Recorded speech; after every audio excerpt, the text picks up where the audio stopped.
It is Double or Nothing week, ladies and gentlemen. Y'all know the deal. We gotta talk about it here on the flagship. The Saturday morning cookout, the grill is on, and we're here to discuss the latest and greatest in wrestling news.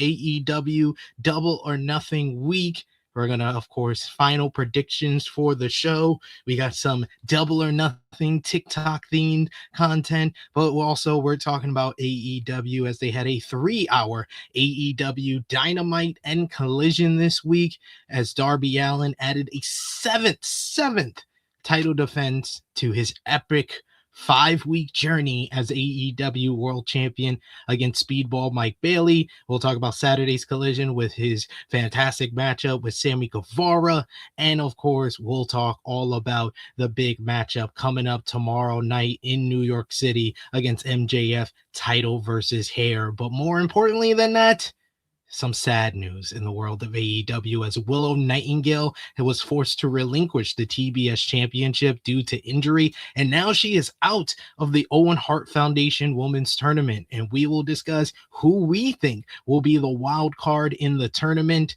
and of course, our final predictions for the first matchups from the Owen Hart Cup. Over in WWE land, Brock Lesnar is back?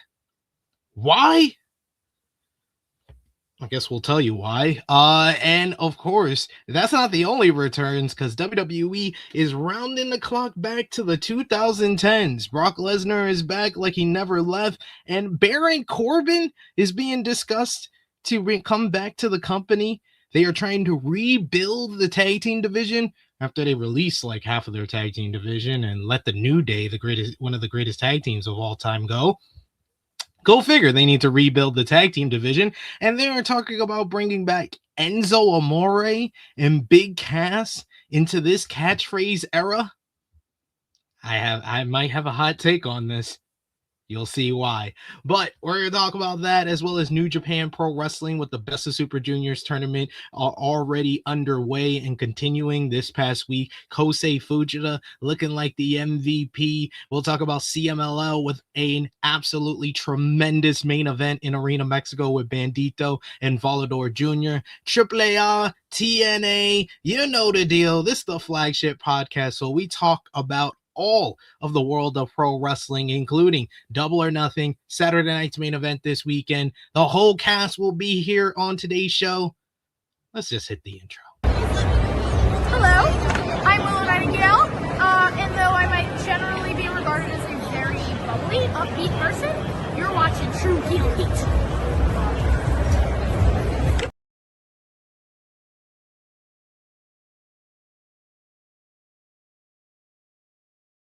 Hello, this is RJ City, and I am ethically opposed to any more wrestling podcasts.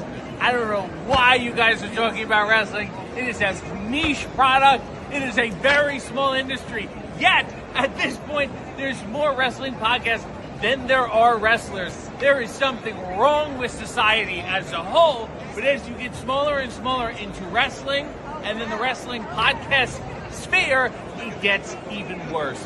And one such example, if I may turn on the microscope and look at the drudgery that happens to be Tru Heel Heat, SP3, Sid, this is your fault.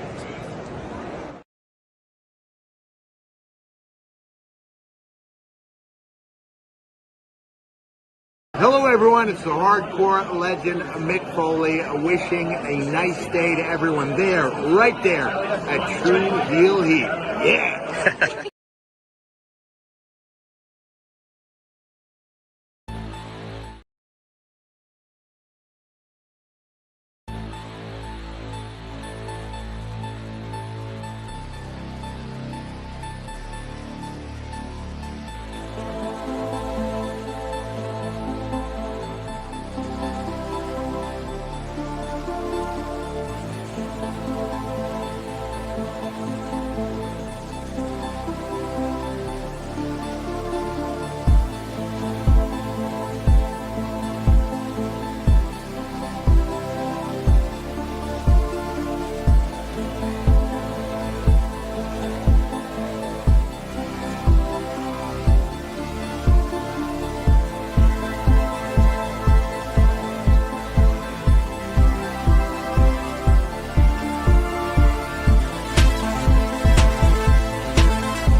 Hello. It is me, your Tru Heel Phenom, SP3, and we are live on the Tru Heel Heat, YouTube and Facebook and Twitch for Tru Heel Heat 382, Double the Returns or Nothing.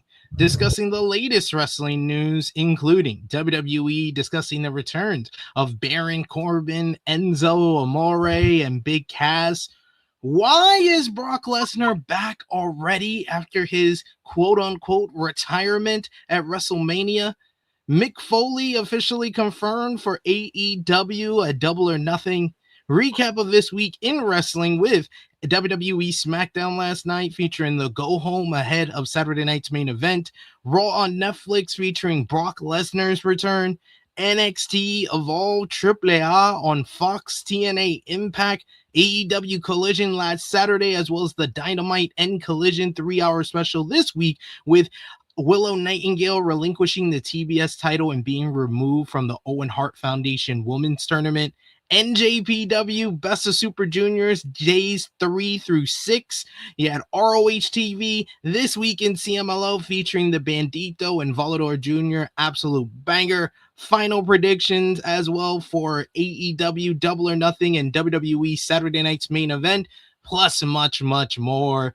And of course, to talk all about it, we got the Tru Draw himself. Josh, how the hell are you, good sir? I mean, I'm doing great. Attending pay-per-view tomorrow, so looking forward to this weekend.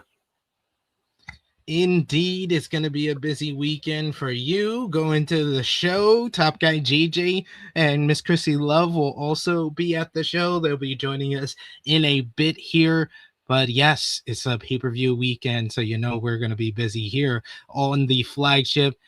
We appreciate y'all for joining us live. Appreciate y'all for watching us on demand. Remember to show your appreciation back. The simplest way possible is by dropping a thumbs up on the video. You can also share this video with all your wrestling fans, friends, and family on all your favorite social media platforms. If you are new to the Tru Heel Heat YouTube channel, hit that subscribe button. Hit the bell to stay notified for all the great content here. We've been very busy for Double or Nothing week. We've had pretty much 7 days of content for you to enjoy since the last episode of Tru Heel Heat. We had our ROH Supercard of Honor review on Sunday last week. We had our Monday, we dropped 2 fantasy drafts that we've done. We will be doing another one pretty soon as well here. We also did on Tuesday Rated Raw review, which also stars the other person on the panel this morning, making his monthly appearance here on the flagship. He is the one and only hookah enthusiast himself, Top Guy JJ. How you doing, Top Guy? Happy morning. Happy Saturday. What's going on, guys? Doing well. I was running down everything. You came in right on time. I was talking about Rated Raw review.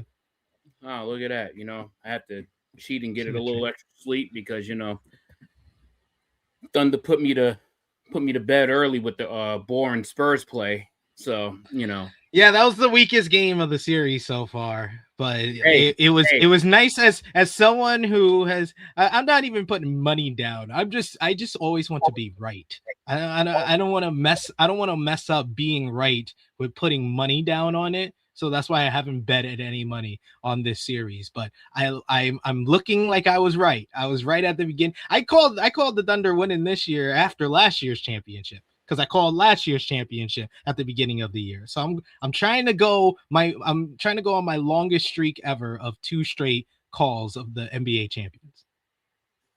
Hey, you know, I'm right there with you, man. It benefits you, you know. It benefits you. Yeah, I hope you're right as well. You know, but you know, one of us showed up last night. You know, when they, you know, people thought we were probably finna get embarrassed when we were down 15-0 to start the game, but then we won by 15. One of the greatest displays of the depth of this team. And I know that there's probably, if you are watching this game closely enough, the real villains of it are the Philadelphia 76ers. Because how the hell did they give up McCain? Hey, that's on them, bro. The fact that they traded McCain, but they also traded McCain on a rookie contract. Yo, I'm like, what? You just made the deepest team in the NBA even deeper. We're paying right now less than $20 million for the combination of AJ Mitchell and Jared McCain. Ridiculous. I'm sorry. I know it's going to hurt me as an OKC fan to say this. This is going to kind of make J-Dub expendable, bro. I mean, especially if he continues to be hurt and y'all are able to win this series, which I honestly, I know everybody in New York is so happy and so excited and everything. The "we want Wemby" chants made me disgusted after game one this week, but amazing performance by them to come back in that game. And what a choke job by the Cavs. But I really feel like this is the NBA finals between the Thunder and the Spurs. I don't care how good the Knicks play. I don't see them beating the Thunder or the Spurs. It's going to be, you know, hopefully it's an orange and blue finals. Orange and blue finals all the way. There you go. But like I was saying, we're running down the lineup from this past week. Wednesday, we had Saturday night's main event preview for you to enjoy. We had Thursday with AE Ramble. And then, of course, yesterday we had our AEW Double or Nothing preview. We got final predictions for Saturday night's main event and Double or Nothing today. So make sure you hit the subscribe button, hit the bell to stay notified. Of course, you can sound off in the comments down below. Let us know what you thought about this week in wrestling. And, of course, if you're with us live, sound off in the live chat. We love to interact with all of you, hear your thoughts on the week that was in pro wrestling. And of course, if you're feeling generous, you want to give back to what we do here. You want to make sure your comment is highlighted on screen in the best way possible. You could do so with a super chat donation. Any dollar amount matters. It goes back to the contributors that you see on screen with us here. And we always appreciate the support, like from our good brother, Adrian Carpenter. Thank you so much for our first super chat donation. He says, "What's up, SP3? I see more content creators talking about AEW than ever before. They have genuine momentum going into a sold-out pay-per-view, second biggest US gate, and they got Mick Foley now. Glad to see it." Yeah, I mean, this is looking like it's going to be a successful show. For all I've said about my issues with the build up to the show, I have no doubts whatsoever that the show is going to deliver, and it's in front of the second largest US live gate since All In Texas. So back-to-back years, they set the record for the best non-WWE wrestling event live gates. It's amazing to see. I'm happy for AEW to see their continued success, because AEW is much needed in this landscape with WWE. 1,000% agree with that. Oh my god, I'm so excited for tomorrow, man. I know we gonna be in the building. Josh, I think you're gonna be in the building. What's going on, brother? How you doing, man? I'm doing great. You got a hell of a weekend coming up, man. Don't be looking all somber and mood. You got the Knicks the chip. No, I was thinking, man. Come on, bro. It's gonna be about to be Knicks and OKC in the championship. Man, I was thinking, man. Look, I got my soda. I got my New York Knicks shirt right here. Look at this. Look at this shirt. Look at this shirt. The right Warrior here. shirt. That's the Warrior. Custom Not made. The Golden State Warriors. Look, custom made. They got all the Knicks right here. Look at this. Look at this right gully. here. That's gully. That's gully. I've been wearing so many of my OKC shirts throughout these first 3 games. I was like, all right, now I gotta go to the city and re-up on some new ones, on some more. But nice. Yeah, man, just you see, it's gloomy and sunny. It's gloomy outside, but I just had to make sure I was sunny.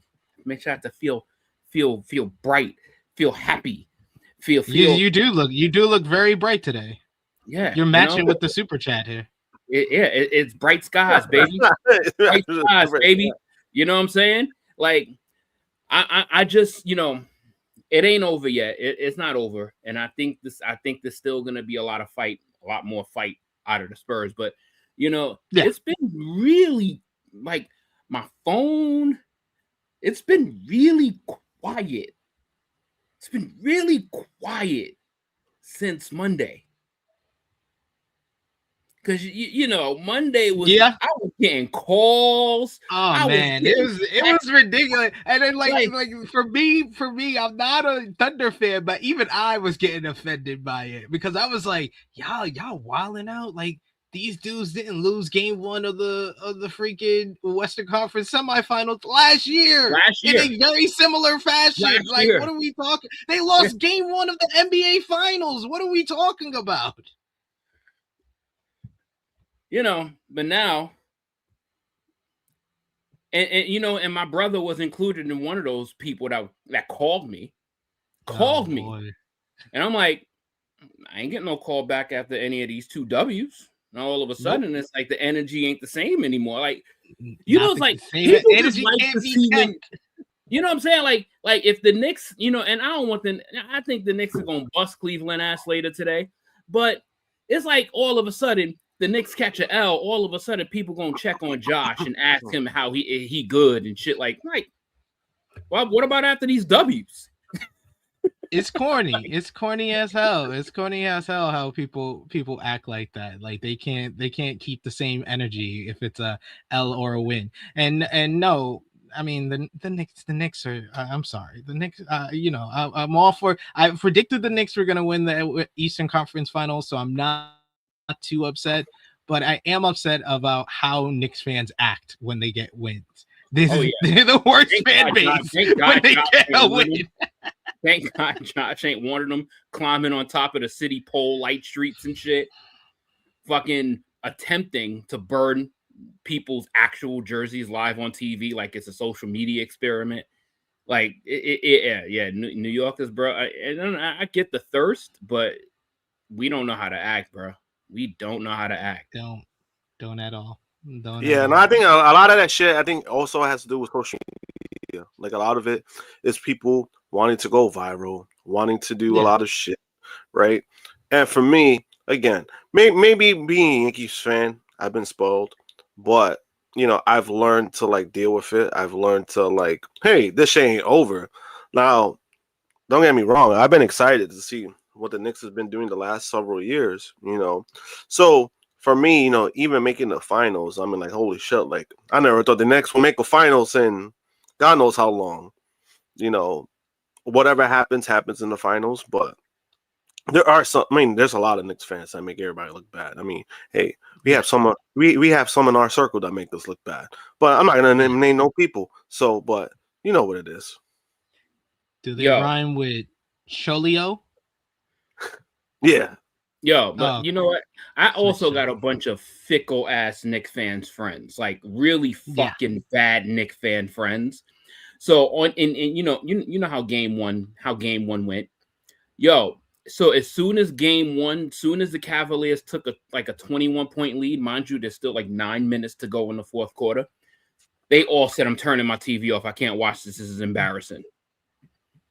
So then I get back into I'm still watching the game. I get active back in the chat when they score like 10 points and Brunson drops off like 11 in a row. They cut the lead down to 7.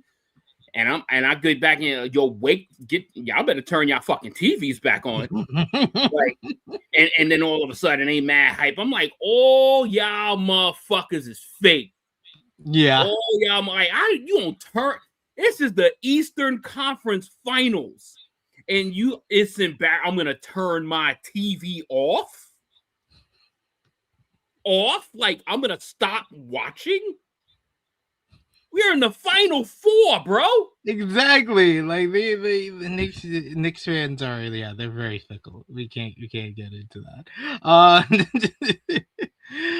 But we got We got here a bunch of comments talking about the news and everything else. Thank you, Alan Banky, in the chat saying, everyone, remember to leave a like on this video. It helps us out a lot. We also got a super chat donation here from our good friend, Ryan Lambert. Thank you so much, Ryan, for the support. He just says, just showing y'all love on this awesome weekend. It's a great weekend for sports. It's a great weekend for wrestling. So yeah, it's going to be a good one. It's going to be a good one. Started off good. I even stayed up to see the final few minutes of the Thunder game because you have to, even if that game was the weakest of the three, it's not really over until like you feel the energy of the crowd. When the energy of the crowd died down, you knew it was over with like 3 minutes left. Yeah, and when I was like, oh, come on, Mitch. Come on, Mitch. You emptied the benches with 2 minutes left? You ain't just see what happened to Cleveland and New York? Like, come on, man. You can't be giving up like that, cuz. You can't be giving up like that, bro. But I will just one final request. Please, De'Aaron Fox, keep playing. Keep playing. Because De'Aaron Fox playing is absolutely nuking Dylan Harper and Stephon Castle. Hey, Stephon, it also does help Stephon Castle not get double-digit turnovers, though. It does, but it also takes 12 shots. They went from 27 shots in game 2 to 15 in game 1, and 11 of those shits were threes because they were spot-up shooters. Yeah. Oh, I'll take that every time, every game. Thank you, De'Aaron Fox, for fucking up the flow. But last night's game also put a big spotlight on the fact that Shea has improved so much as a playmaker. Like he was getting those guys in the right spot. Laker great, my man Alex Caruso is really been the best player. And I thank the city of Los Angeles for the blessing of Alex Caruso. Because I honestly, I swear, we would not be this far without him. Like he is the glue to this team. Yeah. He is the glue. Like SGA is the best player, but Alex Caruso brings a different energy, bro. It's almost like it's the adjustments y'all made since game 1 as well. Because putting Hartenstein you put big people on Wemby? Yeah, you put Hartenstein on big people on Wemby instead of J-Dub and Alex Caruso. And Chet's had two decent games. He's had 2 decent games in a row. He didn't just disappear like he did in game 1. Yeah, it's like, it's to a degree, it's almost like, it's like for the Knicks too. It's like everybody knows Jalen Brunson's the dog. Everybody knows Jay, but that team is different when Josh Hart is balling. Like different. Like damn near unbeatable. And I hate to say that, but if he's balling like that, fuck. Yeah, this is my issue with like those Knicks fans that we were talking about. They don't act like they've been here. And I understand a lot of them are in their 20s and they've never seen it. But it wasn't like it was forever ago that the Knicks was like it's for most of us. But the fact that I don't just see, it's not just young people, it's the old people too that act like that shit too. And it's like, my nigga, y'all saw them in the finals in 1994. Y'all saw them in the finals in 1999. This is just them going to the finals. This ain't a championship, my dog. This does feel like a whole lot better team than this is the best Knicks playoff basketball I've ever seen in my lifetime. Better than 1994, better than 1999. This team is complete offensively, defensively with OG Anunoby. Cat has actually stepped up and played like he's a damn big man in this playoffs, and Jalen Brunson has really kind of cemented his spot as a top 10 player in this league. Mm-hmm. No game about it, but I'm just saying. Oh, it's annoying. It's annoying, and I don't know why they're acting like they already won the championship. Like, I'm so confused. I was like, how can you watch these Western Conference Finals and realize that the Knicks have basically gotten the Denver Nuggets 2023 road to the NBA Finals? Where the Nuggets, outside of maybe the Lakers that year, they didn't face any team that was going to give them any type of problem. And the Knicks haven't played any team that's going to give them any type of problem. They faced the 7 seed Philadelphia 76ers. They faced these flawed Cavs team that's just gone through 2 7-game series. And they faced the Atlanta Hawks, where they only lost their 2 games by a total of 2 points. I'm sorry. They haven't been tested yet. Like, at least with the Thunder and the Spurs, you could say they've been tested. They've been tested. One with the Spurs, they've been tested because Wemby was out in the first series and they had to get a win on their own without Wemby against Portland. And then with the Minnesota Timberwolves having the momentum that they had, that's actually a tougher series because Ant came back for that one. So that's a little bit of a test to prepare them for the big test that was the Thunder. And the Thunder washed through the first 2 rounds, but at least they played LeBron James in the second round, and now they're playing the Spurs, and they're really being tested here. The Knicks have not been tested. They're not going to be tested until they get to the NBA Finals, and we're going to see what happens then. I just can't wait till June 9th, and I just hope that we get to, if we win Sunday, the series is over on Tuesday. If we win on Sunday tomorrow, the series is over on Tuesday. Because if the Spurs don't win any of their home games, it ain't going back to San Antonio. We got here in the chat. No, that's the thing with the Cleveland Cavaliers. Getting James Harden was a gift and a curse. It did improve their chances of going to the conference finals, but his playoff choker status has rubbed off on the whole entire team. I still think that shit was a mistake. I mean, I don't blame you. I don't blame you after game 1. We got 17 years of evidence. I said this to one of my boys. Shout outs to Jeff Regalado, one of the boys I went to high school with. And I told him, I was like, James Harden might be the worst great player in NBA history. And people still asking for him to play defense. Like, dog, that's not happening. That shit's out the window. You're talking about a 38-year-old man to play defense that's never played defense. Nigga wasn't playing defense when he was 25. You talking about the human cone? You want him to play defense? Yo, Jalen Brunson fucking cooked him. Embarrassed this dude. And then had Mike Brown basically telling his whole plan and laughing at the dude. Like, that was wild. How do you say during a press conference, yeah, we attacked James Harden, and then they put Harden back on Brunson in game 2? It was like, you guys, you didn't see him laughing at y'all, and y'all still doing this. But you know what's crazy though? That's why I give zero credit, and I'm gonna sound salty for this. I give zero credit to Danhausen because everyone was like, "Oh, Danhausen cursed the Cavs." No, the Cavs cursed themselves. You put Donovan Mitchell and James Harden on the same team when it matters the most. What do you think is going to happen? I feel bad for Donovan Mitchell to a degree because Donovan Mitchell gets gassed. He gets exhausted from carrying these motherfuckers. Yeah. He's probably one of the best first 3 quarter players in history, but then when it hits the 4th quarter, anything beyond, forget about it.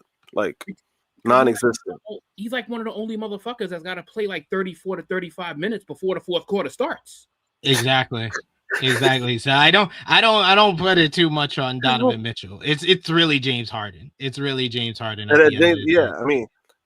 James Harden. I mean, it's like what Tag Guy said. There's years of evidence of this man choking. Like, you're talking about a man during the regular season who could drop. You're talking about when he was on the Rockets, dropping 30, 34. And he could still score, but then once it gets to the playoffs, it's like Space Jam. He loses his talent, and nobody can explain why it happens all the time. Dude, like James Harden was supposed to be the spell for Donovan Mitchell to allow Donovan Mitchell to get bigger rest periods. A bold strategy. And it hasn't been the case. Yeah, bold strategy. I'm like, bro, that's literally what Darius Garland was for. And you traded him for somebody 10 years older. Yeah. Bold strategy, yes. Vala get swept. They deserve to get swept, bro. Vala with a super chat donation here. Thank you so much, Vala, for the support. He says, big ups, OKC being up 2-1.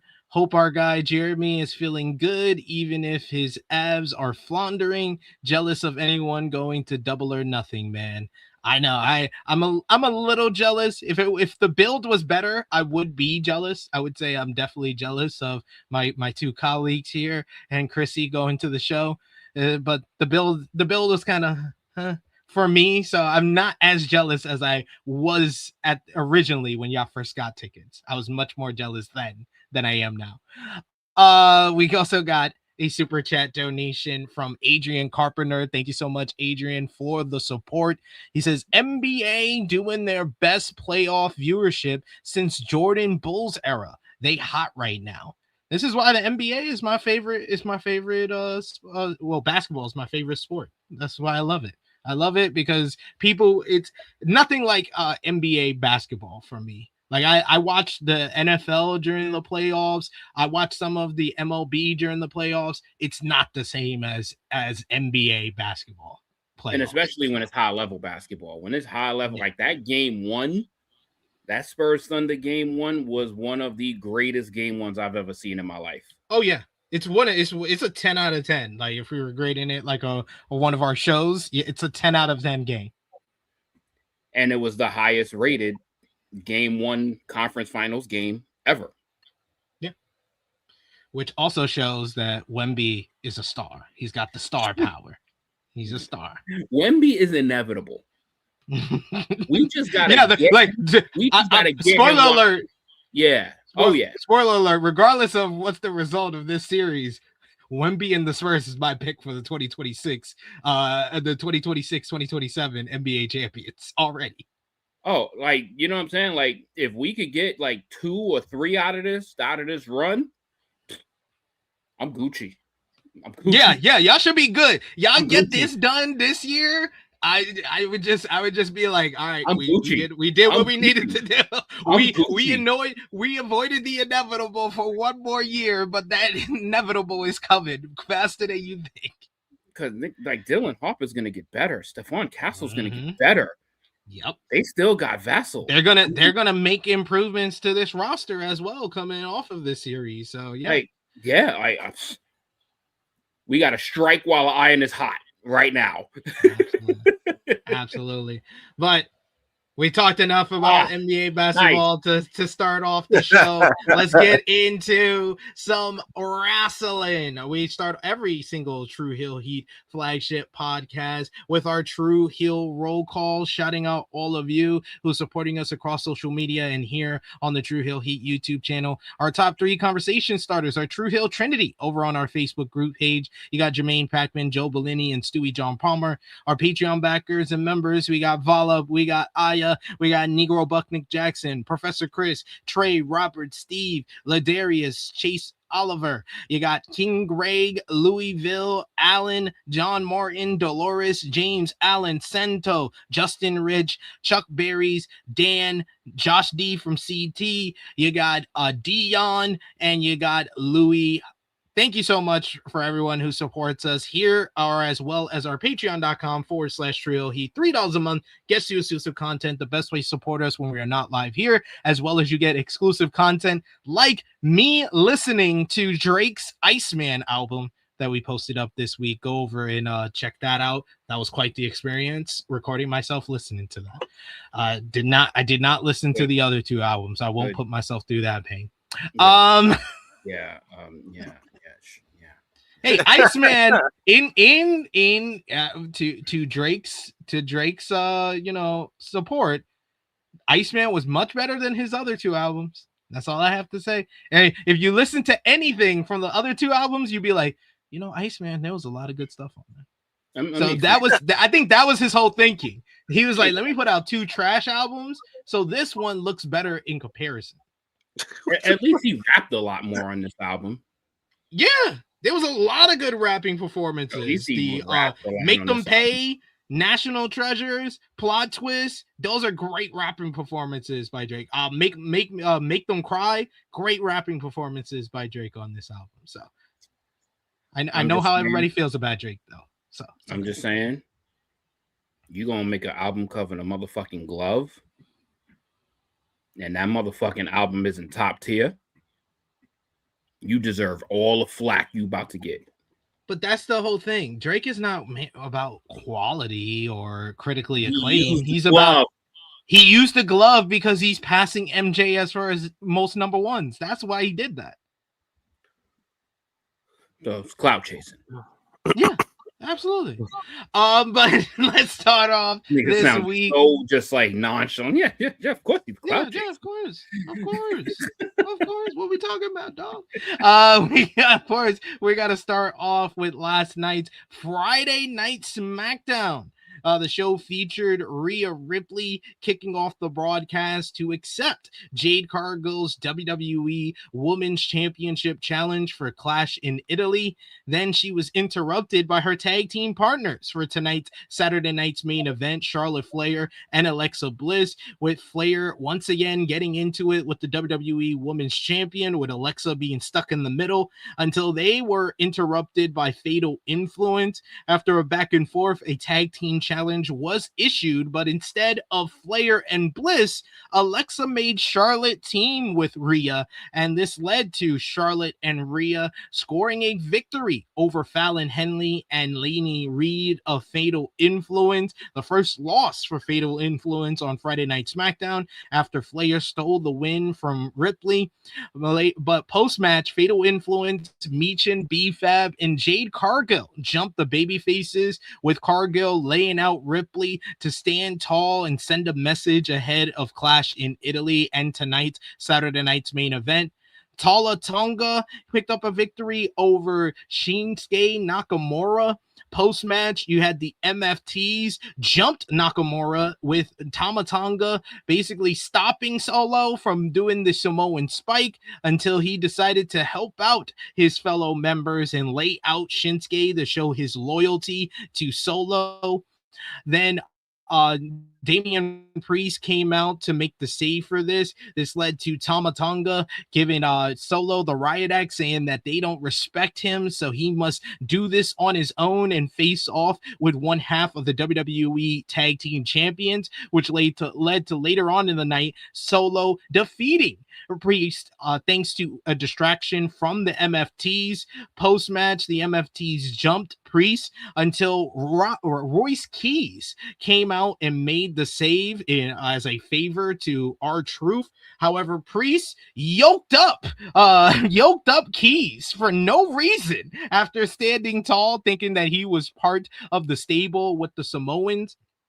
Tiffany Stratton had her first WWE Women's United States Championship Open Challenge, as that was accepted by Lash Legend. Thanks to some help from Chelsea Green, Stratton picked up a win over Legend to retain the title. Later, Green ran into the debuting Blake Monroe backstage. Yes, they debuted Blake Monroe in a backstage segment, who insulted her efforts to make friends with Stratton until Lash and Nia Jax jumped Chelsea backstage. Trick Williams and Little Yachty came out to reflect on the homecoming last week when Carmelo Hayes, Trick's old buddy from NXT, came out and interrupted, talking about their history together and Trick costing him the United States Championship before he challenged Trick to a matchup, goading him into the bout. Trick gave Hayes a non-title bout instead. This led to Trick beating Melo in a rock-solid bout, thanks in large part to outside interference and a distraction from Ricky Saints, still upset about the loss to Hayes the week prior. You then had backstage, Sami Zayn was caught talking his shit on Cody Rhodes, his friend. So the undisputed WWE champion challenged Zayn to a match in the main event. This led to Cody beating Sami in a very good matchup, thanks in large part to distraction from Gunther, who tried to put the sleeper hold on Cody. Cody moved out the way, so Sami hit him off the apron, and then Cody capitalized with the crossroads. Post-match, Gunther attacked Cody and applied a sleeper while Zayn stood there and watched before walking out on his friend to close the show as Gunther stood tall ahead of their WWE title match coming up next Sunday at Clash in Italy. This was another home version of Friday Night SmackDown. I thought that Cody and Sami was good. I thought that Trick and Mello was a good matchup, but a lot of this is just felt inconsequential. We're in that period of the WWE year, which in large part feels like it's been this way since the beginning of the year, but that's besides the point. But we're definitely in the period of WWE where they take their foot off the pedal coming out of WrestleMania, and we're kind of seem to be in that definitely when it comes to a 3-hour slog that is SmackDown. Josh, what did you think about last night's show? I thought last night was pretty boring. It wasn't terrible, but it was like not really much to write home about. Cody and Sami, that definitely was a good match. I just don't know what they're doing with Sami. You know, when I feel like there's one direction they should go with Sami, but then it's like, what, they're prolonging it, or what are they doing? Because he just keeps fucking losing. I mean, he's always been a loser, but then it's like now he's a bigger loser because he just keeps losing all the time. So I just don't know what they're doing with that. You know, and like you mentioned with WWE, they putting their foot off the gas when it comes to after Mania. You know, they kind of needed some urgency even after the fact because, you know, they haven't had a strong year. So the fact they're like, oh yeah, you know, it's after Mania, let's just like, you know, fuck it. It's kind of like, you know, it's boring TV. You know what I mean? Like, it's not terrible. It's not the worst thing, but not much to really, you know, not really much to write home about. You know, I was watching the Thunder and Spurs, you know, because of this. Because SmackDown, I was like, all right, this shit is boring. Then I go to this game, and then, you know, Spurs was losing. But oh well. I was like, you know, I don't got a dog in a fight in that game. So I was like, fuck it. Let me watch this. And I felt more entertained watching that than I did SmackDown. Well, that's quite easy. I mean, there's actual stars on the Spurs and Thunder game instead of SmackDown that really doesn't have that many. I do love the fact that WWE fans will just eat up the fact that, you know, Clash in Italy, they have been building that out to be like this big card for them since it's their first event in Italy, and there's no doubt they are stacking that card, but they want to take that and be like, oh, how can you say WWE's in a downswing, in a down period? Can you look at this card? It's full of bangers. It's like the two things can be true. You could be in a slog and produce boring television and still give a great card on a PLE. Yeah, and then still don't know. Unfathomable. Yeah, and then also we just don't know how the show's going to be, period. I think the crowd is going to carry that show, to be honest with you. So I think it's going to be good in that aspect. I think the crowd's going to be into it. But we don't even know what we're getting. Like, we're getting a good card. Like, we're seeing the card on paper is good. But you know how WWE is. You know, you could get a good card, but when you're putting on shitload of advertisements, when PLEs are 70% full of advertisements and 30% wrestling, what does that tell you? Doesn't tell me that's a good wrestling pay-per-view or PLE, whatever you want to call it. No, very true. JJ, any thoughts on last night's SmackDown with the Cody and Sami, and then Gunther laying out Cody and the big matchup set for Clash in Italy? Out of 3 hours, that was like the only thing of note. This shit is a waste of time. Like, I am just glad that I might watch SmackDown 1 or 2 times a month. how the fuck people consume that? That whole show was like, I don't even know how the fuck they managed to make Trick and Mellow boring. Like but they did. I thought that was fine. I thought that was fine. It's just, why are we wasting this matchup on a regular TV show? SmackDown is a waste of time. It's a utter waste of time. And the fact that it's still 3 hours is absolutely fucking insane. Can't go back to 2 hours fast enough. Yeah. Thank God we don't review SmackDown, because I would have quit a long time ago. Like, this doesn't make me thankful for Raw, because Raw has way more bad weeks than good. Yeah. But it's almost like SmackDown over the past year or so has just not had a good show, period. Nope. They had a 2-week run. It was 2 weeks. They had 2 good weeks. I think it was during WrestleMania season. And they were decent. And they were we rated them as watchable episodes. We did? Yeah, they weren't good, but they weren't what we're talking about. It was literally cool. And I remember it because it was on one of my monthly appearances here, and it was that 2-week run where it was better than Raw, which is not saying a lot. But one is that SmackDown this year, right? This year. This year. You talking about this year? That would be January. That was probably January. Yeah. Yeah. SmackDown had a 2-3 week period where it was oh wow, SmackDown's better than Raw, and then to start the year, I thought the whole month of January was a good month for SmackDown, and then once Black History Month came, they just said, "Fuck these niggas, we ain't producing no good television, Raw or SmackDown." Yeah, that's what I remember vividly from SmackDown in 2026. Is that they had a decent 2 weeks, and it has been it's just been unwatchable since. I really only watched it to have something to say on the show, but then I watched it and I still have nothing to say on the show. We appreciate you for that. I have a question for Alan Banky, who says, what makes this crazy is we are picking Sami to win the Rumble or Chambers so he can win the world title at WrestleMania 43. That is my question. Who is we? Romeo. Yeah, maybe you and Romeo. There's no we here. Who the fuck is we? Don't put me in that bullshit. That's the we. That's him and Romeo. Do not tag me in that we bullshit to me, because that's not we. I don't want that. What are you from? You from France? Is that supposed to be we? We are. We are. We are picking. Who the fuck is? How do you say something like that and say we? What the fuck? We? That's insane.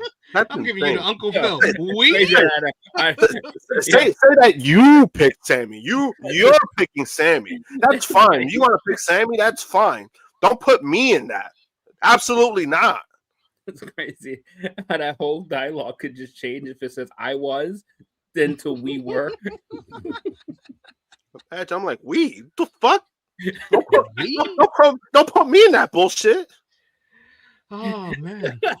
We got a super chat donation here from Dion. Thank you so much, Dion, for the support. He says this is the weakest Saturday night's main event card since the revival. It's no question. There's no question. I've been calling it Saturday night's house show because there is no main event. When we go through this card, that's one of the main questions. I'm gonna ask y'all who y'all think is gonna win all these matches, but the main question we got to figure out is what is the actual main event on Saturday night's main event tonight. Sid, I'm gonna be very honest with you, Sid. I didn't know Saturday night's main event was happening until I got the notification that you were doing a preview of the show. Unfortunately, I found out sooner than that because he revealed it to me on Monday Night Raw. And the first question I asked him, Josh, I swear to God, the first question I was like, so we really about to predict this bullshit? Like, yes, we are. Yes, we are. We do Wait, our what's due on diligence. what's on the card? I don't even know what's on the card. It's So Ruka and Becky Lynch. So Ruka and Becky Lynch, Ethan Page and good. Penta, Paige and Brie Bella versus the Irresistible Forces. Rhea, Charlotte, and Alexa versus Jade, Michin, and B-Fab, and the Vision versus the Street Profits for the World Tag Team titles. See, at least you're probably gonna get like 2 good matches from that. Becky and So, I think, is gonna be fine. Penta and Ethan is gonna be fine depending what kind of match they work. Yeah, I mean, those are 2. I think those are 2 decent matches that you at least you would get. But I didn't know that shit was happening on this card. This is fair. But let's talk about our home away from home. Top guy JJ. Monday Night Raw this week. Monday Night Raw last week did 2.6 million viewers. This week's show kicked off with Jacob Fatu coming out to kick off the broadcast and call out Roman Reigns, which brought out his cousins, the Usos, instead. While Jimmy Uso tried to talk some sense into his cousin, Jay Uso tried to go after him with a steel chair until Jacob laid out both members of the Usos.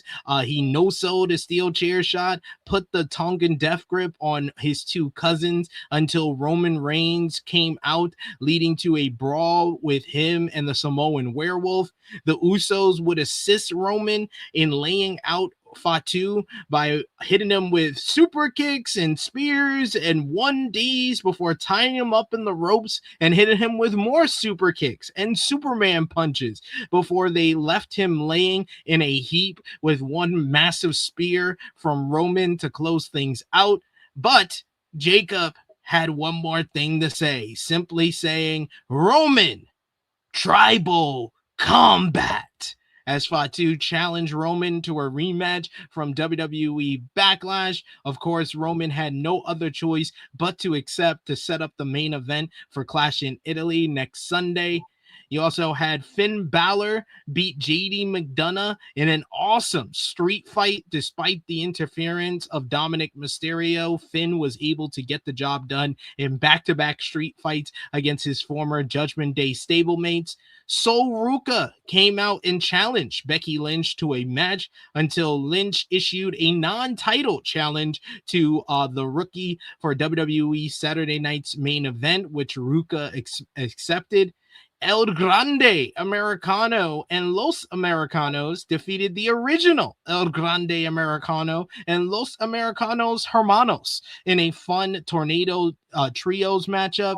You had Paige and Brie Bella scored a victory over the Judgment Days, Raquel Rodriguez and Roxanne Perez, despite the interference of Liv Morgan. Post-match, Morgan jumped Paige and Brie, leading to a 3-on-2 beatdown until Bayley and Lyra Valkyria came out and made the save.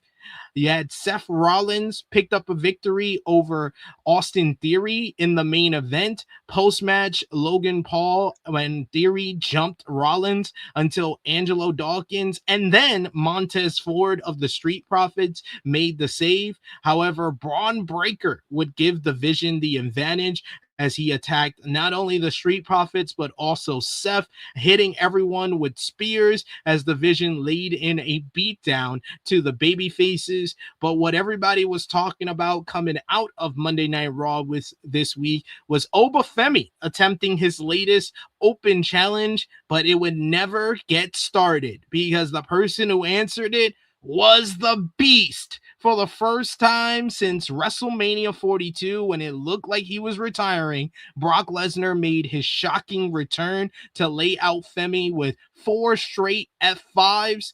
This led to later on in the show, Paul Heyman approaching Raw General Manager Adam Pearce for Brock versus Oba 2 at Clash in Italy. Josh, You were not on Rated Raw review, so we'll go to you first. What did you think about Monday Night Raw this week, and especially Brock Lesnar making his return to WWE? I thought Raw was okay, I guess. As far as Brock, I really don't know how I feel about it. Just because I knew he wasn't like retired. But to bring him back in this fashion, it's like, so you're telling me that Oba's about to take an L? Because that's the only way that Brock comes back and then he's gonna lose to Oba again. So then Oba beats him twice. What's the point? That's why I'm like, I don't know how I feel about it.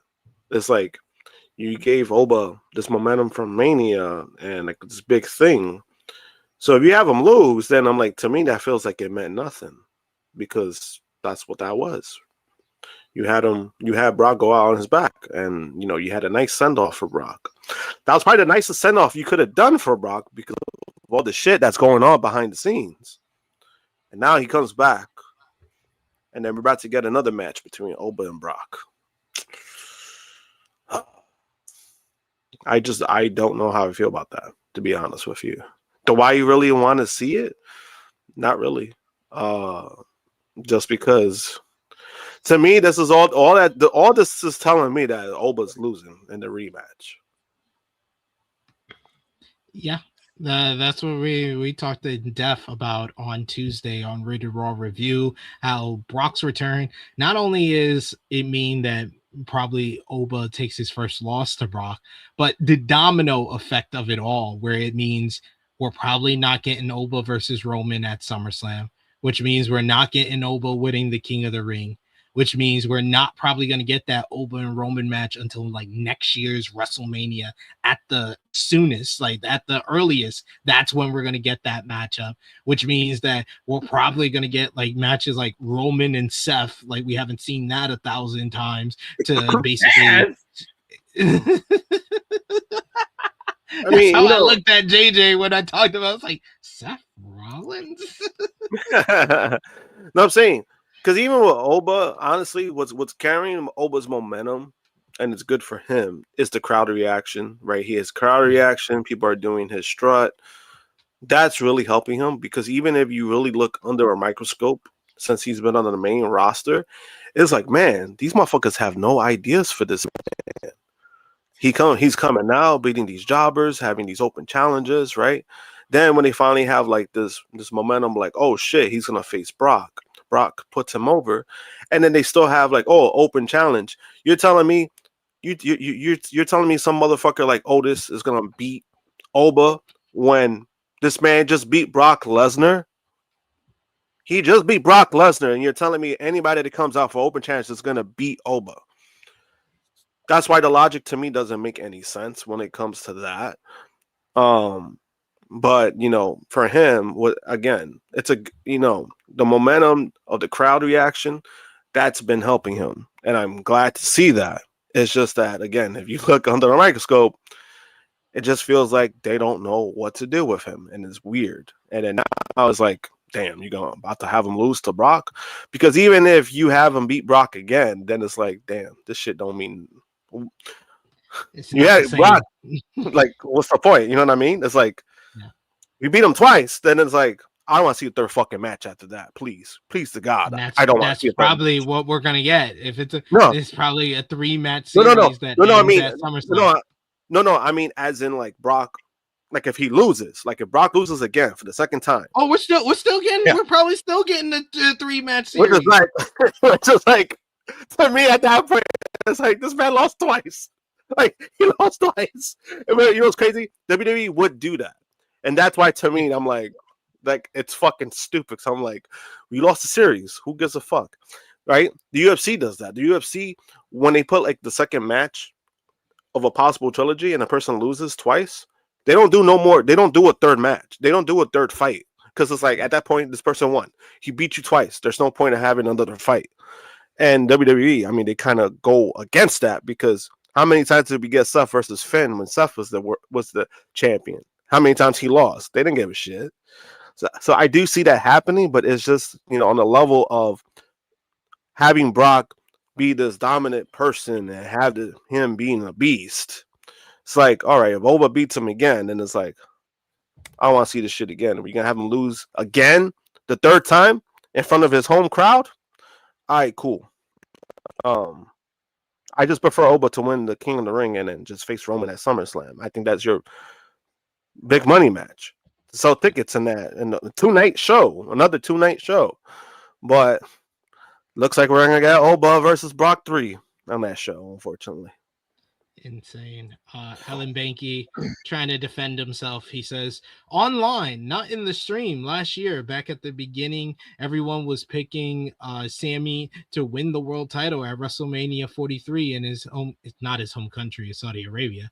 After his booking so far, sounds like that changed. My dude, you were talking about predictions from 8 months ago. I'll tell you how you could have improved on the previous comment. You said we were. Were was the word you were looking for, not we are. We are made your whole statement wrong. If you switched it to we were, then I would have been like, yeah, I definitely thought that. I remember Romeo said it, and I was like, yeah, that's probably what they're gonna do. They're probably gonna finally have him win the world title in Saudi Arabia. But that's 8 months ago now. That's a year ago now that Romeo said this on the channel for the first time. This is a year worth of Sami Zayn being defined as a loser. No one is saying that anymore. No one's picking that anymore. But that's besides. I mean, I didn't. You know what's crazy though? I didn't even pick that then because again, they don't know what the fuck they're doing with Sami Zayn, and now it's probably more eminent that they still have no. I want to say no plans for him, but it's like I think that ship sailed. Any type of hopes of world championship aspirations, I think that shit is gone. And then even if he gets the belt, it's like, okay, they cool. missed the peak. Yeah. So it's like nobody's gonna really give a fuck. So it's damn if you do, damn if you don't at this point. Yeah. But JJ, we talked about it a lot on Tuesday about Brock's return.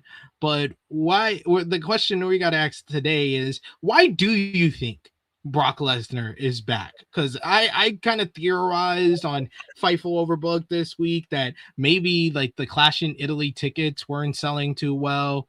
Maybe, Dave Meltzer had the report earlier when Brock and Oba were feuding ahead of WrestleMania that he had heard from his sources that it was never going to be one and done, that they always wanted to do a series of matches between them.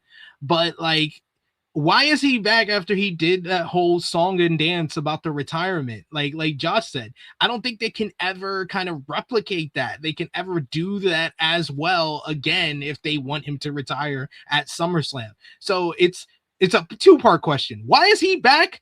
And why did he do all of that at WrestleMania if he's just going to retire in another matchup, or he's just going to have another matchup? He did all of that because this is the WWE. He did all of that because they weren't WrestleMania, so you got to get a moment. WWE has no logical sense, and I think we have decades of proof of this, that if you just watch WrestleMania year by year, you got a story there. Every time WrestleMania happens and then the story continues, the story is never consistent. It's never consistent. So they just robbed thousands and thousands and thousands of people that paid thousands and thousands and thousands of dollars to think that they saw Brock Lesnar's final match. That they thought that they saw that. They saw him put the boots, the gloves. They saw him put all of that in the ring, showing love to the crowd, telling them he appreciates them. And dog, not even 4 weeks later, you can't even give these motherfuckers a month to think that, oh, I think I saw, not even 1 month. And they back to their old ways because of the people in the creative rooms. They got no ideas. They don't know, like, they immediately started the open challenge shit. I was like, that's gonna be fine for like anywhere from like the range of like 2 to 4 weeks. They ran it for 3 weeks. They ran it for 3 weeks. And then they hot shot. Get Brock Lesnar back. Brock Lesnar's not gonna say no to them. As much money as they pay that man, he ain't gonna say no. That motherfucker is getting a bag for every time he shows the fuck up over there. Yeah. And all of those people just got nuked out of a moment into a complete lose-lose situation. Because as Josh said, there's no win for Oba if he beats Brock again. There's a major loss for Oba if he loses to Brock Lesnar. Because all of the momentum is real. Momentum is a real thing. When Oba Femi beat Brock Lesnar, that was the skyrocket of momentum that he not desperately needed, but it was the rocket being put to his back. And of course, what WWE does, they don't light the rocket. They don't light it. He's just walking around with a rocket on his back. He's like, when do I go off? When do I go to the sky? And this shit is on delay. It's on delay. He's like, we're working on getting the fuel for you, Oba. Don't worry. We got some fuel coming. And it's like, they do this. We've seen it with too many people. Yeah. And the fact that Oba is the most obvious can't miss prospect, they don't like this nigga's rocket either. They don't like what the fuck? Y'all need to see Dwayne come back for y'all to fucking light a rocket under there. Y'all like, it's like only maybe if he was Samoan. Faces. It's like only the familiar faces are getting that shit lit. And if it ain't a familiar face, yeah, we're going to give you a rocket, but there ain't going to be no fuel in it. We're going to give you a rocket, but the fucking fuse is going to be paper, so it's never going to really fucking ignite it. It's just, they do this over and over again. And it's like, you know what? I started to come to terms of stop trying to fucking have this insane logic of sense when it comes to the WWE. Because if you keep, it's like, that's a definition of insanity. You kind of keep thinking the same. You keep thinking for them. You keep trying to think that the most logical thing that you can do, and then they just do the opposite. You try to think the most logical thing, they do the opposite. You try to do the most logical thought process for them, they do the fucking opposite. Like, this Clash in Paris match has no win for either person. Yeah. There's no win here. Alan saying maybe WWE will do the third match at Night of Champions instead. We can hope we can still get Oba versus Roman at SummerSlam, but this is WWE we're talking about, so probably not. No, you don't even need you went through way too many words. You should have stopped at maybe WWE will do the third match at Night of Champions, because if they did do the third match at Night of Champions, you're still not getting Roman and Oba at SummerSlam, because if he has a match at Night of Champions against Brock, that means he's not winning the King of the Ring. The King of the Ring was the path to Roman versus Oba. If he has another match not in the King of the Ring tournament at Night of Champions, that also means he is not having that Oba Roman matchup at SummerSlam. And is anyone telling me that we really want to see this 3 times? Yeah, no one wants to see this 3 times. No one. Like 3? 3 times on that means this is 3 PLEs wasted on this. Yeah, I thought it was even insane. Somebody said best of 7 in the chat. I know they were joking, but like that's even a wild statement to make. Best of 7 between Brock and Oba. that is criminal. That's a war crime. What are we talking about? Yo, that's yo, that shit. I was like, damn, yo, when I saw that. I said, come on, guys. I know it's a joke, but damn, We got a few super chats. Don't let a birdie hear that. They'll all of a sudden they'll be like, you know what?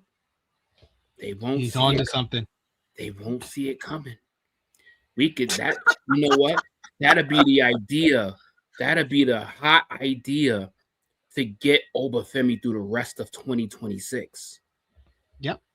That's all they want to do. All they want to do is just prolong all these 20-year-olds from winning the world title because they don't feel any 20-year-old. Well, specifically, Triple H doesn't feel that any 20-year-old is deserving of winning the world championship. Why?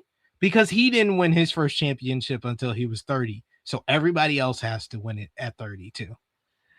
We got a super chat donation here from Volup. Thank you so much, Volup, for the support. He says Saturday night's main event is Rampage without the banger theme. Literally, we have Ethan Page versus Penta. That's a Rampage ass match. I mean, you're not wrong. You're not wrong. That does sound like Rampage in 2021. We also got here Dion, our homie Dion. Thank you so much for the support. He says, do y'all think Brock went into business for himself at Mania? I don't see the booking logic of Brock faking a retirement. What does that add? Well, it adds to people being more surprised when he did return. He got a huge pop because people didn't see it coming. One, they either didn't see it coming because they believed the retirement, or two, they didn't see it coming because it is way earlier than anyone thought he would be back in WWE. So I think that by that logic, maybe that is what he was thinking. But no, it does. Everything in WWE feels so like, okay, this happened, so we got to change this up. Nothing feels like it's a long-term plan. Nothing has felt like that since the build up to WrestleMania.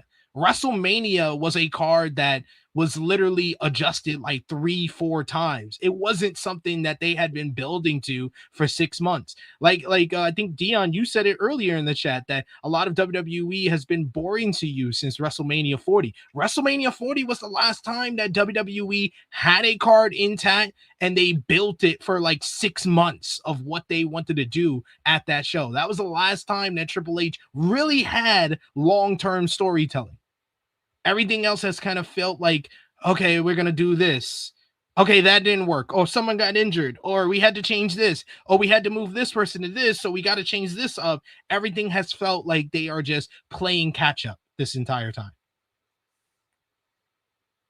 Yeah. And I see a comment there. Or maybe Brock didn't think it through.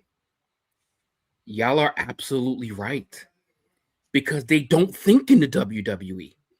Whenever something plays itself back as like a callback, that shit is sheer coincidence. That shit is not planned.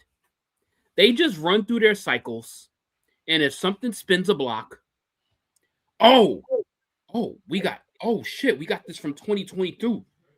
We can make this a story. These niggas don't plan that shit. No. Everything they do is in the moment because all they care about is moments. Yeah. And I disagree with this. See, like we can criticize WWE, but I'm not gonna crap on them and lie. Beast of Northern saying the PC hasn't built a make a star since the Shield. First of all, Seth Rollins and Dean Ambrose, you can't consider them stars that were built in the PC. One, they were barely in the PC, and two, they were on the independent scene for 6-7 years between the two of them. So that is a lie. 2 and 3, Roman Reigns wasn't built in the PC. He's from the FCW era. He's not even from the PC era. The PC stars that have been built there is Charlotte Flair. It's Bianca Belair. It's Trick Williams. It's Femi. It's Braun Breaker. It's Tiffany Stratton. Those are stars that were made in the PC. So that's why your statement, I'm sorry I had to break down your statement in that because this statement is not true whatsoever because the Shield weren't even built in the PC. And 2, there's been a bunch of different stars that were actually made in the PC. Damn, SP, you ain't got to say that's a lie. You could have just corrected them. Damn, nigga. Okay. All right. I'm gonna stand up for WWE, y'all. No, don't do that. Don't do that. 11:24 a.m. SP Eastern Time just gave strong defense to the WWE. Dion with a super chat donation. Thank you so much, Dion, for the support. He says, if we don't get Oba versus Roman at SummerSlam, what alternative would you like to see? For me, I'd say Roman versus Braun. I don't want Seth versus Roman at SummerSlam. I would love Roman versus Braun over Roman versus Seth. But yeah, I don't like to always go off what I would like to see, because I know 9 times out of 10 what I like to see is not I'm not going to get. I rather talk about what I think is going to happen. What I think is going to happen is Seth versus Roman. Because WWE has continuously told us for the better part of a year that Braun Breaker isn't ready because he's 28 years old.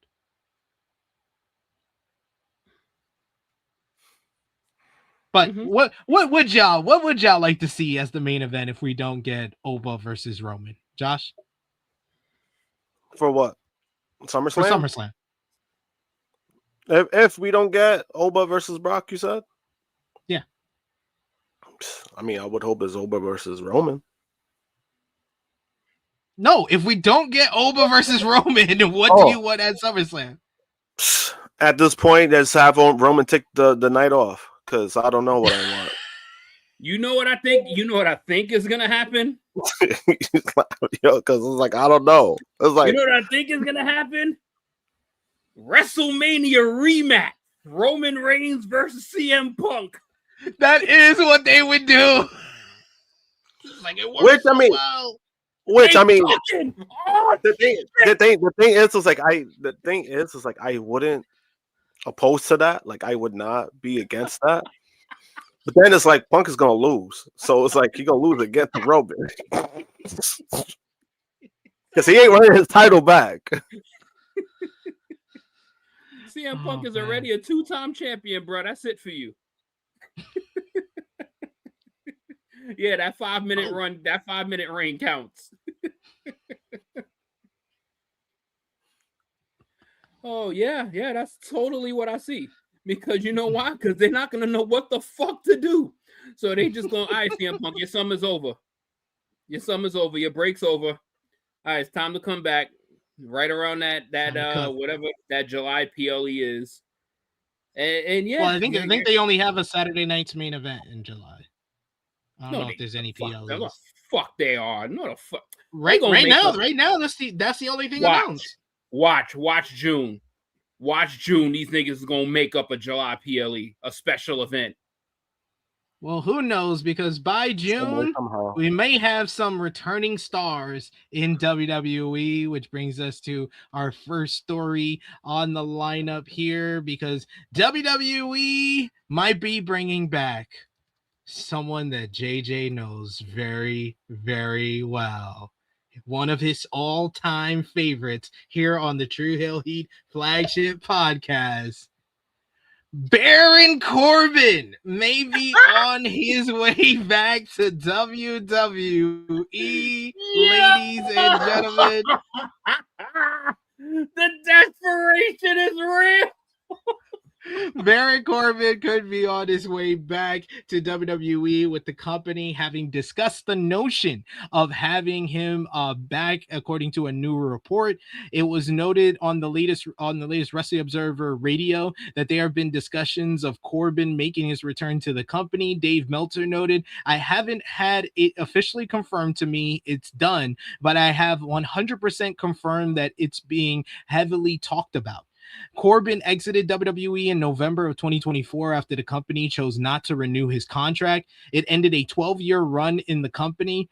Corbin has been busy on the independent scene, working as Bishop Dyer. He is the current co-holder of the MLW World Tag Team Championships alongside Donovan Dijak as the Skyscrapers.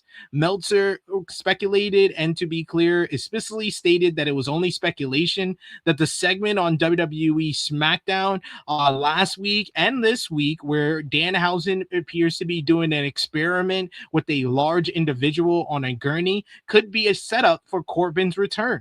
Corbin is a former WWE United States champion and former NXT Tag Team champion.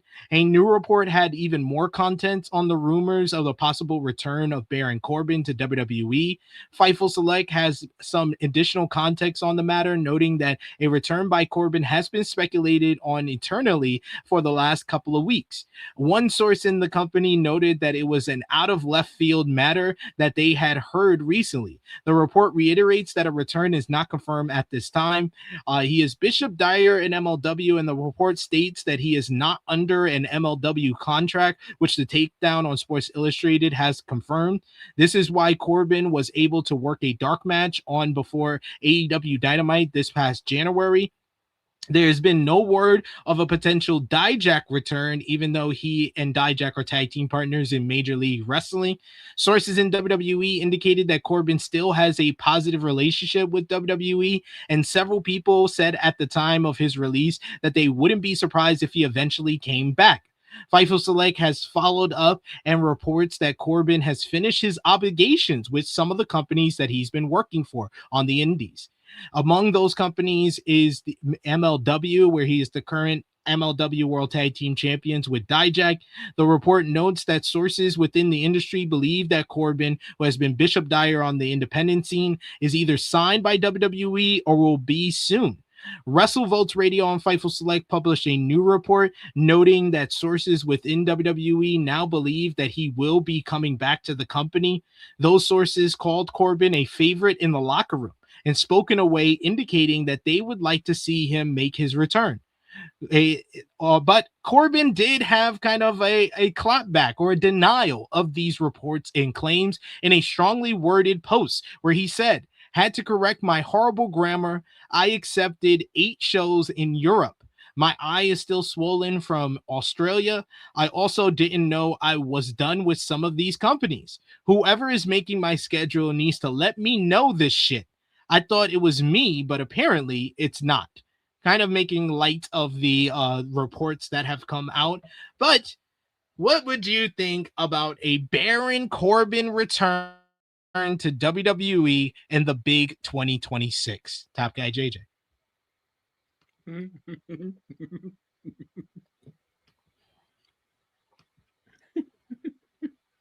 ain't gonna lie.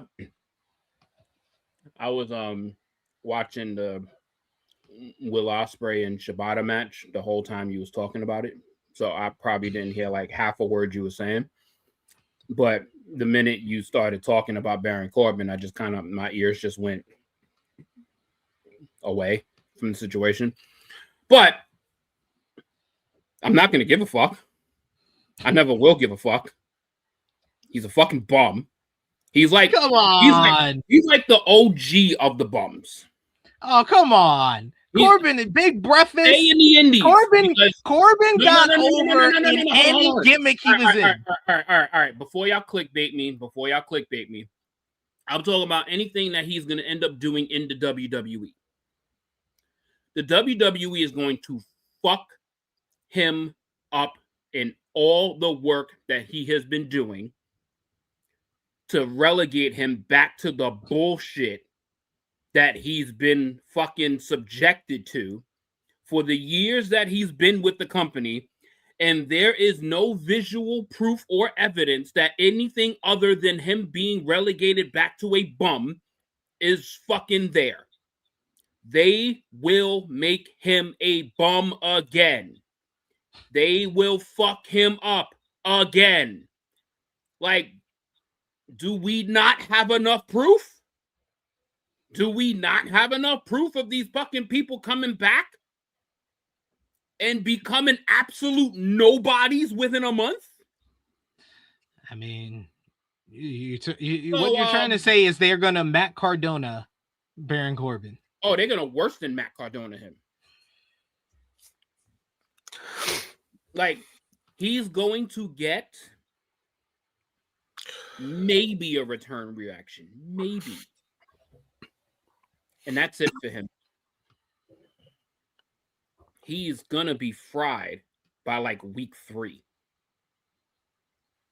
If this happens, there's no upside to that man returning to that company. There's no upside to it. There's no upside to it. And, you know, this is why cats like Kenny Omega, MJF, Swerve, they're like, you know, thank God I never crossed that bridge because of what they doing to these other goofy ass motherfuckers over there. Like, Danhausen has been a perfect fit for them because of the clown show that place is. It's the catchphrase era where gimmicks and catchphrases get over.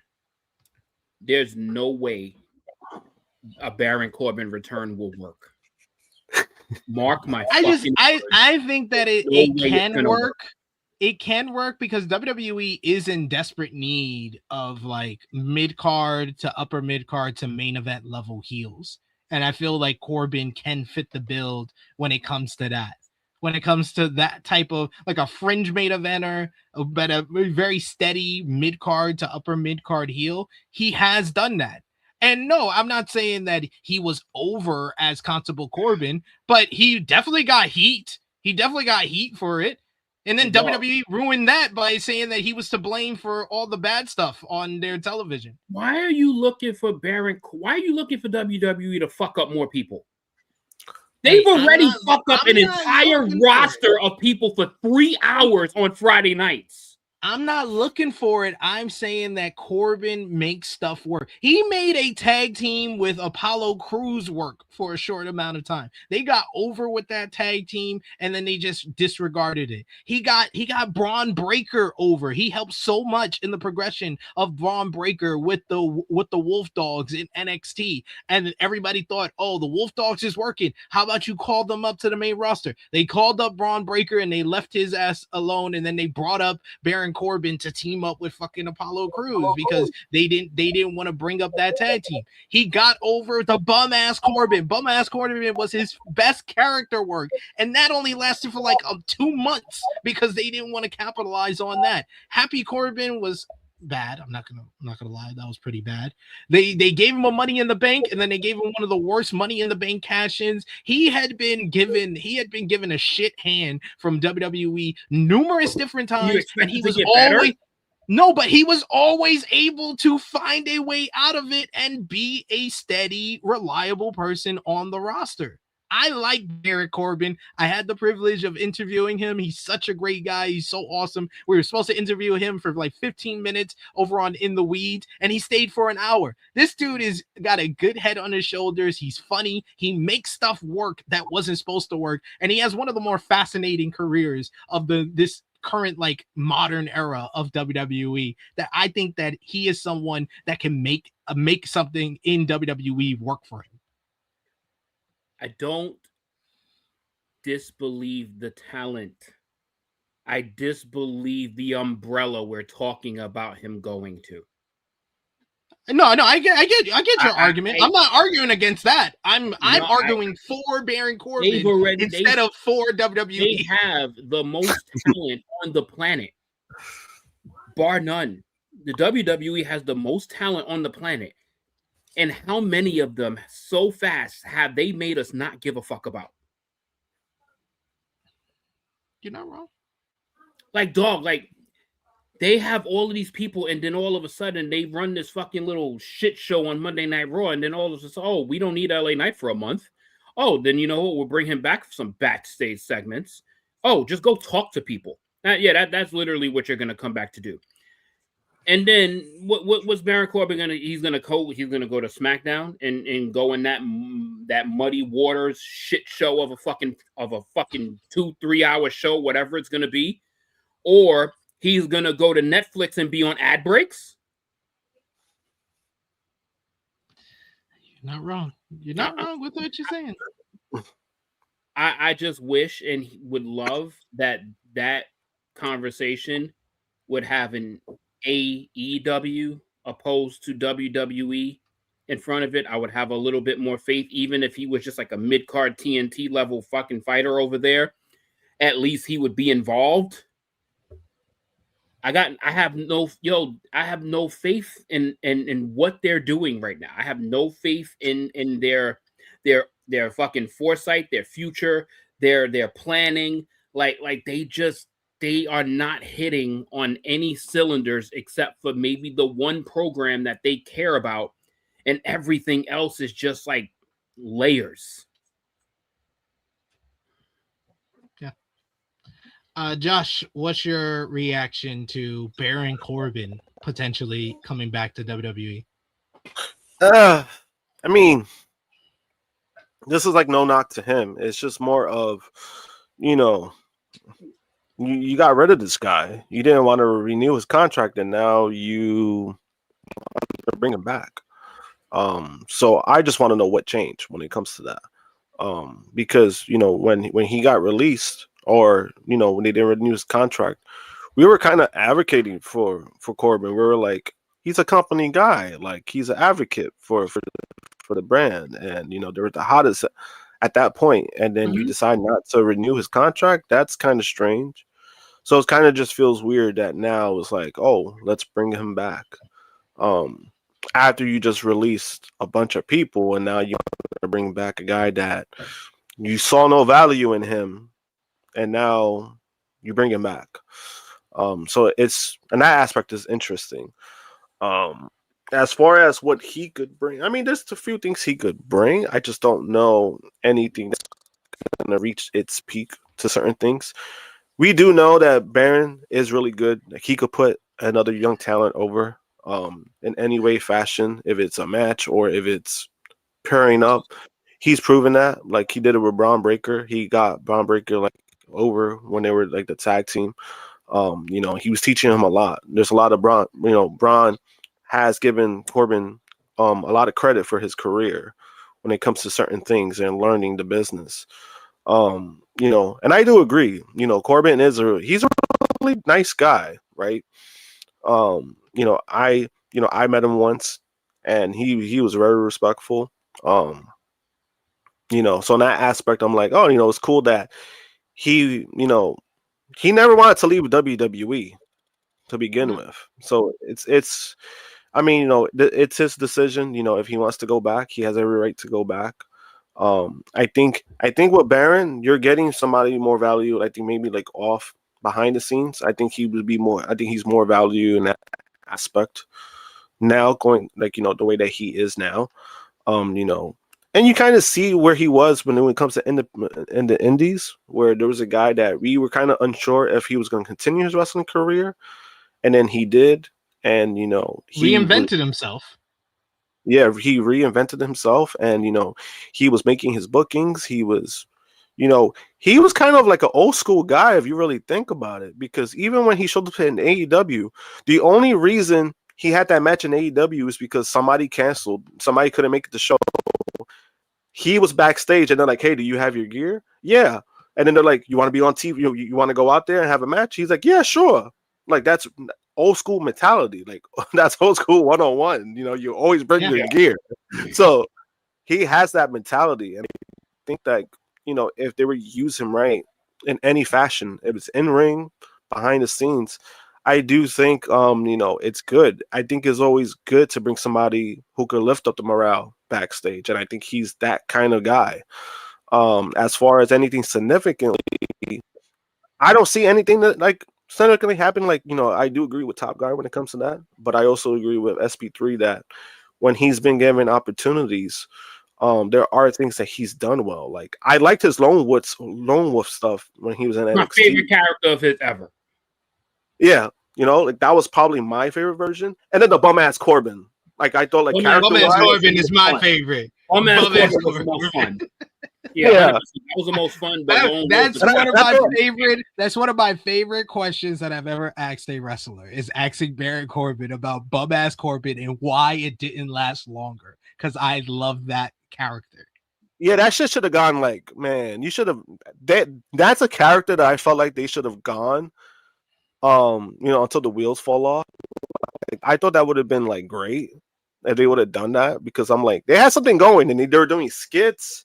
they were doing like shit that was working, and then all of a sudden, oh wait, he became rich again, and they made him Happy Corbin. I was like, oh god, so I thought they could have I thought that could have lasted longer, but there are things I think you guys did. You guys made good points, honestly, because it's like he's going back to a company, what he's gonna do. But I do agree with Sid, where there was like, there were times where when he was given something, it did work. It's just sometimes with the direction of the company, it's like you could do you do what you got to do sometimes, and with Corbin, we kind of saw that, like, he went back to NXT. He chose to go back to NXT, and he reinvented himself in NXT, and, he got himself over with Braun. But then, when he got back to the main roster, they did nothing with him, so, at the end of the day, it's his decision. If he wants to go back and he's comfortable, and if he's comfortable with the money that he's getting, I'm all for it. I can't really argue that, but I'm like, him going back, I'm like, realistically, I don't see anything significant happening for him, unfortunately, like main roster wise. But guys, he's not the only one who could be coming back, because the returns keep coming, and the next return that we are going to talk about, I would say it might go hard in the paint, but then that would be false, because it is going to go SAW FT soft, because Enzo and Cass can be coming back to WWE as well.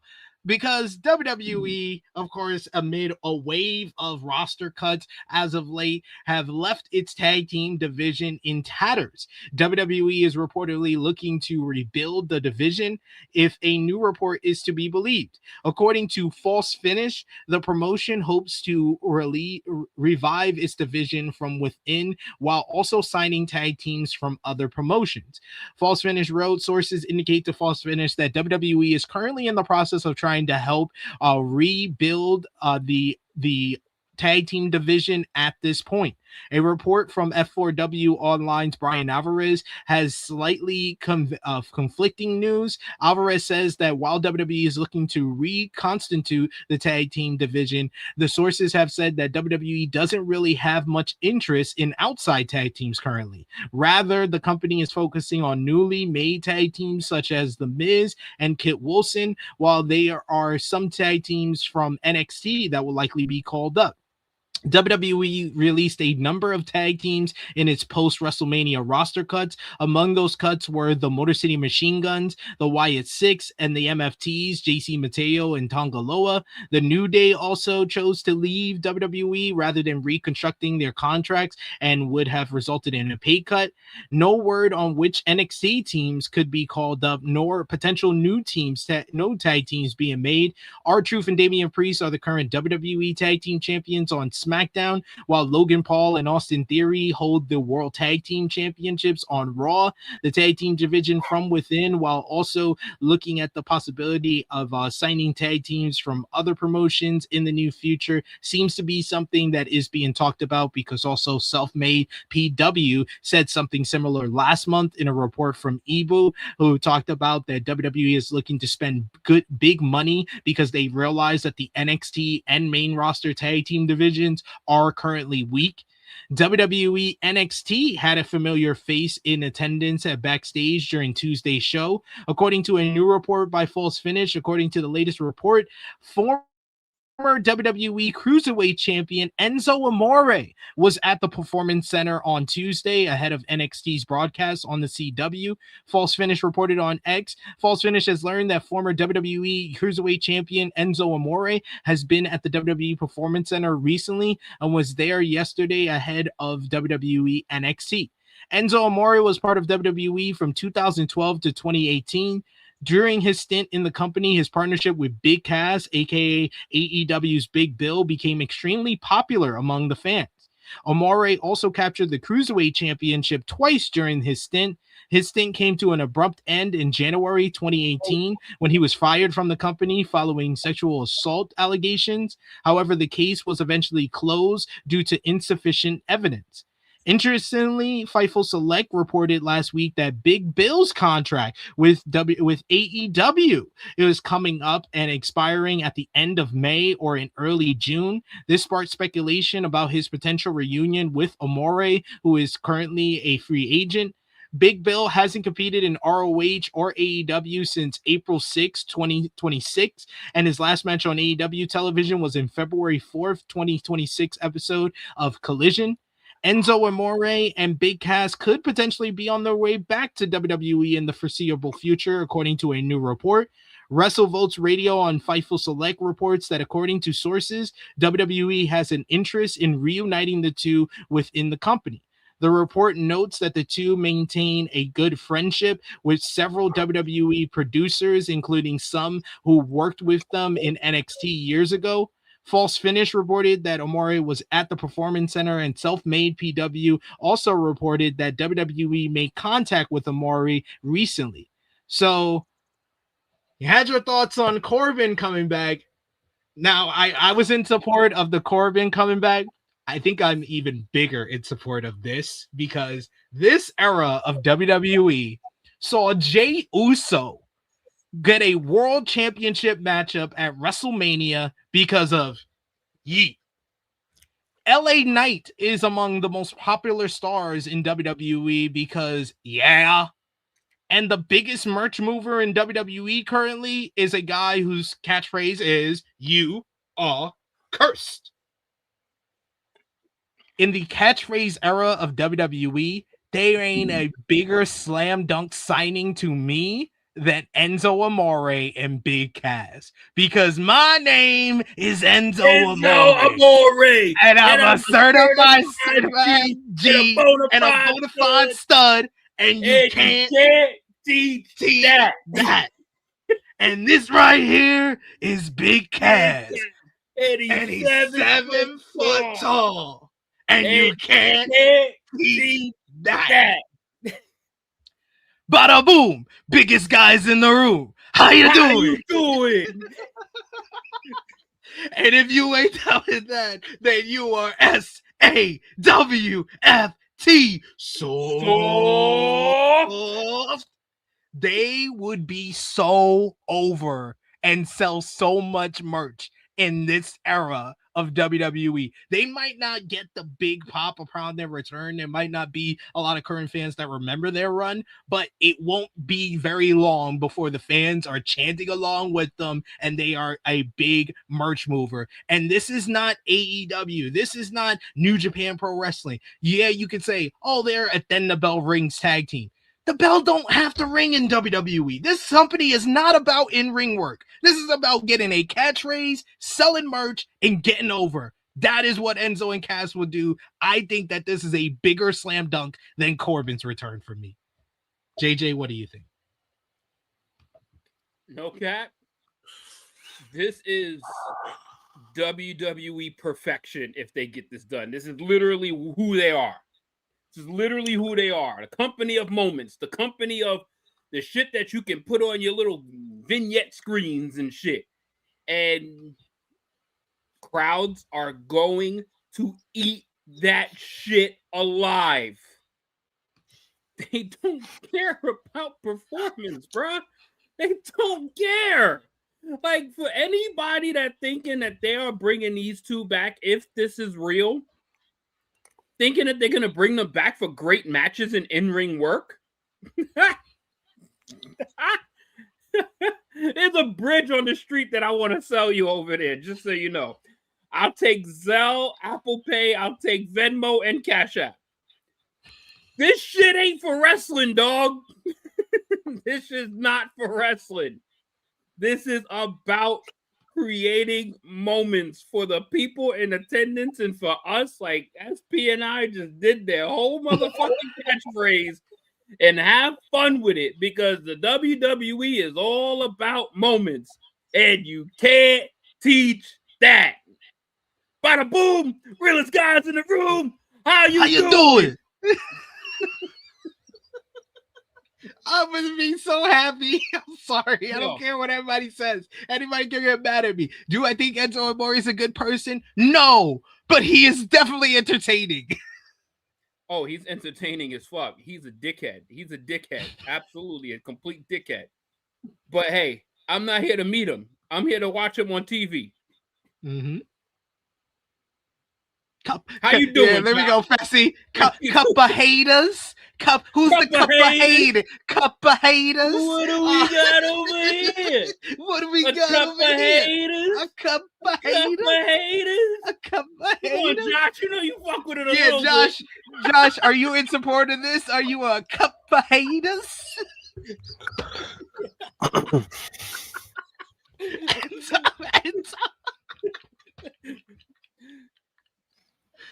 Absolutely the fuck not. I do not need to see them together on the fucking TV. I do not need to see that shit. I'm not in support of this. I never gave a fuck about their catchphrases.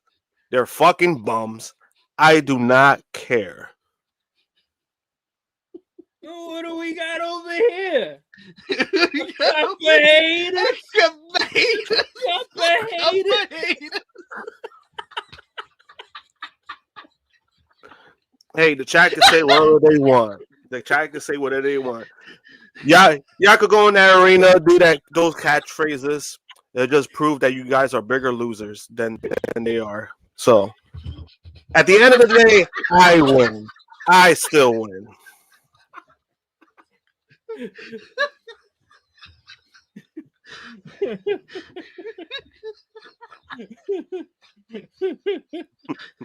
I'm crying.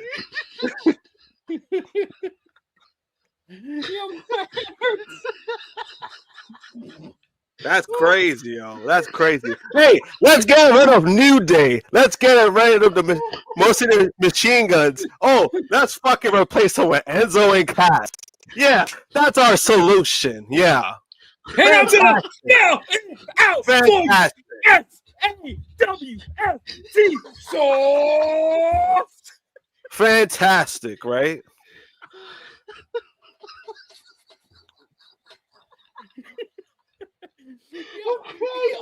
That shit will by far be the most entertaining thing on any of the programs that they're on right now. Oh my god. This is the best. This is the best news that I've heard about WWE in a while. Yo, oh my god. Damn, the bar set low then. Oof. You have no idea. Yo, we are done looking for niggas in this company for good work rate, bro. He said, "Yeah, we're done." Funny if it wasn't so pathetic. Damn. We got Ernie who says Josh is a real one. He knows we could be a couple of haters, but we'll be happy and successful. Y'all will still be suckers. A couple haters. Ernie, are you a couple haters? A couple haters? Oh. Yeah, I mean, as far as like the Enzo stuff, like when it comes to like when he got released the first time, honestly, if I'm being real, he should have never been released to begin with. That was just WWE's way of finding a reason to get rid of him because obviously, I might even call it allegations. Some bitch just made up a bunch of things on Enzo because obviously there was no proof. There was no proof of anything, and Enzo was cleared of that.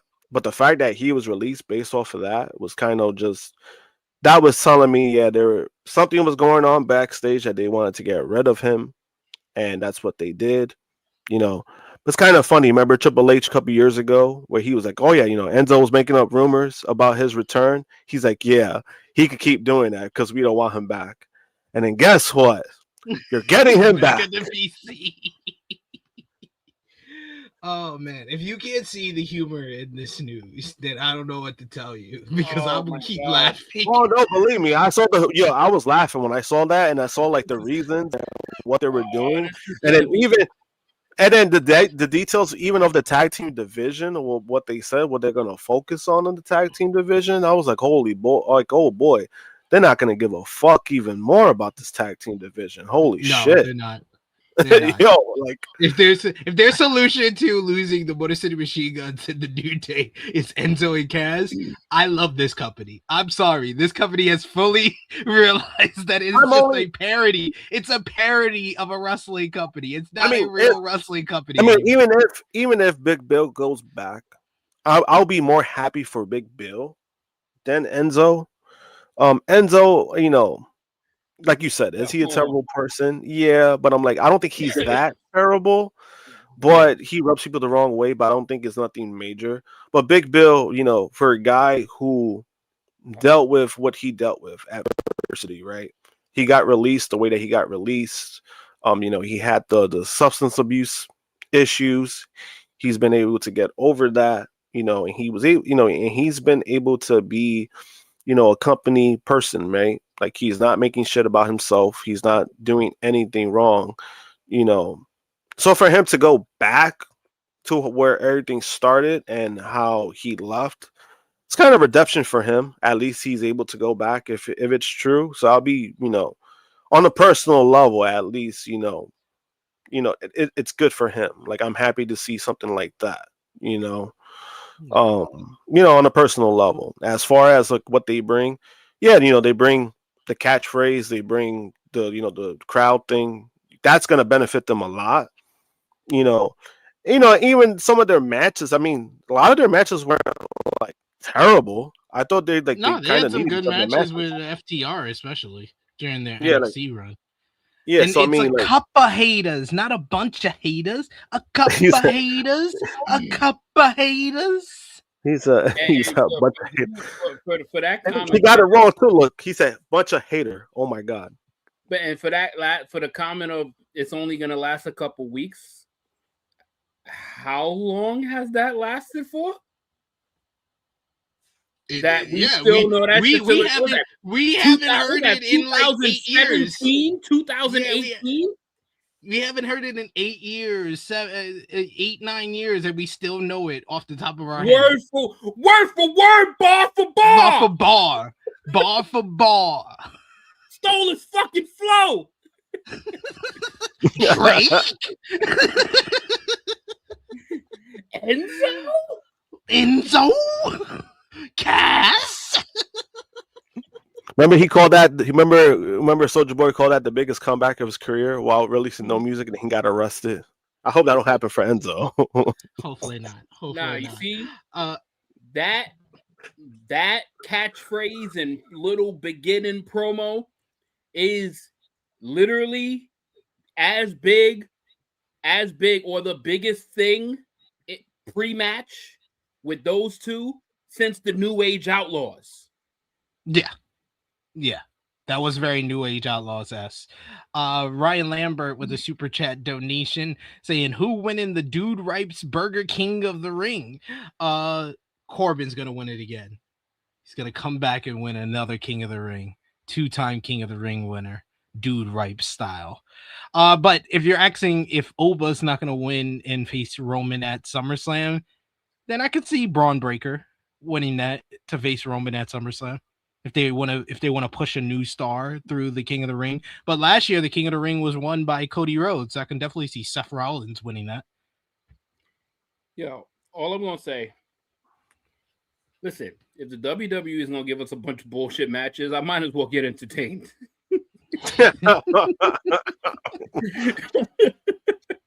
We got a super chat donation from Volup. Thank you so much, Volup, for the support. He says, "Damn, I'm gonna miss Tom Pestock on ITW. Don't worry, we'll try to get him one more time before he signs his deal. We'll see what happens." But yes, thank you guys. You guys made that fun. That was a fun topic to talk about. But another one that might be as fun is when you learn why Ludwig Kaiser was arrested this week. Yes, the artist formerly known as Ludwig Kaiser was arrested this week. Basically, down to People not minding their damn business. I'm out here making out with my lady friend, and you wanna say something? I'm gonna punch you right in the mouth. But no, that's basically how it went. That's basically how it went, ladies and gentlemen. But yes, Ludwig Kaiser was arrested this week basically for an incident that happened last month. He was arrested on charges of battery in the state of Florida. Fightful reports that Kaiser, real name Marcel Bartel, was arrested this week on the charge of battery. The news began circulating after Bartel's mugshot appeared on Recently Booked, a resource for real-time booking information, arrest records, and more. Sean Ross Sapp reports that the arrest is accurate and that sources have indicated that the battery charge was made after an altercation with a male. Despite some speculation online, the situation is not one of the domestic battery. PW Insider has also reported that it is not domestic incident and that Kaiser bonded out of Orange County Corrections in Orlando on $1,000 bail at 11:20 p.m. Eastern on Wednesday. The booking information notes that Kaiser was arrested and booked on Wednesday at 2:37 p.m. in Orange County, which includes Orlando. WWE has yet to comment on the matter. An affidavit in Orange County reports accessed by PW Insider has unearthed more details about the case. According to the document, Orlando police responded to reports of a physical confrontation on the 12th floor of an apartment complex at around 6:37 p.m. on April 23rd. The complainant, identified as Richard Reap, alleged that he entered a public elevator at 6:30 p.m. Reap claimed that he saw Ludwig Kaiser with an unidentified woman in an uncontrollable intimate manner inside it. After exiting the elevator on the 12th floor, Reap allegedly told the couple to please have some manners. The affidavit notes that Kaiser immediately punched Reap multiple times, shoving him into the ground and threatening more violence. The responding officer observed a fresh scratch and redness on the back of Reap's head, which the cops believed was in line with the recent physical confrontation. The responding officers reviewed the surveillance footage, which showed a white male punching and pushing Richard Reap outside the elevator at the alleged time of incident, and the footage has yet to be released. The police officers later identified Ludwig Kaiser as the suspect. The affidavit further notes that Reap identified Kaiser in a 6-person photographic lineup later that evening. Kaiser was subsequently charged under Florida Statute 784.03 with the warrant noting that there were no allegations involving weapons, firearms, intoxication, or shared residency between the two parties. The new details continue to emerge in the Ludwig Kaiser arrest case. Mike Johnson of PW Insider is now reporting that Kaiser, aka Marcel Bartel, has pleaded not guilty to the battery charges levied against him in the state of Florida.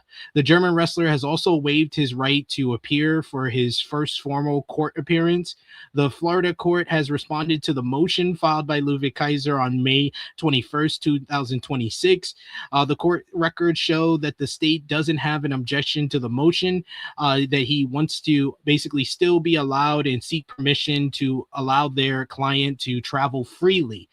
Since the initial filing of the motion, travel undersigned counsel communicated with Assistant State Attorney Shailene Koch, who indicated no objection to this motion. Wherefore, for the foregoing reasons, the defendant respectfully requests this honorable court to enter an order allowing him to travel out of the state of Florida and internationally. It was also Raj Giri of formerly of Wrestling Inc. He had another report in regards to this news, where he basically said that he received some information in regards to what happened with Kaiser. He wrote in a tweet on Thursday, "This is what I heard regarding the Ludwig Kaiser situation. situation. He was in the apartment elevator with his girlfriend, Andrea Barcet, who is the AAA ring announcer or backstage interviewer, and they were being affectionate, but nothing crazy or out of the ordinary. Reap allegedly didn't say anything in the elevator, but once he got out on the 12th floor, he allegedly said something to Kaiser to the effect of, "You need to show some fucking respect before I call ice on that bitch." Kaiser got out of the elevator and they had a little scuffle, but no punches were apparently thrown. Kaiser was allowed to travel back to Mexico as he appeared and attended the Senorita for El Grande Americano event in Mexico City on Friday night and cried, showed tears, wiped tears from his face due to the overwhelming show of support that he received from the fans at the show.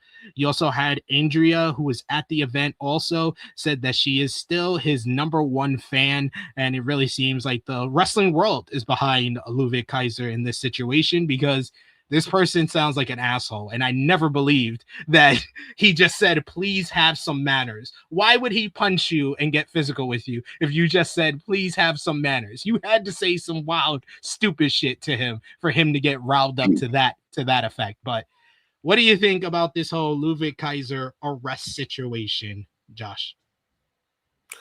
For one, I want to make things clear. That came from Raj Giri, so I do kind of, I want to say I don't believe him, but I just don't like the guy, so I don't know if he's being truthful or not. Sean Rossap has already come out and said that he heard something to that effect. Something similar? No, I think there's something similar to it. I just don't. I crush Raj in general, so I don't want to. I do too, but if other people are coming out and saying the same thing, so I question him, but as far as the incident, I just don't think it was a simple have some manners and then he beat the shit out of the guy. That's my because that tells me, I'm like, oh, motherfucker needs some anger management then, if that's the case, right? That would be a bigger problem for him. But as far as, sticking up for his girl, anybody would do that. So I get it on a personal level. You're sticking up for somebody for saying some wild shit, right? The only thing I just dislike is, he's putting himself in a situation where I'm just like, damn, bro, like, you don't want to lose your career because of this, like, that's the only thing I was just kind of like, in the eyes of the law, it doesn't matter what somebody says, right? It's about what you do, right? So if you attacked him first, it still makes you look bad. And I think that's the thing that I dislike, where it's like, damn, bro, like, putting yourself in a situation like that with the kind of job that you have, that's why it's kind of like, damn, like, it sucks on that aspect, but I get it. I get why he did what he did. So, I mean, to be honest, it seems like it's going to go nowhere. Nothing significant is going to happen. That's how it comes off to me. If he's traveling and they're granting a lot of things, that usually benefits the individual. So I think he's good. I think I want to say he's in the clear, quote unquote. I really don't think it's going to go anywhere. But as far as the other person, if you're going to be real, if you're going to do some shit, be a man and just fucking say what you said. Because, to say, oh, I just said, have some manners, I'm not buying that. I'm not buying that one bit. So it's like, you got fucked up for a reason. So why did you get fucked up? And everybody knows, like, when you in New York, right? We see videos all the time. People get into some incidents and all that stuff. People be saying some racist shit and they get fucked up. People defend that. Why? Because people don't like pieces of shit. So if you were a piece of shit in that incident, then you probably should own up. Like, yeah, I said something out of line. I said something crazy. The reason why he doesn't want to say that is because that's probably gonna hurt his end on the matter. But I don't buy that one bit. I don't buy the guy just being polite. I don't buy that one bit because, again, Ludwig doesn't have a history of incidents like this. So that's why it's kind of like, yeah, I don't believe it. Now, if you would told me like if it was CM Punk, I could believe that because he's had incidents like that where he's unhinged and he's crazy. Even though in the last incident I defended him and I still stand by what Punk did, but that's more believable, right? Like, oh, somebody said something to Punk and then Punk punched somebody. Ludwig doesn't have that history, so I think there's a lot that benefits him. He doesn't have a criminal record. He doesn't get into some trouble. I think it's not going to go anywhere, but it's just the aspect of getting arrested. It's like, I just want him to be more careful when it comes to that. JJ, what's your reaction to all this? This is what the society and world has come to, man. Like, you instigate something, you say something way out of proportion, you get punched in the face for it, and you the victim. Like that's literally like it's fucking it's a shame that we've come to that. It's a shame that it's been this way for so fucking long. And somebody's going to be recording on social media to post it, and nobody's going to catch what was said. They're only going to catch the reaction. Yeah. And I'm the man in me, I'm on Ludwig's side the whole way. I'm Same. on his side the whole way. Like there's no ifs, ands, buts. There's no, but he's got his career. Like, yo, at everything, at your core, you a man first. You a man first. So if somebody comes completely out of pocket to you and nothing is going to get said in pure manners, that's going to make me punch you in the face. You said some real out of pocket shit for me not to just step to you, for me not to just push you, but for me to fucking go to the level to deck you in the mouth. Mm-hmm. Like, you said some real out of pocket shit. And if that is what he said word for word, man, I'm like, you dragged Ice into this shit? Like, damn. What the girl did to you? Like, damn. Like, and then remember the first report said it was an unidentified white woman. It had me questioning if Ludwig was cheating on Andrea, because Andrea is the most obvious Latina that I've ever seen in my life. Like, how is he confusing that with a white woman? That's a white woman with a very good tan. So Richard Reap, he does sound racist as fuck. He's had a white woman. Like, yeah, we know what you were doing, bro. Like, you're just trying to cover your tracks. You don't want to make yourself look bad. It's just to say something like that. It's just like, damn, bro. Like, say how you really feel. You fucking mega piece of shit. And then it's like he didn't even just get like disrespectful to him. He got disrespectful to his lady. Mm-hmm.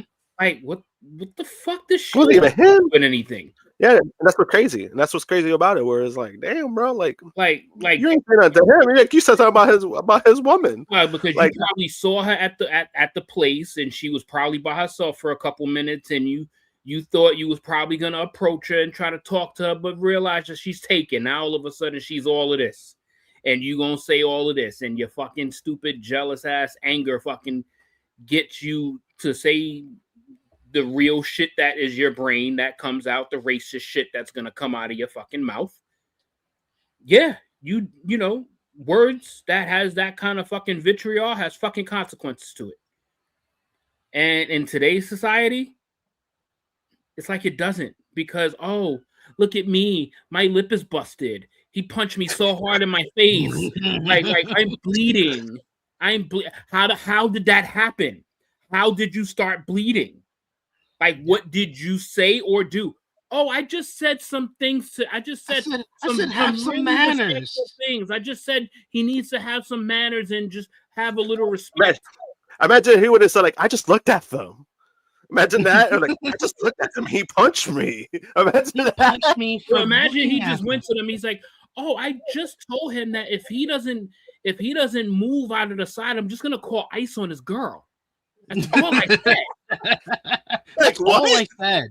That's all I said. I'm just gonna call ice on his girlfriend. Like, why is that such a bad thing? Why am I bad, right?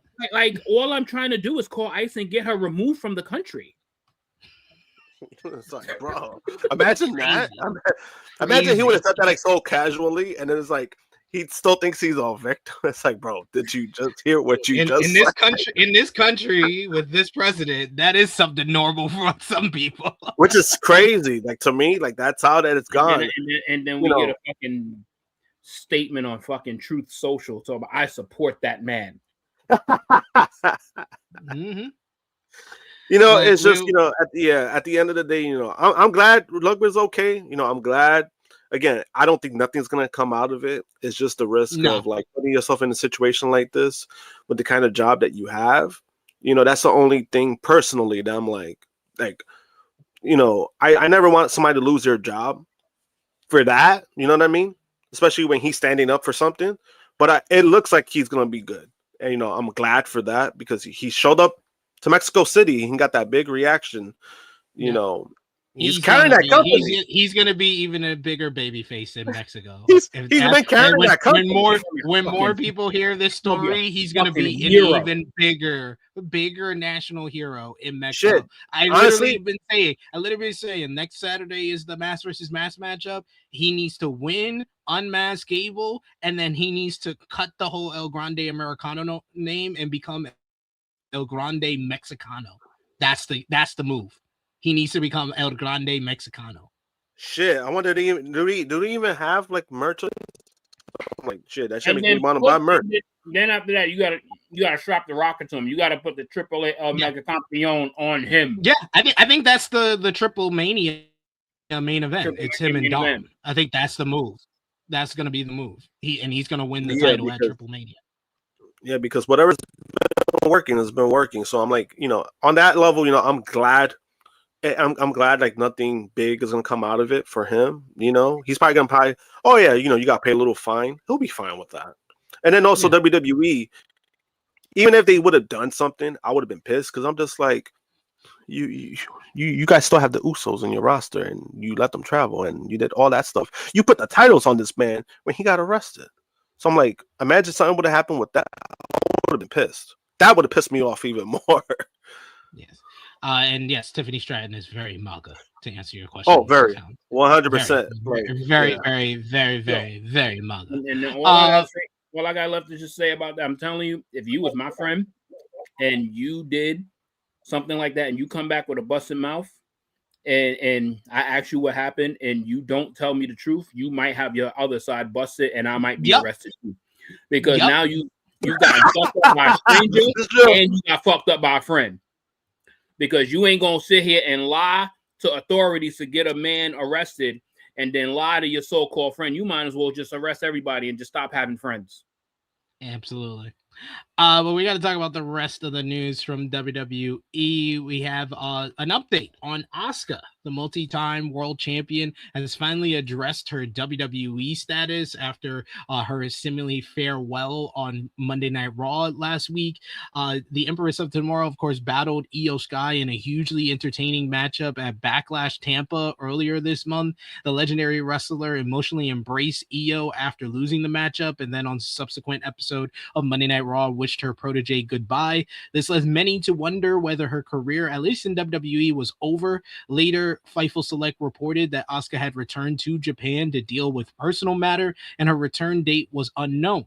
In her latest YouTube vlog, Kana-chan TV, Asuka addressed the speculations around her WWE future, and she confirmed the reports about her absence being related to her personal reasons in Japan. The veteran confirmed that she is still signed to WWE. However, her appearances are going to be rare moving forward. She noted how everyone started taking her for granted due to her long tenure with the company before reflecting on her unmatched legacy. She said, "It's been about 2 weeks since my my last match at Backlash, and I know there are a ton of rumors flying around out there, people asking, are we ever going to see Asuka wrestle again? Is she going back to Japan? Is she leaving WWE? The truth is, it was a personal matter. I reached out to WWE and we talked it through, but let's be clear. As you all know from watching my matches, I could still go. I am still at the top of my game. I've been with WWE for over 10 years now, almost like it was just a given, and because it became such a part of my daily routine, of your daily routine, I think my presence there just became something everyone took for granted. But remember, nothing lasts forever. Everything is finite. You see, I'm not just a wrestler by trade, I'm a designer too. Even the way I live my life has to be art. I'm sure you're all wondering what's next for me and how I'll be involved with TV and the tours moving forward. If you ever catch a glimpse of me, you better cherish it, says Asuka, but don't forget, I am still officially with WWE, so there's a chance I might just pop up in front of you when you least expect it. Let's be honest, no one will ever make the kind of historic impact I made from day one. I don't think anyone will ever climb to the top nonstop, grabbing every title and accolade along the way and the way I did it. And because I'm a true pioneer, there will never be another Asuka. So from here on out, if you ever catch a glimpse of me, you better cherish it because it's going to be rare. That said, my YouTube channel and social media are staying active to stay connected with you guys. So it seems that Asuka is not, in fact, semi-retired, but it seems like she is gearing up for the final run of her career. I like the fact that she took to her YouTube channel to address all of this because there was going to be a lot of questions and a lot of people kind of wondering this whole time. So I'm glad she was able to go out there and address it herself. But her protege, Io Sky, had some big news this week as she has officially announced her marriage to none other than Evil. The artist formerly known as Evil and Io Sky have tied the knot, with Sky announcing the couple got married over the weekend. The WWE star posted to Twitter on Sunday to announce that she and Naraku, previously known as Evil in New Japan Pro Wrestling, are now wed. Sky shared a pic from the wedding as well as a statement which read, "To everyone who has always shown us such warm support. On a personal note, we would like to announce that Naraku, formerly Evil of WWE, and Io Sky, formerly Io Shirai of WWE, are now married. We began our pro wrestling careers in Japan, each seeing different landscapes and skies, but starting this early summer, we feel a deep sense of connection and joy at becoming colleagues and comrades as we take on the next same stage, WWE, across the ocean. From now on, as a married couple, we will support each other in our daily lives as WWE superstars. We will share both the lonely darkness and the glory, lifting each other up and striving to shine even brighter. We will never forget our gratitude to all the fans who have supported and guided us thus far, as well as to everyone involved, and we intend to forge ahead together toward even greater heights. We are still a work in progress, but we humbly ask for your continued guidance and support. On behalf of all of us at Tru Heel Heat, congratulations to the happy couple. It's something that a lot of us kind of in the know have known that they were together, but they had a long distance relationship for like a decade. So I'm so happy that they're now together and now they kind of finally tied the knot. So good stuff there. We got some best wishes from the chat. That might be the best well. stuff that you say about Evil on this channel for the next year. I mean, it's the best thing he's ever done. No, I'm always in support of Evil now that he's in WWE.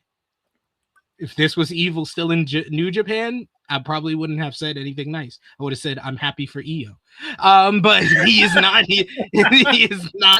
He is not in New Japan, so I'm happy for the both of them. Congrats, Io. Congrats. I'm happy for the both of them. But I'm also happy because I was right. Danhausen is a star. And the New York Knicks are very happy about it. The New York Knicks pulled off a shocking upset over the Cleveland Cavaliers in Game 1 of the Eastern Conference Finals. Upset is crazy. Hey, they were down 22. It is shocking. WWE superstar Danhausen was in attendance at the NBA playoff game at Madison Square Garden. Earlier in the day, Danhausen appeared on ESPN's NBA Today, where he delivered his trademark curse on the Cavaliers. It appears the Danhausen curse proved effective yet again as the Knicks won. Danhausen even received his own official Knicks jersey, as shown by WWE on social media. Even AEW and former WWE superstar Swerve Strickland was impressed with Danhausen's curse working on the Cavs, as he remarked on social media, "I've always been a believer." The nice, very evil wrestler remarks in his own video that Danhausen told you the curse was real. Danhausen has cursed the Cavaliers, and the Knicks have won, and Danhausen has won. And now he's owed courtside seats in between Timothy Chalamet and Kylie Jenner. And the curse will continue. You got WWE superstar also received massive praise from the board of directors, as Chief Content Officer Paul Triple H Levesque and WWE President Nick Khan during a recent town hall meeting basically praised Danhausen. According to PW Insider Elite, Khan and Levesque pointed out how Danhausen has become the second biggest merchandise seller in WWE since arriving in the company earlier this year. They also noted that his current shirt designs are among the top 5 best-selling shirts. The very nice, very evil star has made multiple appearances on ESPN and major crossover appeals since signing. He made his debut in Chicago this past February at Elimination Chamber. Though his debut was underwhelming, he quickly won over the fans with his character work and with the WWE Universe taking a liking to his iconic curses. He actually had a memorable segment with John Cena at WrestleMania 42, and apart from cursing The Miz, Kit Wilson, Dominic Mysterio, and other superstars,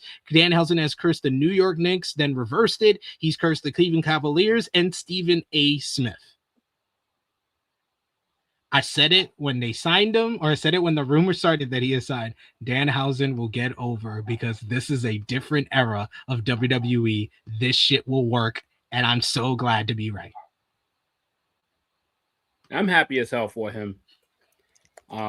Because clearly, obviously, he's in the right place. He's in the place that don't care about wrestling. So he's in the perfect place. That's why it didn't work for him in AEW, because he's a borderline halfway decent wrestler-ish. And that's not all elite. So go to the side that's entertaining. Go to entertainment. And it's a perfect glove fit, which is why we're so stoked if Enzo and Cass comes back. It's just Realest guys in the room. How you doing?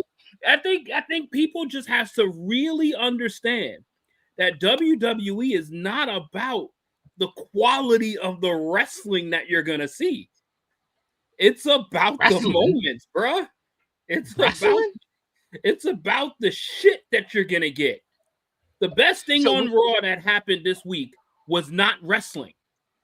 So we ain't talking about the merch. We ain't talking about the catchphrase. We ain't talking about the promos or the characters. We talking about the wrestling. We talking about the wrestling. Not here. Not here. WWE talks about the wrestling like Allen Iverson talks about practice. You see how long these niggas' entrances are? The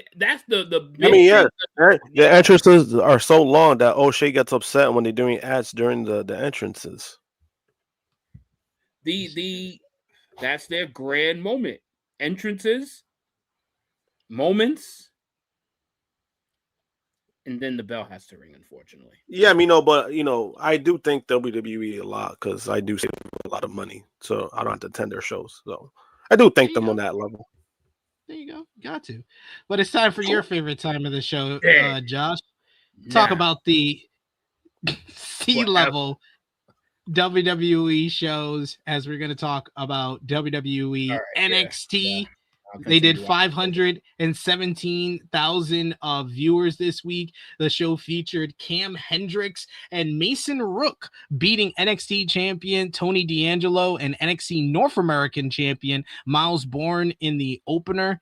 You also had after the matchup, they had an interview segment where Rook beat down Hendricks as well. You had Kalani Jordan came out to issue a challenge for the NXT Women's Championship, only to be interrupted by Izzy Dame, who also had a claim to the title. And then Lola Vice came out as well, the champion, who says that she would face Dame next week and then take care of Kalani next. Finally, Kendall Gray joined this group to set up Jordan to get attacked by Ren Sinclair, hitting her with the crutch as the babyfaces stood tall. Yeah, Tristan Angels made his in-ring debut in a win over Romeo Moreno in a pretty good matchup. Post-match, Shiloh Hill taunted Angels with his new Mr. NXT act and laughed at his old pageant photos. You had Keanu Carver picked up a win over Tate Wilder in singles competition. Tatum Paxley defeated Lizzie Rain in a very good bout to retain the NXT Women's North American Championship. Post-match, Zarya came out and laid out both ladies and stood tall with the NXT Women's North American Championship, staking her claim to the next title opportunity. And then finally, the Vanity Project retained the NXT Tag Team Championships over Saquon Sugars and Dion Lennox of Dark State in a pretty decent main event. Post-match, you had Cutler James and Osiris Griffin. They finally made their decision in regards to the future of Dark State as they attacked Saquon Sugars instead of Dion Lennox. Lennox would join in the attack as they beat down their former stablemate and laid him out with a massive toss powerbomb through the commentary table as they stood tall over Saquon Sugars, who is now out of Dark State. Moving on to Wednesday on Tubi, you had WWE Evolve. The show featured Layla Diggs defeating Anya Rune with a beautiful moonsault as she picked up the victory in singles competition to open the show. You had Chaz Starboy Hall scored a victory over CJ Valor in singles competition. There was a contract signing between WWE Evolve Men's Champion Aaron Rook and Tristan Angels ahead of their title match on next week's show, while Tate Wilder finally got revenge on Cam Hendricks with a victory in the main event. Then on Saturday, you had a Triple A on Fox. The show featured a big tag team opener, a four-way matchup with Mr. Iguana and La Parka picking up a win over NGD, Tokyo Bad Boys, and Money Machine in a four-way. Post-match, the War Raiders came out and jumped the other teams, sending a message to the AAA Tag Team Champions Pagano and Psycho Clown. Galano made his debut in a 2-on-1 handicap match with a win over Drago and Chris Carter, while the Creed brothers scored a victory over El Fiscal and Aerostar in the main event. Post-match, they continued their assault on their opponents until Los Americanos made the save. However, original El Grande Americano came out to help the Creeds. They beat down on a 3-on-2 attack on Los Americanos until El Grande Americano 2 came out to try to help.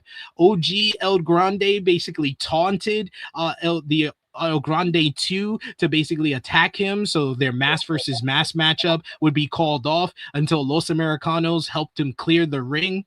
After that, El Grande cut a passionate promo about fighting in the mass versus mass matchup for Mexico, for Andrea, and probably for the guy that he beat up and got arrested for, to prove that he is the one and only El Grande Americano. And then you had finally TNA Thursday Night Impact of this past Thursday on AMC. The show featured Mike Santana retaining the TNA World Championship over the returning Steve Macklin in a damn good main event matchup, actually. You also had the System kicked off the broadcast, only to be interrupted by the newly debuted Fabian Eichner, aka the former Giovanni Vinci, who got the better of the entire faction and stood tall to send a message to the new X Division champion, Cedric Alexander. Indy Hartwell picked up a DQ win over Elena Black after outside interference from Ariana Grace. Post-match, Grace's fiance, Channing Stax Lorenzo, called out Santino Marella, Ariana's dad, who was about to attack him with the Cobra before Dario Ray came out to stop all of this. Later on in the show, it was announced that Stacks would face Santino next Thursday on Impact. Broken Matt Hardy scored a victory over Vincent thanks to outside interference from Willow the Wisps, making his return, basically the alter ego of brother Nero, Jeff Hardy. Isaiah Brookside beat Jada Stone to send a message to TNA Knockouts World Champion Lei Ying Lee. And then finally, you had Mustafa Ali defeated Chaz Starboy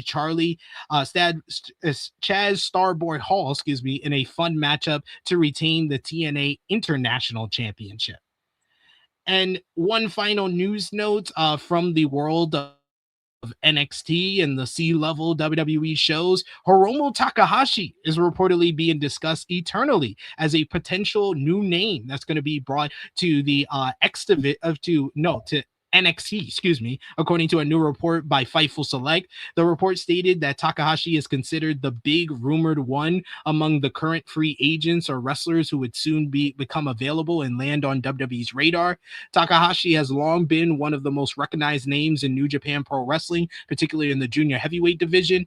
Over the years, he has built up a reputation for high energy matches, unpredictable character work, and several major title runs in New Japan Pro Wrestling. Sean Ross Sapp also described the idea of Hiromu Takahashi joining NXT as a no-brainer, while acknowledging the ongoing debate surrounding whether a wrestler with his international reputation and experience would actually need a developmental stop before appearing on WWE's main roster. At this stage, the situation remains speculative. There has been no official confirmation that Takahashi has signed with WWE or agreed to join.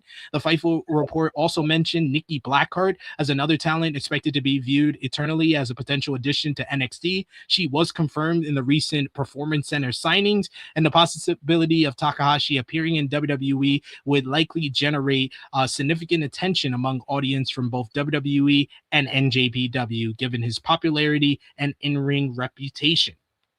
But that is all from WWE. I had a very good time talking about WWE this week. I'm sorry that Enzo Amore and Big Cass talk is an all-timer for us. I cried. I've never cried talking about something before. And laughter and joy. It was laughter and joy. You were absolutely right. And despair. From you, we got 107 Carnage, who says Mason Rook may be the next big thing. He's been doing well over on NXT. He's big, he's bad, he'll body slam your dad. We also got Volop, who mentions Evolve did have one of the best moonsaults I've seen in forever. Layla Diggs, I'm a Layla Diggs supporter. I was on the NXT post show on Fightful teaching Alex Pulowski about Layla Diggs, and then she showed out and went viral with her moonsault on this week, so that was cool. And Dion saying, imagine getting soloed by Giovanni Vinci. That's the system for you. I'd retire after that. But it is almost time as we wrap up with WWE. That can only mean one thing, that is about that time for our favorite segment of the show. But to do that, we need the person who always calls on our favorite segment of the show, the fourth member of the team, the princess of all the true heels, the one and only Zoe Stark Op. Miss Krssi Luv is here, our tribal princess. How are you doing? Oh my, what's up? What's happening? The fact I know what that she did. She avoided WWE stuff. See, smart move on her end. I should have done that. And you see what I wrote at the bottom. Anywho, but I was listening to you guys. The fact that you guys had so much fun and are hoping that Enzo and Cass are coming back. I was dying in my car. I was so sad that I could not come on. And I mean, when you had me crying because I was like, the fact that you guys did that shit bar for bar, word for word. I was like, then you guys convinced me to be in agreement with you, even though I was about to say, what do we got over here? A cup of haters. A cup of haters. But I'm like Josh, because I'm like, we don't fucking need them. But you got rid of good tag teams to get rid of to get more trash tag teams. Way to go, WWE! You're still winning. Good job. Can't wait for that first promo, bro. Because the kids are gonna eat that shit up. The kids that are now that didn't get to see it before. He had hair. It's gonna be terrible. They like. Unfortunately, they're gonna become more stupid after that. It is. That's what WWE loves. They love stupid. So it's gonna be great for them. They're gonna sell so much money. It's gonna make so much money. Watch. If Danhausen can make money, they could too. Fashion again. Cheetah Prince about to be all over the place again. Cup of haters, cup of haters. And the fact that you guys talked about WWE for like the last 2.5 hours is just crazy for me. I mean, about 2 hours. It was some good news points. We spent the first like half hour talking about basketball. Oh, you did. You did talk about basketball for like 45 minutes. You're right.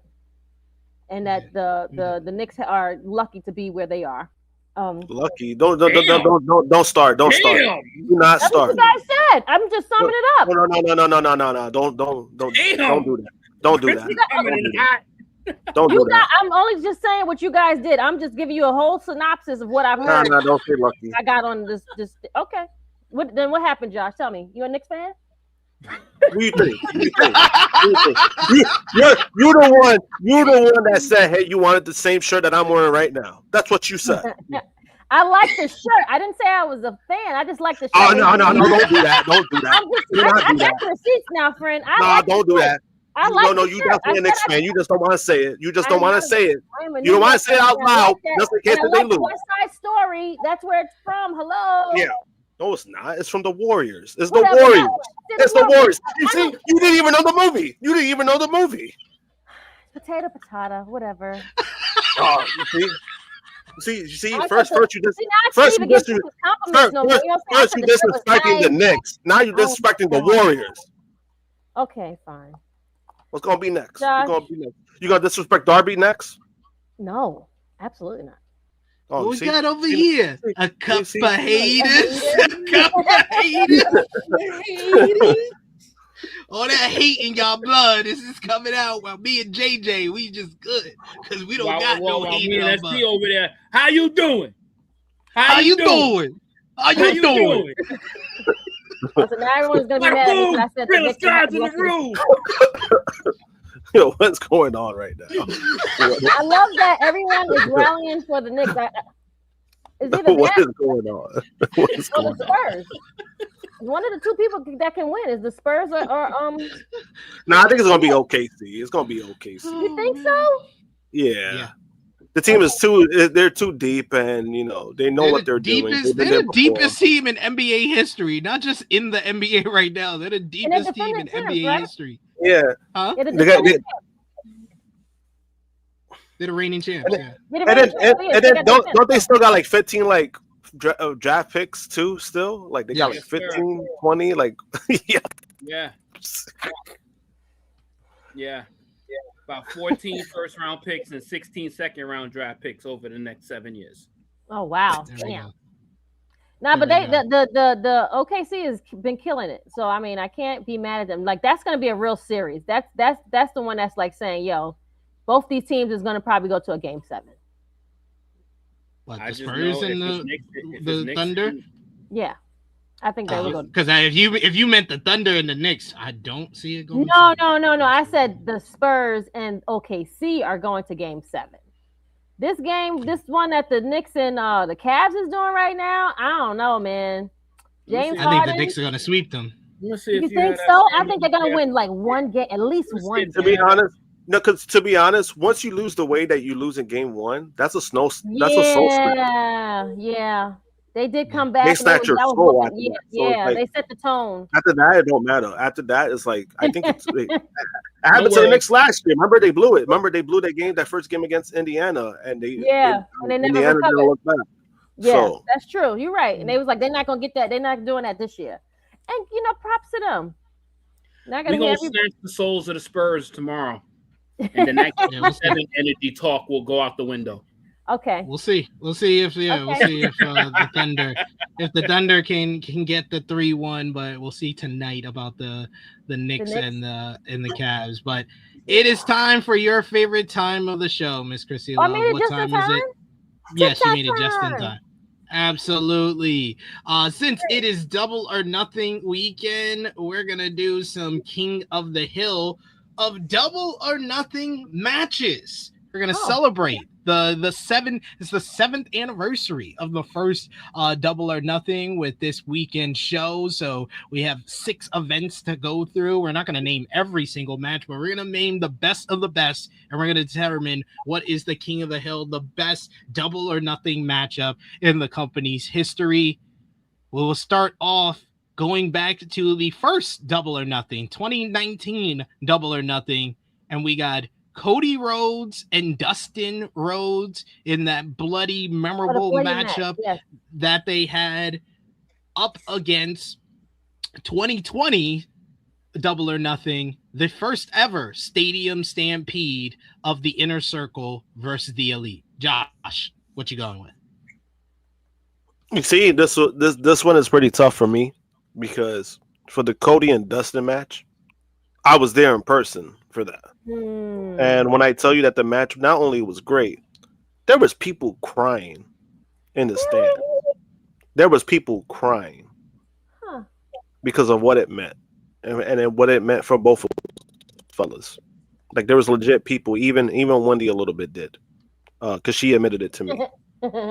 So that's why it's kind of like, But then Stadium Stampede, I mean, the first one, that's an all-time classic in my opinion.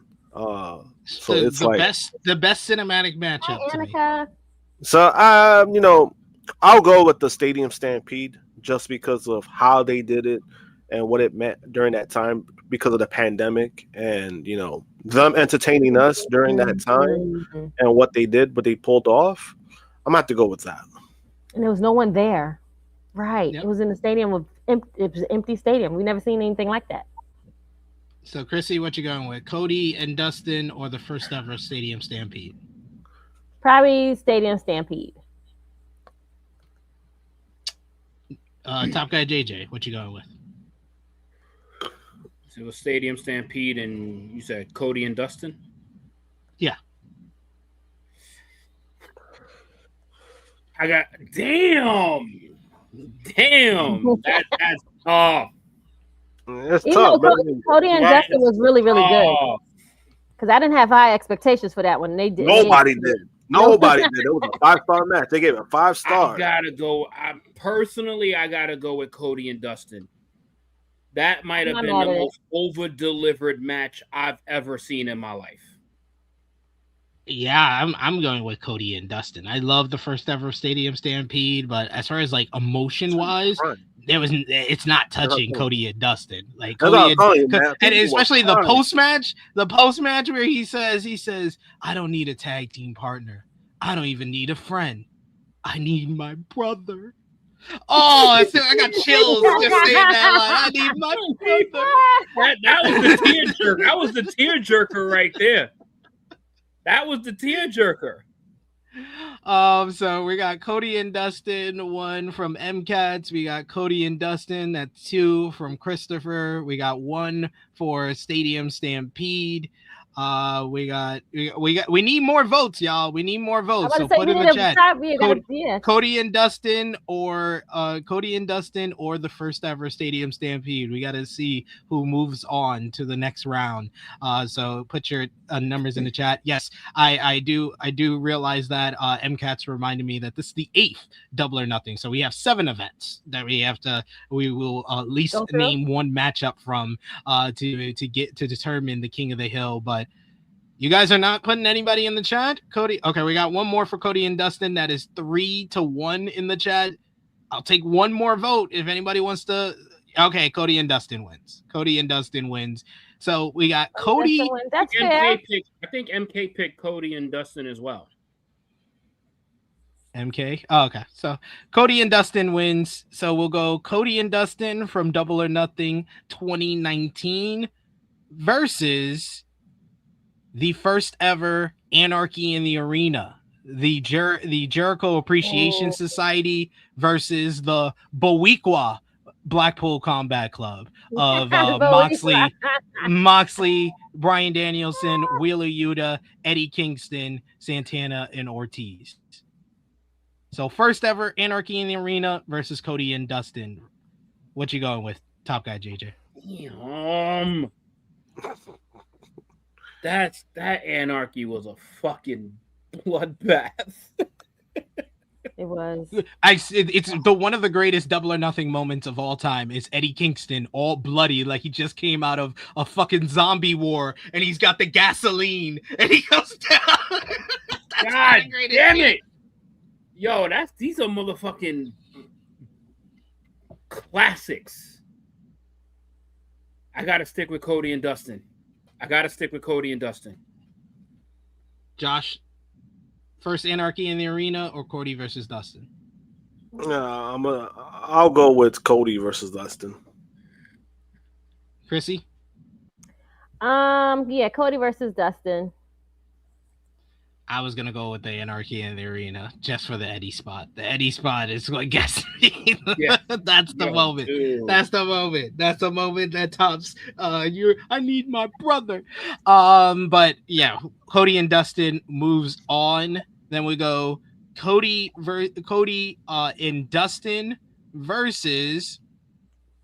Let's go with last year's Anarchy in the Arena. The Death Riders versus Swerve, Kenny Omega, Willow Nightingale, and the Ops.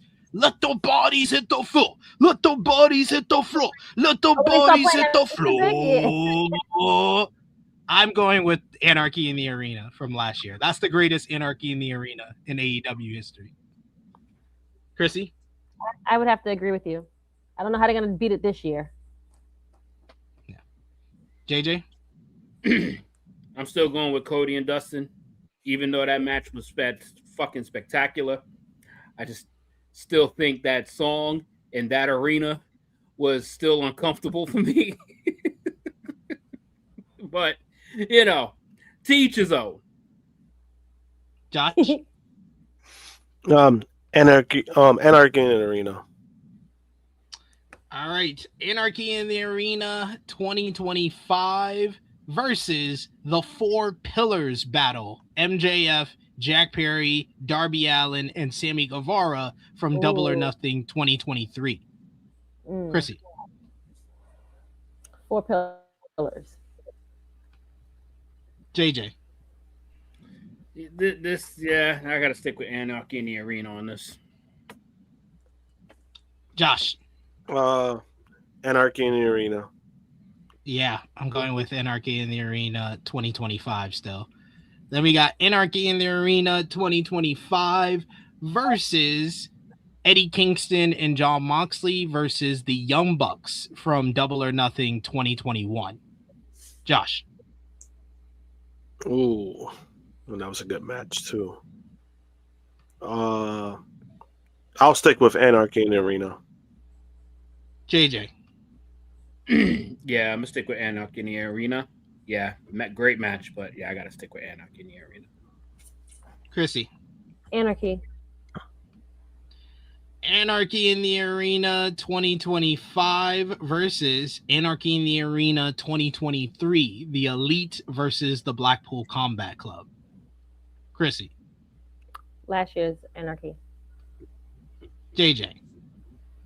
Anarchy in the Arena. It's both Anarchy in the Arena. You have to give it a year. Last year. Josh? 2025.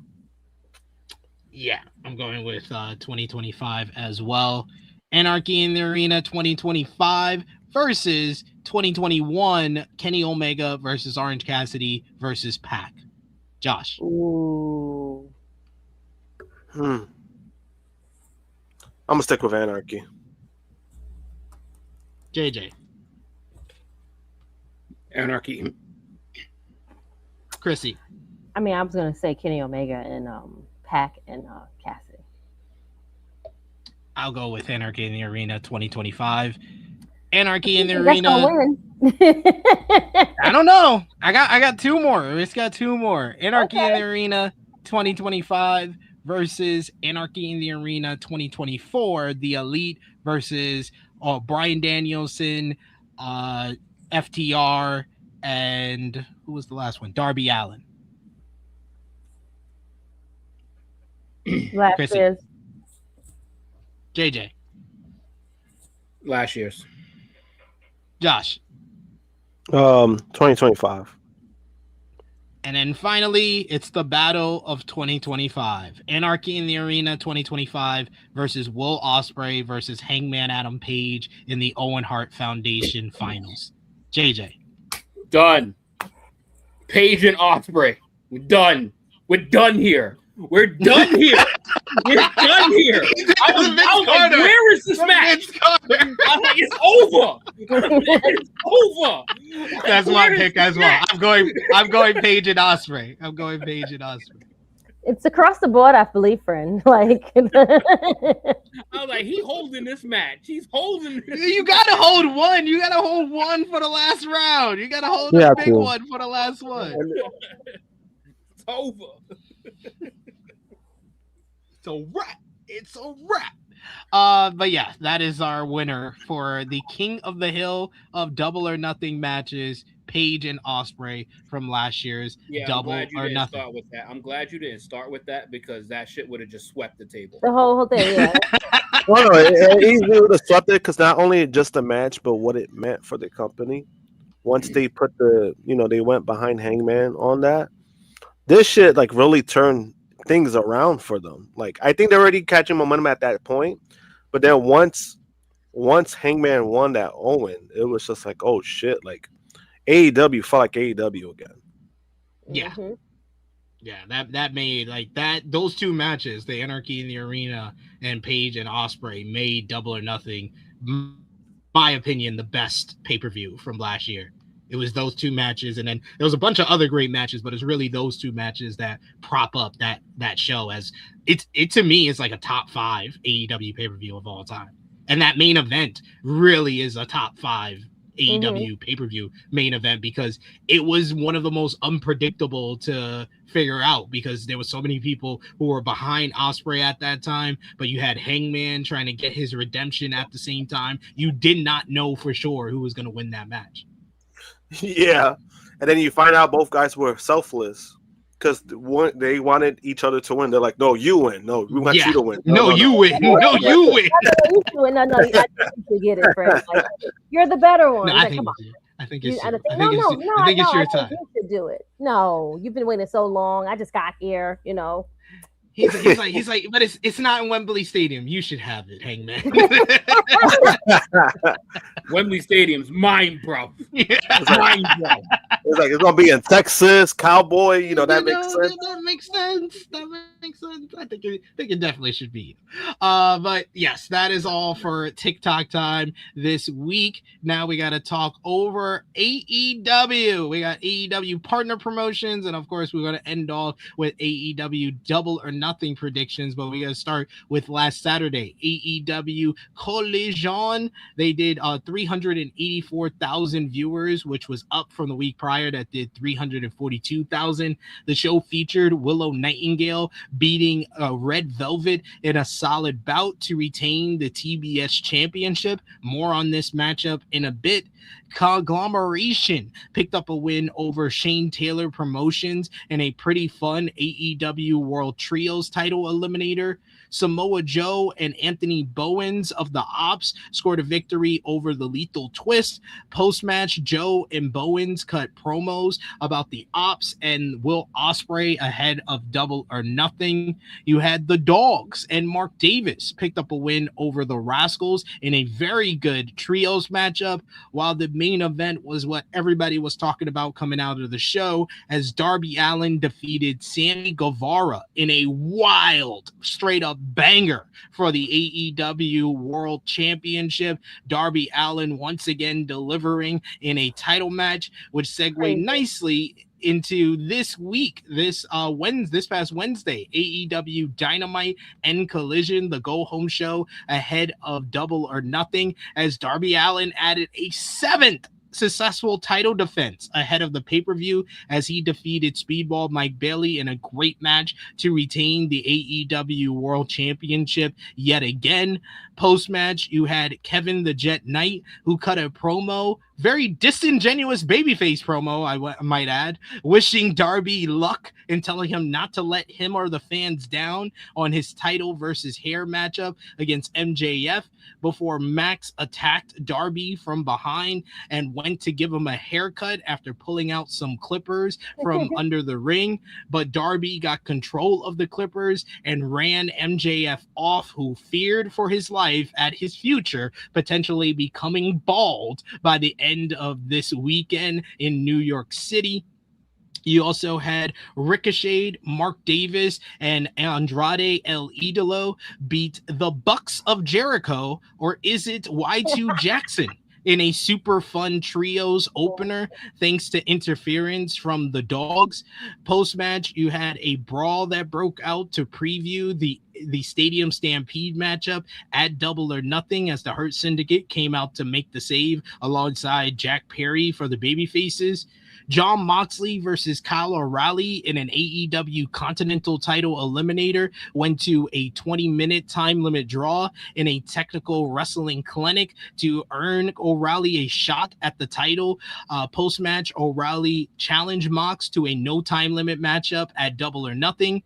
Will Ospreay picked up a win over Katsuyori Shibata in a very good bout. Post-match, Samoa Joe came out to give Will a warning ahead of Double or Nothing, which led to a splendid promo from Ospreay, hyping up the Owen Hart Cup, his story with Moxley and the Death Riders, as well as his road to All In, talking about having the country on his back and winning the main event, Wembley Stadium.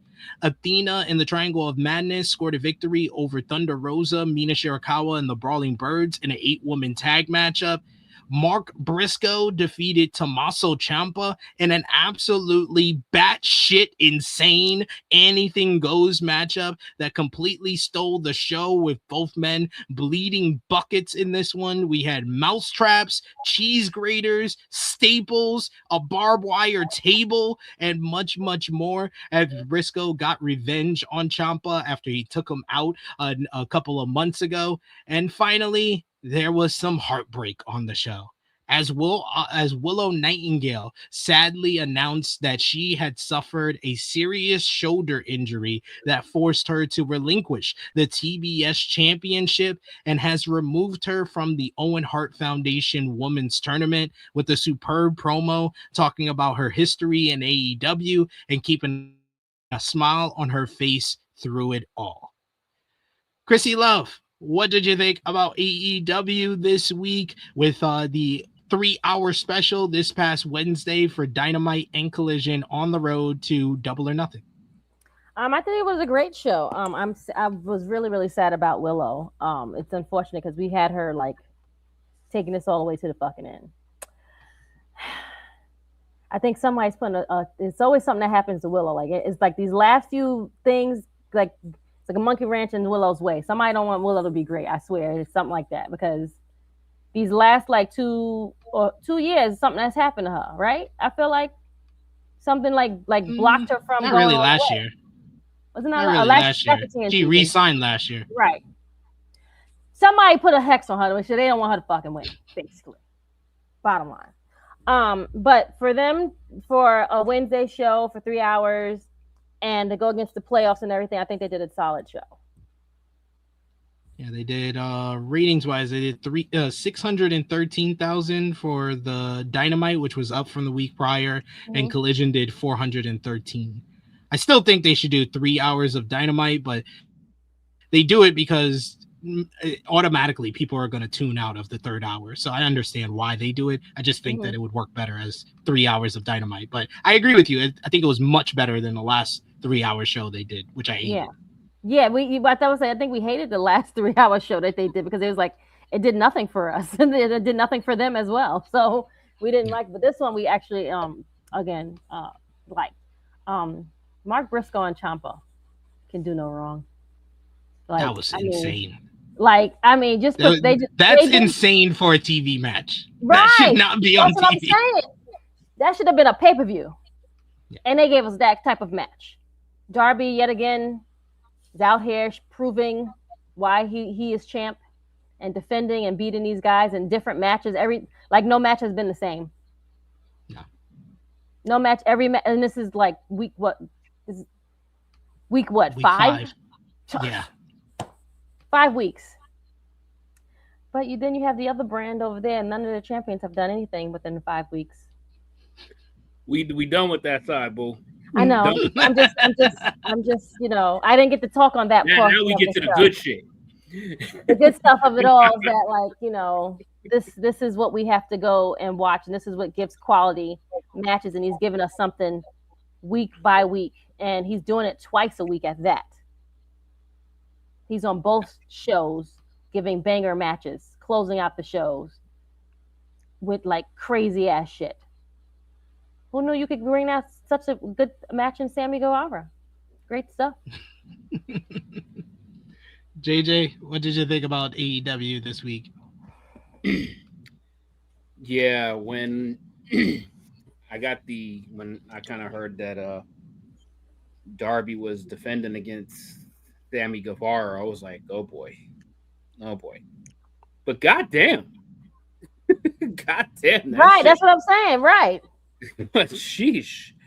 It's like, all right. He's actually still pretty good at wrestling.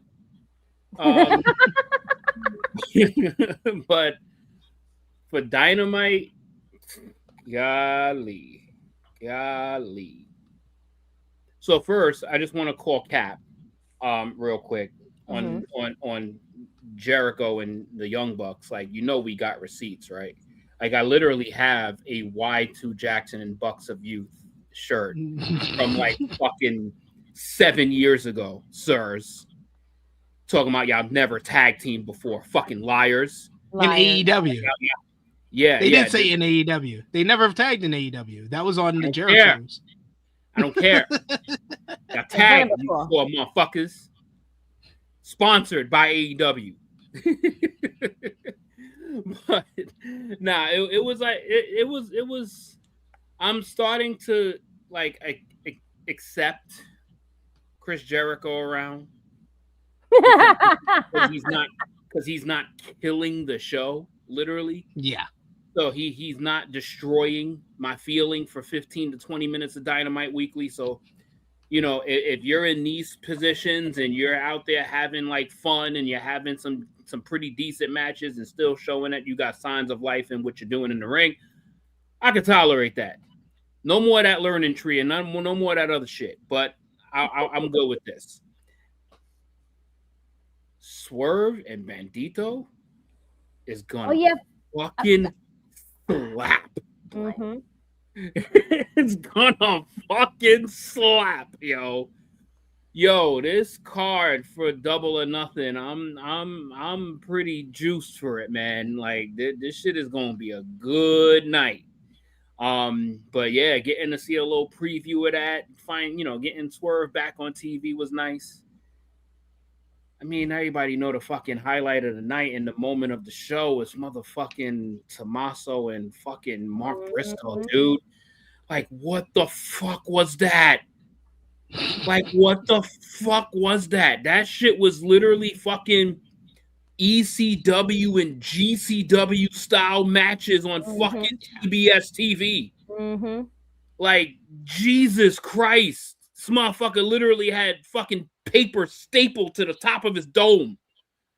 And just resuming in the match. And he wore it like it was a cowboy hat. Yeah, and just wore it throughout the match. Just wore it. And that cheese grater spot, bro. Oh my god! I was like this. Look, dude. Nah, that shit. That match was fucking insane. And I love the fact that Darby literally has more title defenses than everybody in the other company combined. We went through what was it, 7 different champions? He has literally more defenses than everyone. And this includes Penta, which actually defends his championship. Mm-hmm. He has more defenses than all of them combined. That's fucking sad, dude. And all of these matches have been really good. Like, all of them. Like, he's like 7 for 7 for defensive matches, for the championship defenses. And there's no... I just wish that the match with Speedball was just a tad longer. I just thought it was a little short. Yeah, it was the shortest matchup. It was like 11 minutes. But even like the Speedball matchup is probably the weakest, and it was still like a 4 and a quarter star matchup. That's how high the quality of this reign has been. That a 4 and a quarter star matchup, a great match, is the weakest of his matches. Yeah, like this was really good, and I don't know, man. Why am I feeling like I'm getting the inklings of a Jet heel turn soon, bruh? We were talking about it heavy. You need to watch AE Ramble where me and Jimmy were like, oh my God, Kevin Knight might be the MVP of this episode because he is the greatest disingenuous babyface. Because that whole the interview he did backstage where he's like, Speedball, I wish you luck, but hey, whenever you win, give me a title shot because Jet 2 belt sounds real nice, but good luck, man. I was like, this egotistical son of a bitch. I was like, this nigga just want you to win the title so he could take it from you. Right. And then walk around as a tag team with you, watching you with the title that I just took from you. Yeah. Then he cuts the promo after the matchup. He's like, if I could beat MJF, I know you can. Don't let me and the fans down. It's like, yo, this little slide dick moves right there coming out, bro. Like, after this man just had a fucking war against his tag team partner. He's like, don't let us down. Don't let the Jet down. I'm proud of you, Speedball. I'm proud of you. You did as best as you could. I was like, this disingenuous son of a bitch. Yeah. But overall, really good episode, man. And Collision was pretty nice as well. Collision was pretty good too. Man, that Will Ospreay promo on Samoa Joe. Great stuff. Favorite part of the show right there. Even FTR versus Conglomeration. That was a really good matchup. Mm-hmm. Yeah, and that might have been like one of the nicest, one of the better, I think, delivery promos that Cope and Cage did in the back area. Yeah. Like I really enjoyed that. That was pretty good. But yeah. See, this is what 3 hours of television should feel like. Satisfied. What it should feel. Josh, any thoughts on AEW this week? There was a better flow for 3 hours. It was a way better flow. Like it was a lot easier to watch it. It ended up being a great show, so that was good. The Willow news I thought could have dragged the show down just because it was like, damn, it kind of did feel inflated. But then they were able to keep it up, with some of the matches that we got. Darby versus Speedball was really good. I wish I had more time, but then I'm like, it did its job. We kind of knew that, Speedball wasn't winning anyway, but at least they did what they did. So, it was good, and then we have fucking Mark Briscoe versus Ciampa. Oof. Like, damn. That kind of, maybe, like low key, maybe that should have been the main event for Collision because I thought that would have been a great spot for all that violence. But besides that, they fucking killed it, yo. Mark Briscoe, we've been saying it, man. Like, he's like legit, like for somebody who's been through what he's been through and then always giving out the performance that he does, man. I'm always gonna love that dude. Like, this was no different. I'm glad he won too, because the way that match was going, you didn't know who was gonna win, but the way the finish was too, it was cool. So it was an overall great show in my opinion. We got a super chat donation here from Matthew Hooks. Thank you so much, Matthew Hooks, for the support. He says, I don't understand how you give women tons of ROH time, but never on AEW. It just will never make sense. We aren't asking for a lot, just focus / stories. Yeah, I mean, this has been the same complaint for 7 years now. AEW just, this is the one thing that stops them from being a perfect company. They can't be perfect if they just show no care whatsoever for the women's division. Yeah, and unfortunately, they don't got a really great bar to fucking reach. They don't got great places to fucking go and follow. They don't get inspiration from anywhere else to fucking make their women's division better. So they just trying to make it great on their own.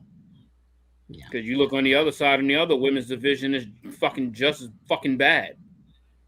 It's true. And it ain't because of the women. We got a couple of other lingering ones, super chats from our WWE talk, specifically about Ludwig Kaiser's arrest. Volop says, that shit didn't get punched in the face. He deserved it. Sorry, I usually will not side with foolishness, but don't antagonize me. Don't say some dumbass shit, and then when I approach you and do something, then I'm the bad guy. This is true. Yeah. Volop says this shit would just get him Ludwig more over in Mexico. It's the most lucha shit he's ever done.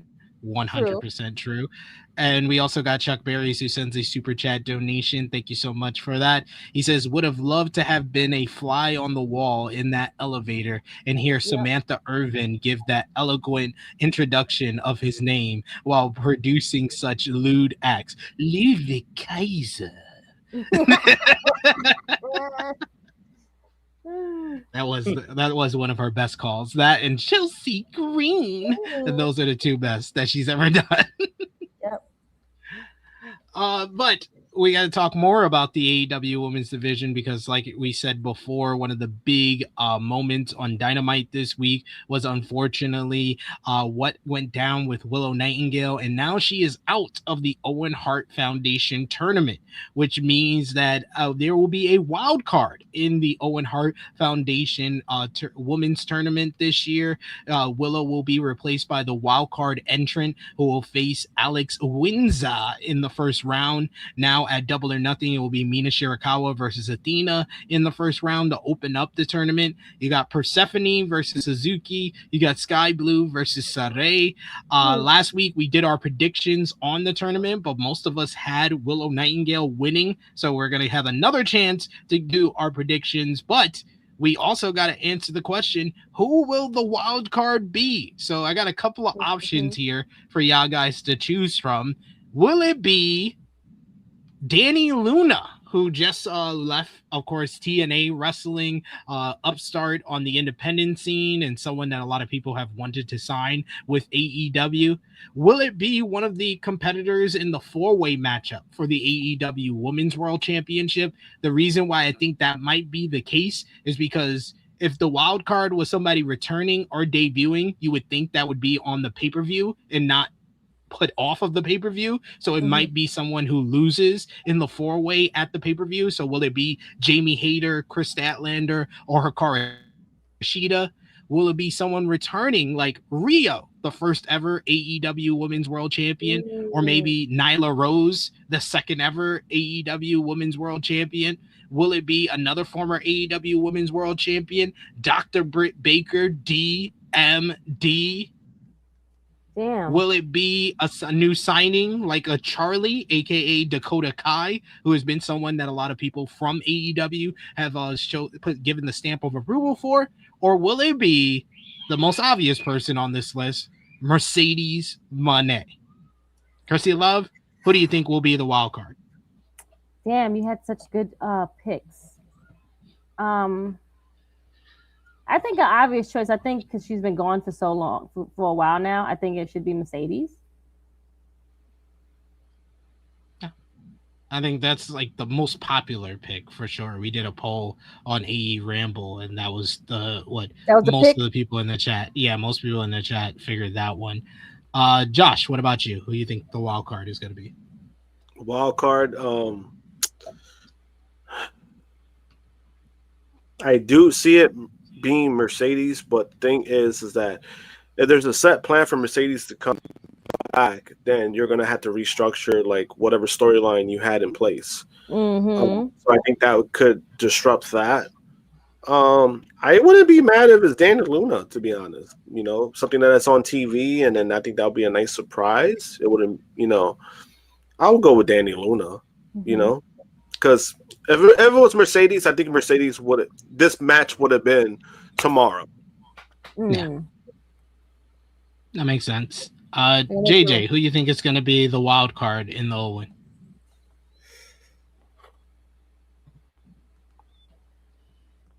Damn. I mean, yeah, I'm gonna go with Mercedes. I'm just trying to think of all of those names that you was naming. There's some good ones in there. I think for the reaction where it's at, it's probably gonna be Mercedes. Yeah. I like the people mentioning like Queen Amanada and Maya World. If it's one of those people, honestly, it's so stupid to name it. It's so stupid to name it a wild card. You should just replace them. You should just say they are the replacement. This would be so underwhelming if it's someone who's already on the. It has to be a big name. Or Maya World. It has to be a big name, a name returning or a name debuting. It has to be one or the other. I do like the shout of Ruby Soho. Yeah, I do like that one. Yeah, that's a good shout. I mean, Mercedes is the most popular. Honestly, at this point, you've Mercedes been off for like 5 months. You don't have Timeless Toni Storm till the end of the year. You don't have Willow Nightingale now that she's injured. Now is the time more than ever. You can't keep her on ice forever. If you still have her under a contract, put her to fucking work. Dr. Britt Baker, DMD. Now is the time. Yes. Throw her in there. You don't even have to have her win, but throw her back into the mix. I think it's about damn time for Dr. Britt Baker, DMD. So that's my pick. I'm going with DMD. I'm not mad at that. Right. That's I mean, you get some buzz. Yeah, you get some buzz from that. But who do you guys have to win the Owen Hart Foundation tournament, though? Top guy JJ, who you going with? Wolf. Damn, now that Willow's not in it. Yeah, that was the problem. She was my pick. She was my damn pick. Yeah, with the pick being gone. If it's Mercedes, I'm gonna go with Mercedes. If it's not Mercedes, right, I'm gonna go with Athena. That was JJ took the words. Okay, yeah. Krssi, I think Athena will be a great one to win all of this. If it's not Mercedes. Did Mercedes win it though? She already won it though, right? She won it last year. Yeah, she won it last year. That's how she faced Toni Storm. Yeah, give it to Athena. Josh? Yeah, I mean, right now, if you're talking about what we're seeing in front, I would say Athena. Yeah, I mean, Athena is the best option out of the names available. I could see AEW going in the direction of giving it to Alex Windsor to do husband and wife winning the Owens. Oh, that's cute. I like that. That's cute. I could also see Mina Shirakawa winning as like to give some momentum to her whole story with Timeless Toni Storm. But yeah, I'm gonna stick with the pack. I'm gonna make it unanimous. I'll go with Athena, even though I'm just gonna say whoever wins Athena versus Mina tomorrow at Double or Nothing, they win the entire tournament. No, ain't winning that tournament. Sky Blue ain't winning that tournament. No, absolutely not. She probably doesn't even get past Saray. But there was a big announcement about Double or Nothing this week, as it is now official. We talked about it last week, and now we can drop the question mark. Foley is All Elite, as announced by AEW boss Tony Khan. WWE Hall of Famer Mick Foley will be part of this weekend's AEW Double or Nothing. Per Khan, Foley will be a co-host on the Buy-In pre-show alongside Renee Paquette.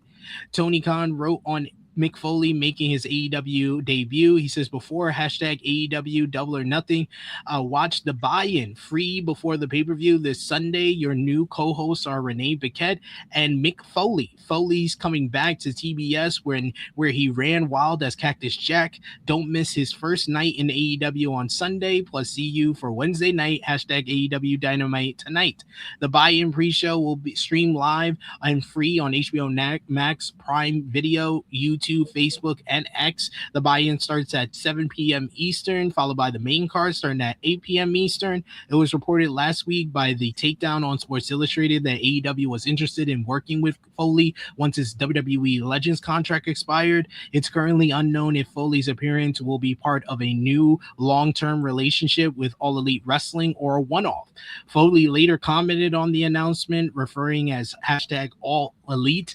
Mick Foley wrote on his AEW debut, "Foley is All Elite. I am extremely happy to be making my debut with AEW, joining at Renee Paquette on hashtag Double or Nothing pre-show. Looking forward to seeing at Tony Archon for the first time in many years. We had lunch 15 years ago and meeting up with AEW's amazing roster."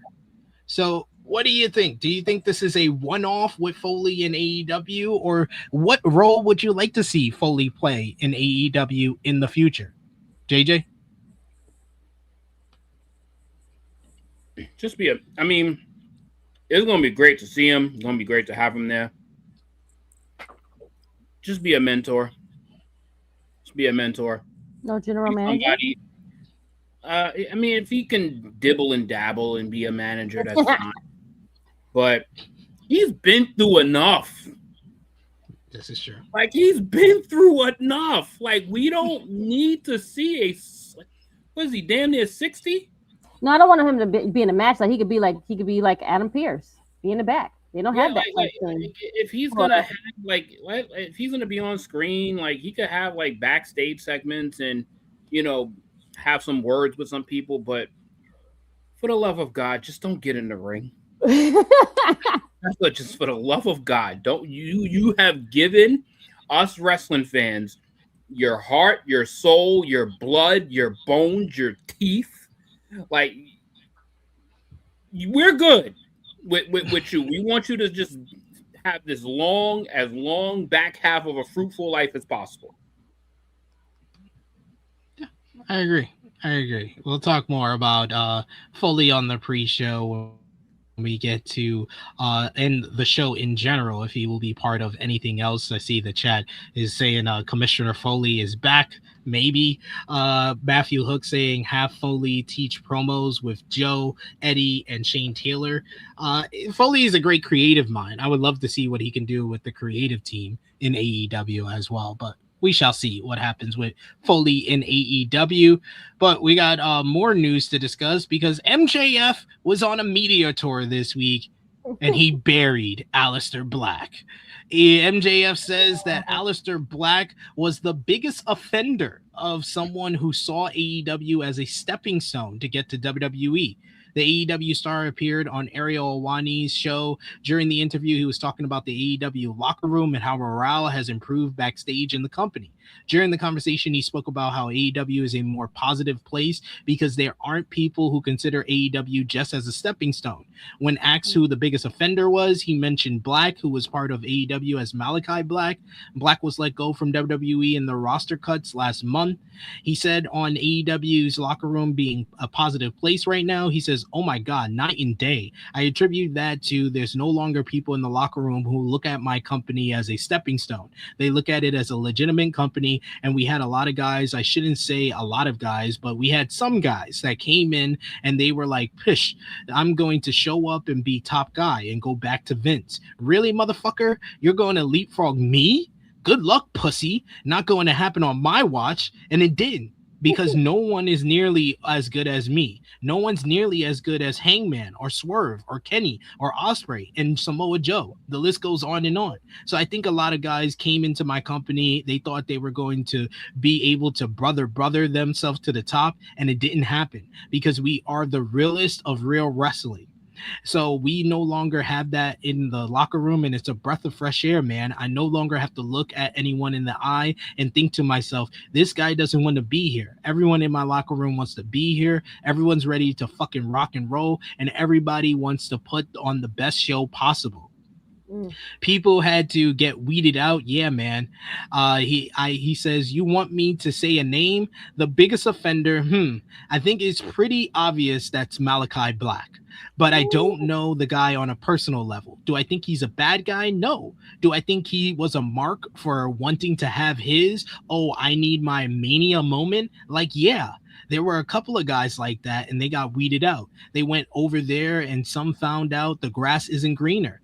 And perhaps some of them did. Perhaps for them, the grass was greener. But I'd say the majority of guys that were like, I'm going to use All Elite Wrestling to go to WWE or to go back to WWE, I think you're going to see a lot of those guys ask for a 50% pay cut. You're going to see a lot of those guys just get released. And it's unfortunate because if you show up to our company and work hard, there's really no need to burn bridges. Like I said, I'm not shitting on him. I'm simply telling you what I was told by the majority of the locker room about this specific person. So as a team captain, as a leader, even though, yes, I am 30, and as someone who's been part of this promotion since day one, I don't want to deal with guys that don't want to be team players. Fuck off. Go elsewhere or fucking prove me wrong. Would love to be proved wrong, and it'd be great. Prove me wrong. MJF also shared his thoughts on AEW's surge in momentum over the past year. He was asked about the fandom's reception of AEW during this interview, and he said, to be honest, we're freaking white hot right now. Outside of me, and I'm not just saying that to be funny, because when you look at historically at the most pay-per-view buy rates, have me in the main event. The most pay-per-view tickets sold have me in the main event. The most Dynamite tickets sold have me in the main event. These are just facts. And as much as it fucking hurts me to say this, Ariel, I don't even want to say it, but we have an embarrassment of riches right now in the AEW locker room. I mean, I'm not going to sit here and name every single name because it's exhausting how many incredible professional wrestlers we have. We have bar none the best wrestling on television, and it's not even close. Sorry. Now WWE has incredible wrestlers and they're putting on great matches. TNA has great wrestlers and they're putting on great matches. NXT has great wrestlers and they're putting on great matches. But I can look in this camera and say point blank, I feel like we put the best matches. I feel like it's not just a tagline, we're the best wrestle. It's just a fact. And, you know, it's gotten to the point now because of the black eyes that were created in the past, right? Which where you've discussed ad nauseum on your shows. It was AEW bad for a while just because after the black eyes, now there was a reason to say AEW bad because some bullshit was going on. In 2026, there's nothing to say, man. We're putting on great show after great show. We're up in houses year over year in most territories in the U.S. Pay-per-view buy rates are up, and I'm about to main event the second biggest grossing domestic pay-per-view in the history of our company. Now, in speaking about the history of our company, what I think is so cool when you look at social media now, if there's a post that says AEW bad, it used to be like, yeah, you're right, screw AEW. I'm just going to stick with my TNA, my MLW, and my WWE. What you have now, it's like you're not watching the show. Just you're not watching the show because you're clearly not watching the show. Oh, I watched the show. Okay, what's happening? Bullshit. Oh, all right. So you don't watch the show, and that's fine. And I'm not going to sit here and pretend that our show is for everybody. No product is for everybody, but we are way hot right now because we're having incredible matches, we're incredible rivalries, and we put on incredible pay-per-views. And I generally feel we have the best wrestling show weekly. It's a cool time to be an AEW fan. It's a cool time to be MJF. It's a cool time to be a professional wrestling fan because it feels like once again there's another paradigm shift happening. To quote John Moxley, there was a paradigm shift happened in 2019, and now there's a paradigm shift in 2026. Krssi Luv, what do you think about him burying Aleister Black? I mean, he can only tell what he observed and what he was around. Yeah. And, you know, we've heard stories that Aleister Black was not happy there. So, like, I don't think he's lying. He could probably be exaggerating a little bit, but he ain't probably lying. So for him to take the chance, and I mean, he was asked a question and he answered it. He didn't have to, but he answered it. He gave his truth of like what he experienced and what he saw. And he saw someone that tried to make this an opportunity and try to, run back to where he was fired from or let go from.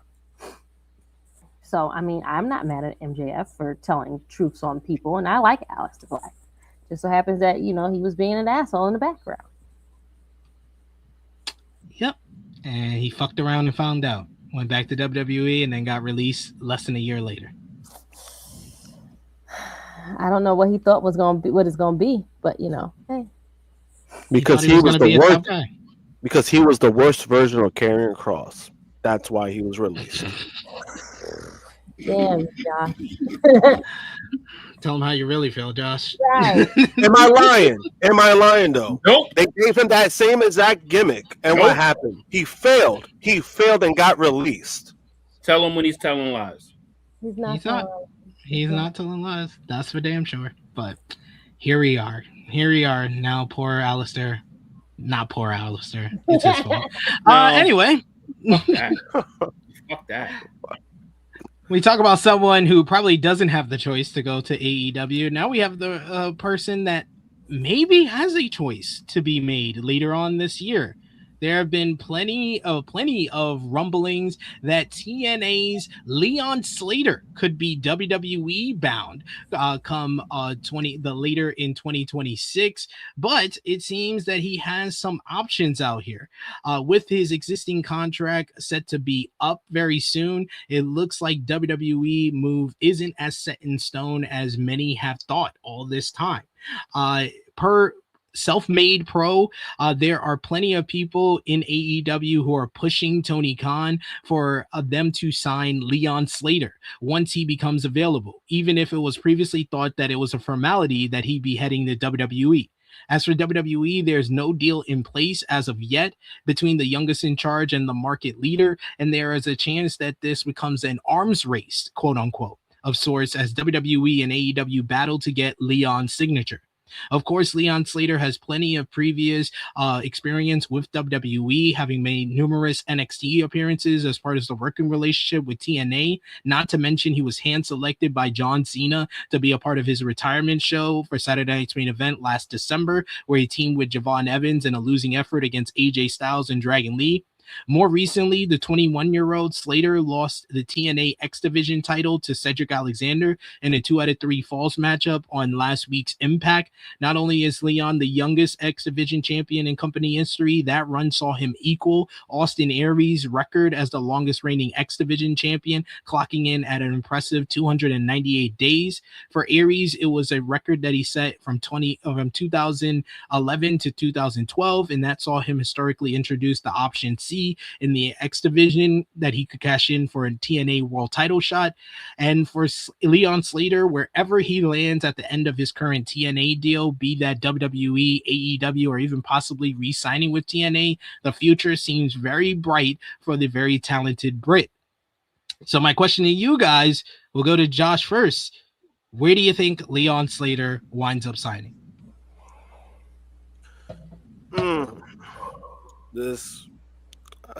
To be honest with you, I think he's starting to be in WWE. You know why? Because TNA will find every single way to have him go to WWE over AEW, which would be, look, TNA look like fucking idiots, regardless. Because it's like, what is that doing? You're letting your top talent go to another company because you have that say.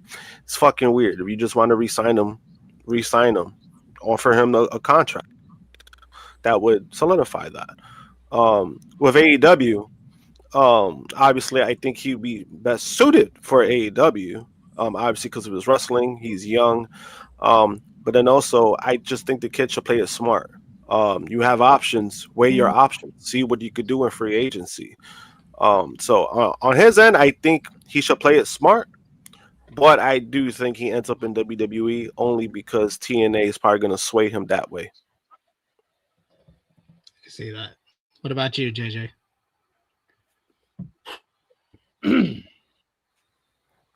For his sake, I hope he would end up in a place like AEW because the matches and the placement that he would have would just be much more fruitful for him. But I do think Josh is right. And this ain't going to be great for him. Because he's a hell of a talent. I just don't know if he's a hell of a character. And in the WWE, that's really all that fucking matters. Mm-hmm. Is what kind of character are you? What are you bringing story-wise to the program? And I don't know if there's something that he has in his bag that we haven't seen yet. But I don't know, man. Like, I don't feel like it would be like the best fit because he's also like not like the big. He's not a big guy at all. And in a place like that, I'm not sure it would work out as great as like it might sound. I just think that in a place like AEW, like he would be able to thrive and actually be able to expose his talents and what he can bring to the table on a lot grander fashion, opposed to being on Friday Night SmackDown having 4-minute matches. I don't see any upside to Leon Slater going to the WWE. I genuinely don't. But if the money is talking, take the bag and maybe do a year over there and, see how it goes. The crazy part is I think he would make more money going to AEW. I don't think WWE is going to offer him more than a developmental deal. That should make the decision easy then. Right. Like that should make the decision easy because usually that's the difference. That's the circumstance is, are you getting paid more by the WWE? You're taking that bag for a lesser role. But if you're getting a bigger bag and you're going to be on both Collision and Dynamite having matches like what we see on weekly television, like, fuck, he could even have bangers with guys like Roderick Strong. He could have bangers with guys like Orange Cassidy. Like, he could have bangers with so many people. And that's literally like the upper to lower, like that's that mid-tier of talent. And that shit would be fantastic. And a run in AEW only improves his value to WWE. And what program would Leon Slater be in? Like what's for him there now? Like that would be interesting. They haven't even used Dragunov in weeks. And his best suit is his wrestling. And they haven't even used him in weeks. Man, Dragunov needs to be in AEW so bad. It's so bad. Like it's ridiculous. It's just that with the Leon Slater situation, it feels like the Joe Henry situation, right? Like we all knew Joe Henry was going to WWE, but that played a factor. Like TNA basically swayed him to make that clear. Like, all right, he's gonna go to WWE, and they made it happen. And I think that will be the same situation. I just think the kid should play it smart because I'm like, bro, you got some options. Like, see what you got in free agency. Like he has that leverage, but also I could see him saying like WWE is a dream. I could also see that playing a factor. And I know it is a dream. Yeah. He talked about it in our interview that he grew up playing like the WWE video game. So that's why I think that, my head says that he's going to probably go with WWE. Do I think that's the right decision? No, I think you should go to AEW, spend some years there, and then he'll get a bigger bag when he's available again from WWE. Exploit and then also like in AEW, there's guys who've gone to AEW and not only they've been great wrestlers, but they've actually kind of benefited from building a character, like their character log. Like we've seen it from Ricochet, we've seen it from Tony Storm, we've seen it from several people. We've seen it from Roderick Strong. Like we've seen several people who are just known as like ring generals, and they actually did improve like their character catalog in AEW. So that could benefit him in that aspect too. You see, and just to point out what you said earlier, I think what the biggest difference is between like Leon Slater and like how you mentioned Joe Hendry. Yeah. Joe Hendry is a character. Yep. Yeah. He fits perfectly in the WWE. He is what the WWE embraces. Yeah. Leon Slater's a great wrestler. Is he a great character? If he's not going to be a great character, he's not going to make it very far there. Yeah. He just looks cool. And I disagree with this. Dion saying I think Leon Slater would have good matches in AEW. That means he hasn't seen a Leon Slater match. Yeah, that's definitely what you're trying to tell me, because he stands the whole way you stand out in AEW is having good matches consistently. He would stand out. Like, that's like saying, when Kevin Knight was available, I think Kevin Knight, he's gonna go to AEW, but he's not gonna stand out. He immediately standed out because he's young, he's black, he got some swagger to him, and he's great in the ring. That's all that Leon Slater can offer. And Leon Slater might not be like this big character that stand out, but he will stand out for the Swanton 450, for his agility, for what he could do in the ring, and the fact that he's only 21 years old. They will see him and be like, oh, you're the future. And look at what's happening to Kevin Knight right in front of our eyes. Like, literally, we're watching fucking him become supremely good in the ring, and we're watching his character grow week to week.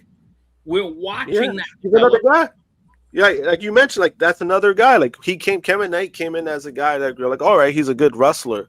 But now you see him being more comfortable talking. He's being more comfortable kind of developing that. And we did see it this past week where that seems like it's going. I just think that with Leon, this could be a good move on that end too, because we know he has the wrestling down packed. We don't gotta worry about the wrestling when it comes to Leon. But to say like, I don't think he's gonna stand. No, he's gonna stand out regardless. These guys, they're great wrestlers in AEW, but when we see great performances, guess what? That still stands out. Like Bandito, we knew Bandito was one of the best in the world, and then what happened when he started being used again in AEW? He stood the fuck out completely because of that. So he still has a chance to stand out no matter what. It doesn't matter, like, it's wrestling and everybody else is good. You still have your own lane to stick out when it comes to that. And I think that's why AEW, it fits like a glove for Leon.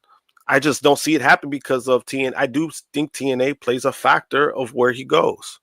Yeah. And especially because he's been working with people that will give him like the war stories of their time in AEW, like a Frankie Kazarian and a Mike Santana. That's his only kind of people that have been to AEW, and he hears those war stories. That's gonna shift him more to WWE. But also, he's also had matches. Leon Slater, he's had matches under the WWE umbrella. Yeah. So that familiar place and that familiar setting could also play a big influence in his decision. Yeah. There's a lot in play. There's no wrong or right decision here. I'm just happy he has the ability to make decisions. Exactly. He's been that good that he has options, and that's always good. Yeah. We got some quick notes to get into. There's been discussion about AEW's future media rights situation has reportedly begun surfacing within WWE circles, but Dave Meltzer has remained skeptical about the rumors' authenticity. AEW has almost a year and a half left on his current media deal. AEW currently airs programming on Warner Brothers Discovery, including Dynamite and Collision. Speaking on the Wrestling Observer Radio, Meltzer addressed reports that some people within WWE have been discussing the possibility of AEW that could face issues securing its next television deal. According to him, WWE higher-ups told people they did not expect Paramount to continue with AEW, assuming their merger with Warner Brothers Discovery is completed. However, Meltzer noted that AEW still has roughly a year and a half left on his current media rights agreement. He also noted that the proposed merger involving Paramount and Warner Brothers Discovery has not officially closed. Because of that timing, Meltzer questioned how much weight should be placed on the speculation currently making the rounds. Meltzer recalled that similar narratives began circulating during AEW's launch period in 2019, including claims that Tony Khan had purchased tickets and distributed them for free during the company's first week of television. He also referenced previous examples of internal WWE messaging about AEW that later proved inaccurate or exaggerated. Meltzer continued, he says, and then that way all the time, that whole thing of they're going to die, they're going to die, they're going to die. It's telling people don't leave, because if you're here, we're going to be here forever. He added that if you leave, again, I get people from there going, do you think Tony's going to be around in a couple of years? And I go, yeah. Do I know that they're going to get renewed? No. Do I think that the company is going to be around? Yeah, they're going to be around. Meltzer has made it clear that he does not know what AEW's eventual media rights outcome will be, but AEW's current media rights deal with Warner Brothers Discovery runs through 2027 with an option for a 4th year, but it's just hilarious that you said it last week, Krssi Luv. WWE is just always trying to just create this narrative of AEW is gonna die, guys. Don't leave WWE because they're gonna die eventually. Trust me, I know they are. They haven't died yet, guys, and I'm telling you, fucking years. They have good quality people that are there that want that place to thrive, and we have fans that love that place. They're gonna keep shining. WWE just keeps making this narrative like, no guys, come watch us. We have like this whole like shock value, but you're not gonna get a good match though. But we got shock value though. We got moments. It's all and the thing is that what a lot of people also. Did you enjoy the show? Like he said, fuck boy. It's all part of the show. But also, what a lot of people kind of always look over is that people will forget that Tony Khan does have big connections in the business because of his status within like the industry.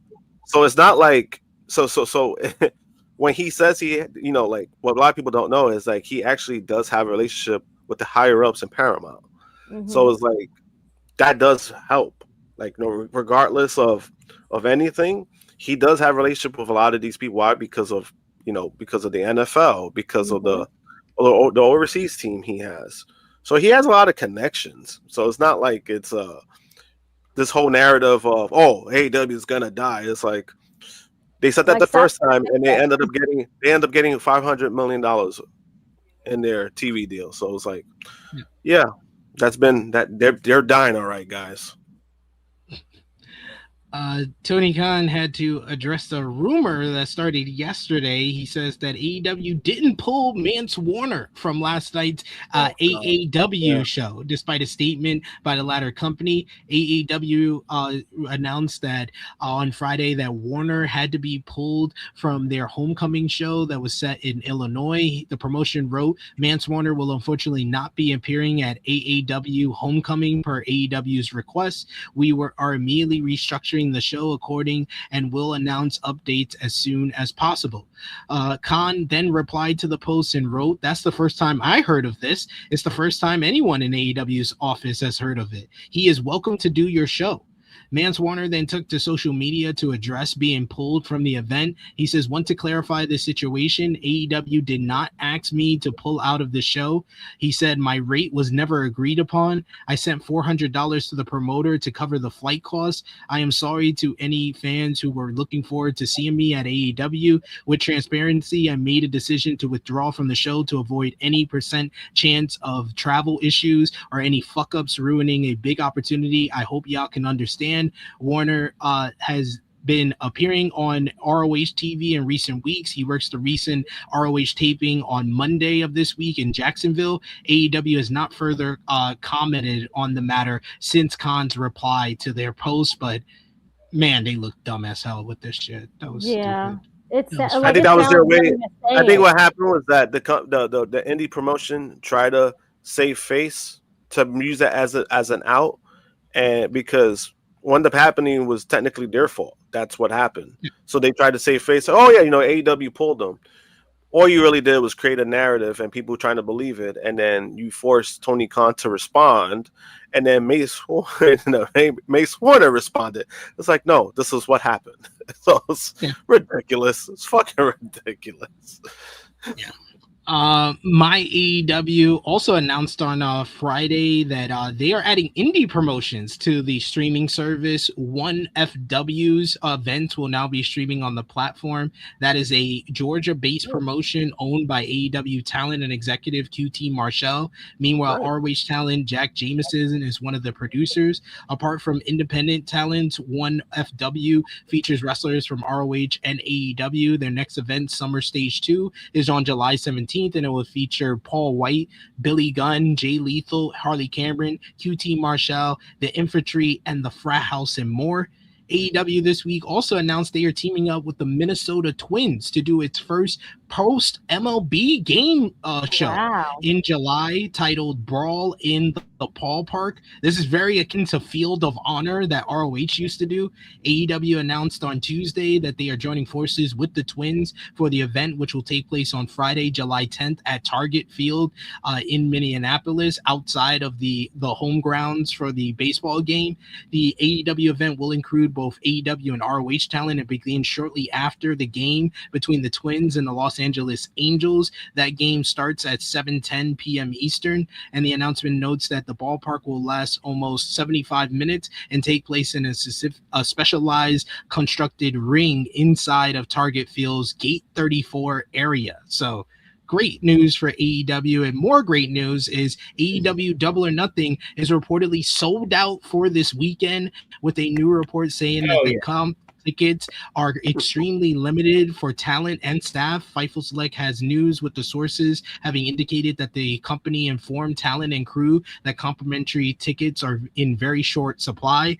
WrestleTix noted that earlier this week that there was only one available ticket listed for sale in a setup of 14,028 total tickets at Louis Armstrong Stadium in Queens, New York.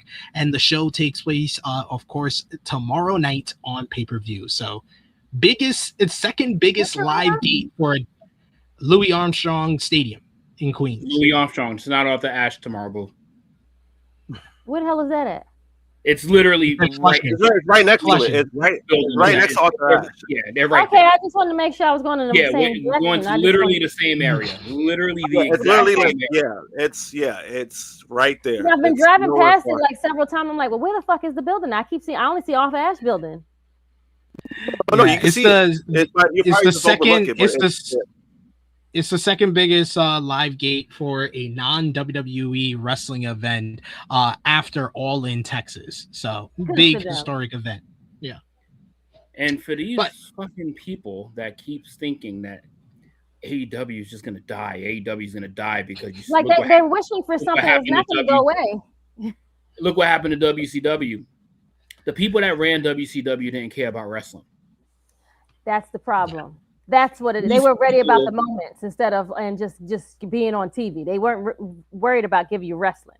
But also that's also just like pathetic to want a company to it's like, but that's a wrestling culture. That's a fan. But still, like because they even never gonna go away. As long as WWE's around, that shit is never gonna go away with these dickheads thinking that it's crazy. because to us, right? And to me, I will always find it crazy just because I'm like, when we shit on WWE, I don't want WWE to die. I just want them to be better. Yeah, I want them to be great. But they don't want to. Is do better. We don't say go away. And then even the same thing with TNA. Like TNA, like even with my issues with TNA, I just want TNA to do better. Like that's all it is. I don't want them to die because I don't think the solution is for people to lose their jobs. I think that's ridiculous. Yeah. These people are fans of wrestling that is running AEW. They love wrestling. Mm-hmm. And the people that is in that company, the talent that's in that company, they at minimum, you got to deal with AEW for a minimum of another 10 years. Yeah. Minimum.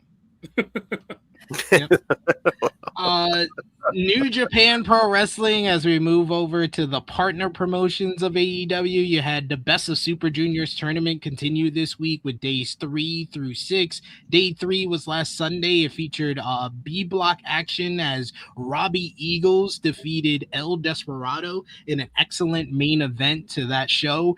You also had Yo scored a victory over Taiji Ishimori.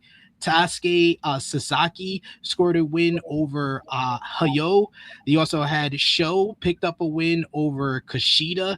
Kushida just keeps losing in this tournament. Yoshinobu Kanemaru got a quick win over Jacob Austin Young as well. Meanwhile, in the A block, you had Teton. He is undefeated right now as he got a win over Dake Nagai in the opener to the show. You had Ryusuke Taguchi got a referee stoppage victory over Valente Jr. from CMLL thanks to an apparent injury that he suffered. He is okay. He is still in the tournament. You also had Francisco Akira beat Nick Wayne in a good matchup, while Master Wato picked up a win over Robbie X. Jun Kasai scored a victory over Kosei Fujita in a crazy wild brawl that included him stabbing Fujita in the head because he is Jun Kasai. Day 4 was on earlier this week. You had A block action in the main event. Was Robbie X beat Kosei Fujita in a splendid matchup in front of a red hot Corrigan Hall crowd that really fell in love with the UK alum. You had Master Wato scored a victory over Francisco Akira in a decent matchup. Teton defeated Valente Jr. in a fun lucha base bout, while Nick Wayne picked up a win over Ryusuke Taguchi, and Jun Kasai dispatched of Dake Nagai. You had over in the B block, you had El Desperado picked up a win over Hayo. You also had Yo scored overcame Sho due to disqualification, outsmarting him. Jacob Austin Young got his first win over Kushida, while Yoshinobu Kanemaru was able to get by Robbie Eagles, and Taiji Ishimori beat Dase Sasaki.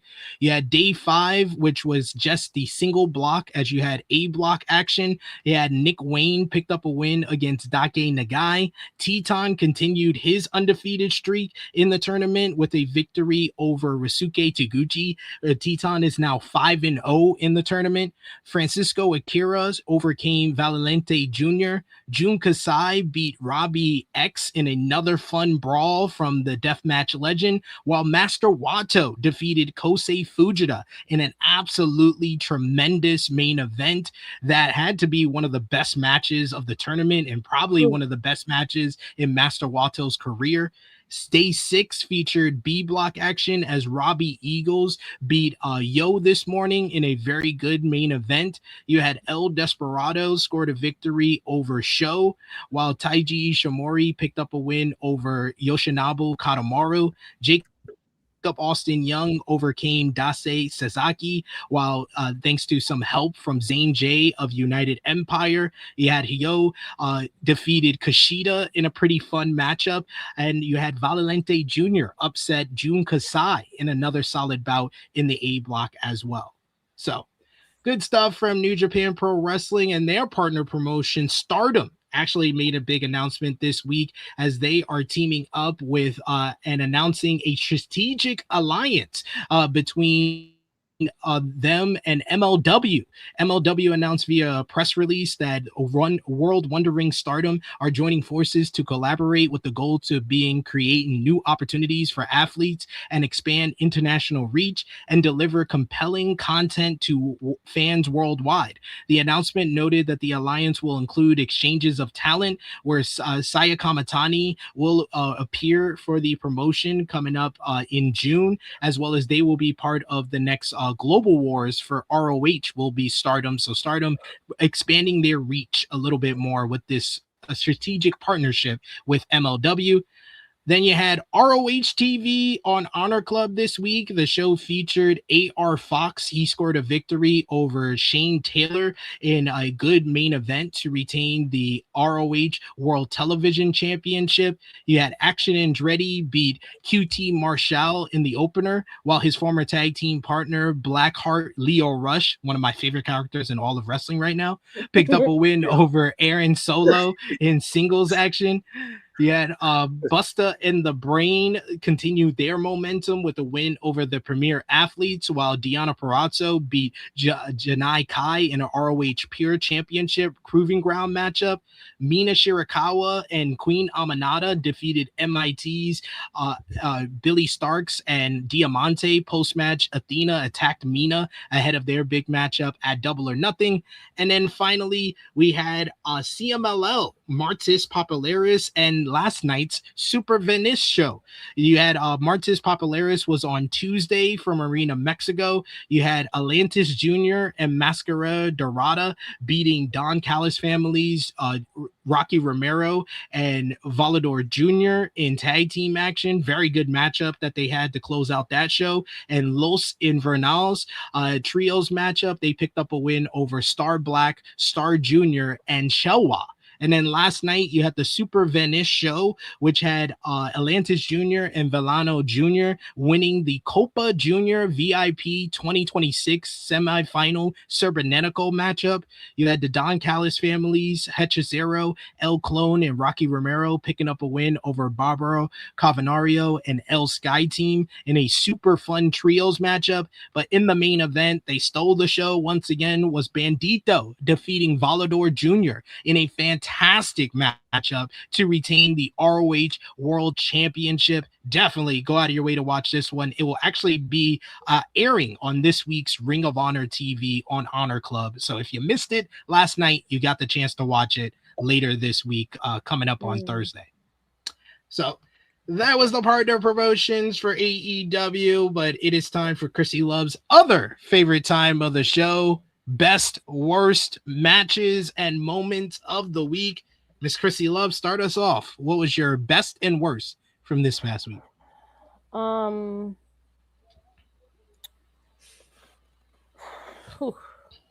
Damn. Best I'll give to Darby yet again for another killer week. Worst, I'm giving it to Brock and Oba, unfortunately, because they've just killed that whole story and killed that whole momentum. It's just fucking terrible what they're doing. JJ? It's crazy. I dead agree with Krssi on both. But I don't blame Brock and Oba. I blame the WWE. The WWE is the worst of the week. Okay, that's fair. I am in agreement on the worst. I give it to WWE, but I give it for a different reason. I give it for the tag team rebuild. Even though I love Enzo and Cass coming back, it is basically cutting off your toe and then just cutting off your finger so you match up 9 for 9. It's like what are we doing? Like, instead of replacing your toe, you're cutting off your toe and cutting off your finger, so you have to replace 2 limbs. If you're watching Euphoria, that's what they did to Nate. They basically cut his toe off and then they cut his finger off. Oh yeah, I'm watching Euphoria. Yes, okay, that's so why I get the reference. Yep, there you go. That's it right there. SP, me and you on the same page. Then yes, they cut his fucking toe. They cut his toe off and they put it back on. They cut it off again. Yep. Couple haters. Yep, there you go. And then best of the week, I wanted to switch it up because I did have Darby as an honorable mention, but I gave it to best of the week to Bandito for the great matches that he had with Volador Jr. in Arena Mexico last weekend and last night, and then MJF for this media tour that he went on. He just came off like the biggest star in wrestling and the face of the company, so I had to give him some love. Okay, Josh, best and worst of the week.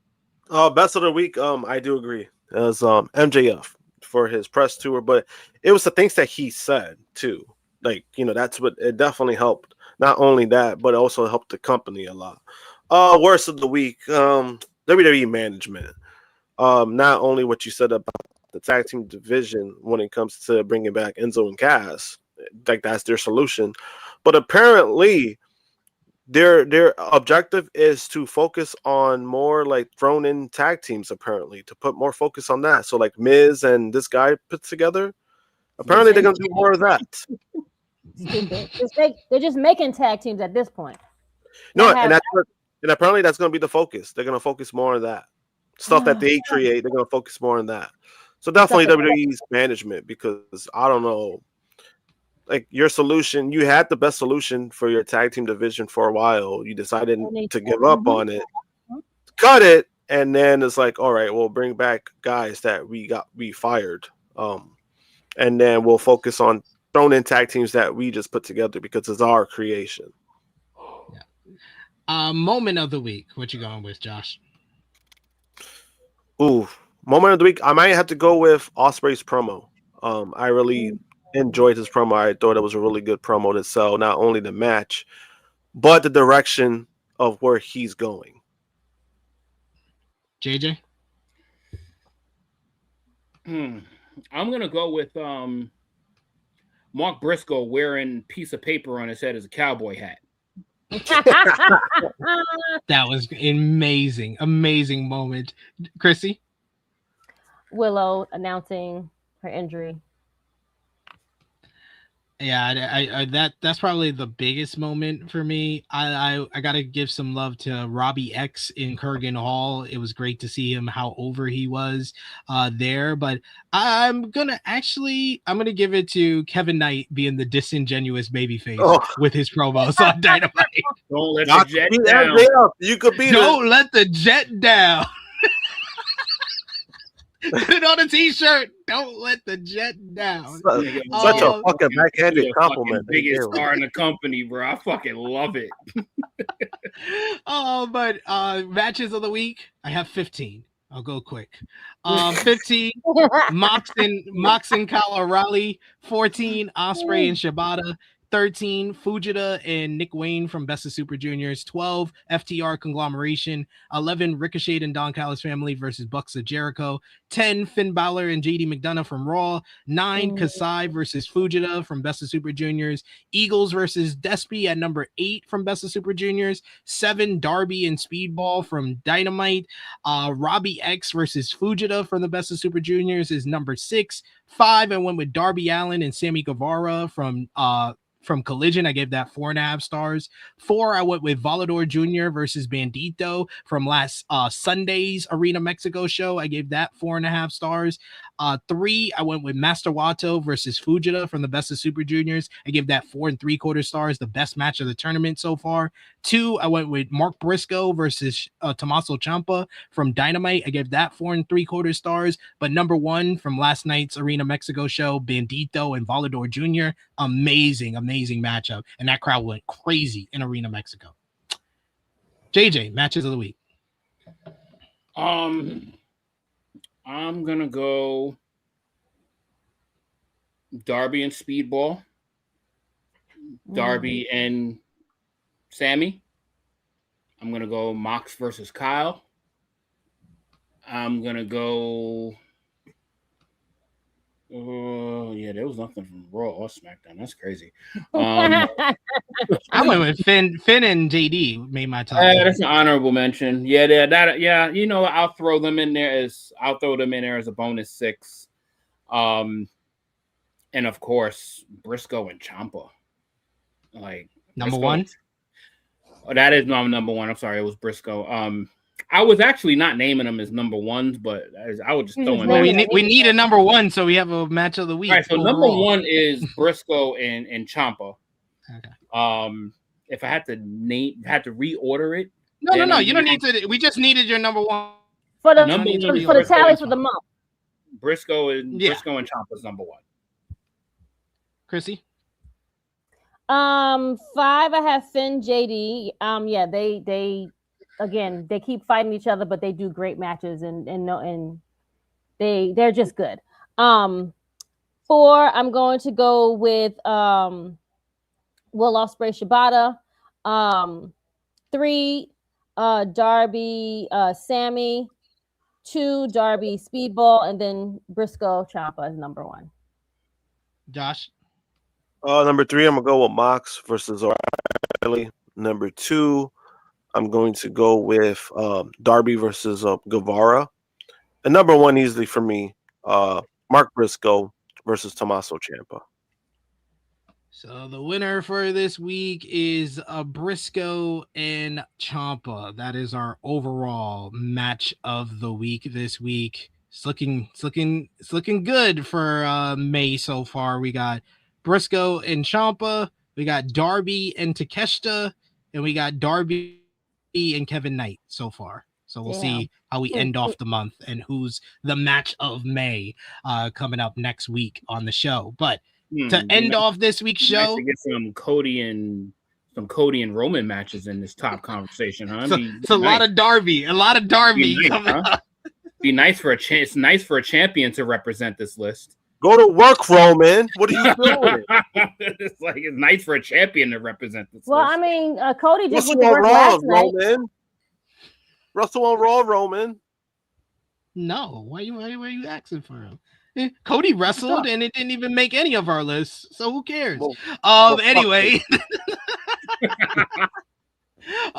we got 2 big shows to give predictions for to close out this week. We'll go rapid fire for tonight's WWE Saturday night main event. Becky Lynch versus Sol Ruka, non-title matchup. Who you got, JJ? Please, it gotta be Sol Ruka. Krssi? Since it's a non-title, Sol Ruka. Josh? Sol Ruka, unanimous. Then we got Paige and Brie Bella versus the Irresistible Forces for the WWE Women's Tag Team Championships. Josh? Damn, I have to pick one. Fuck. Champions retain, I guess, because I would have had them both lose. No, I would just say I hope they both lose. JJ? Screamo! Oh my God!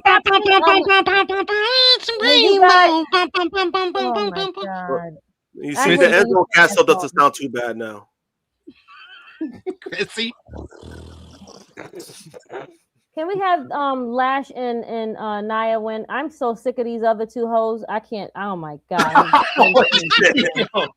yo, Krssi. So you saw we did a poll on Rated Raw Review for who was worse between Brie Bella and Maxine Debris. Oh my God, I did see that, but I didn't see who won. It's easily Brie Bella. It's easily Brie Bella. I think it's easily it has to be Brie Bella.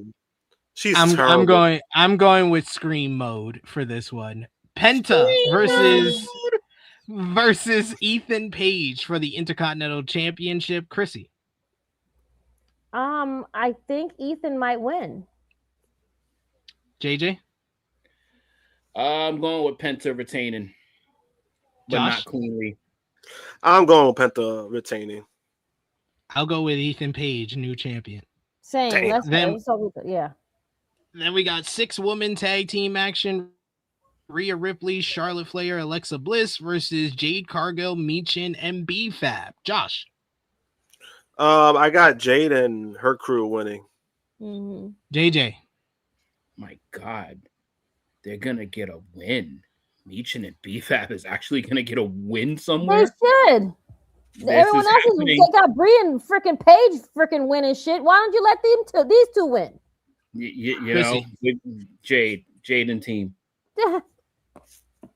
Let Jade and her two lackeys, those 2 girls, let them win.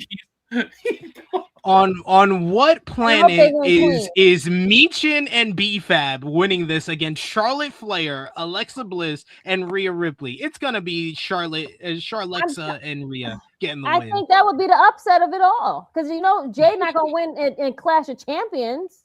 Exactly. And then finally, that's the only reason why I'm picking them. That's the only reason. Exactly. Me and Josh we on the same page. And then finally, for the WWE World Tag Team Championships, The Vision, Logan Paul and Austin Theory versus Montez Ford, Angelo Dawkins, the Street Profits. I'm going new champions, Street Profits. JJ? I'm going The Vision retaining because Seth Rollins is going to inadvertently fucking fuck it up for them. Krssi? See, they keep teasing this whole like Dawkins and Montez like not being cool anymore, which they shouldn't do now. They should have did it way long ago. So I think the champs, they should be new champs. Josh. Your wives are damn pregnant right now. You can't have no friction in the fucking family. I think the tag team. I think the tag titles retain. I think the tag champs retain. They shouldn't. And the big question: what is the main event on Saturday night's main event? I'm gonna go for that tag team title match. Krssi? That's the card right there. That's it. That's the card. That's it. Wait, this is the worst Saturday night's main event card. Yes, ever. Yeah. That's it. Yeah. That's it. The tag team should be the main event, and let the main event's going to be ad breaks. Yo, you know how many ads is going to be on this show? Oh my god! Oh, JJ. that's so bad. Is it all for free on ESPN? I don't know. It's on Peacock. It's free on Peacock. Oh right, Peacock get the JJ. Okay, well. What's the main event? A Saturday night's main event. Oh, I thought I said ad breaks, but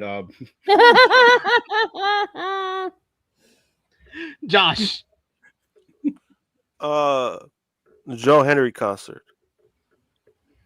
That's not scheduled, but thanks. Then we got definitely scheduled, so at least that's the point. Yeah, that's definitely They'll find a way to do it.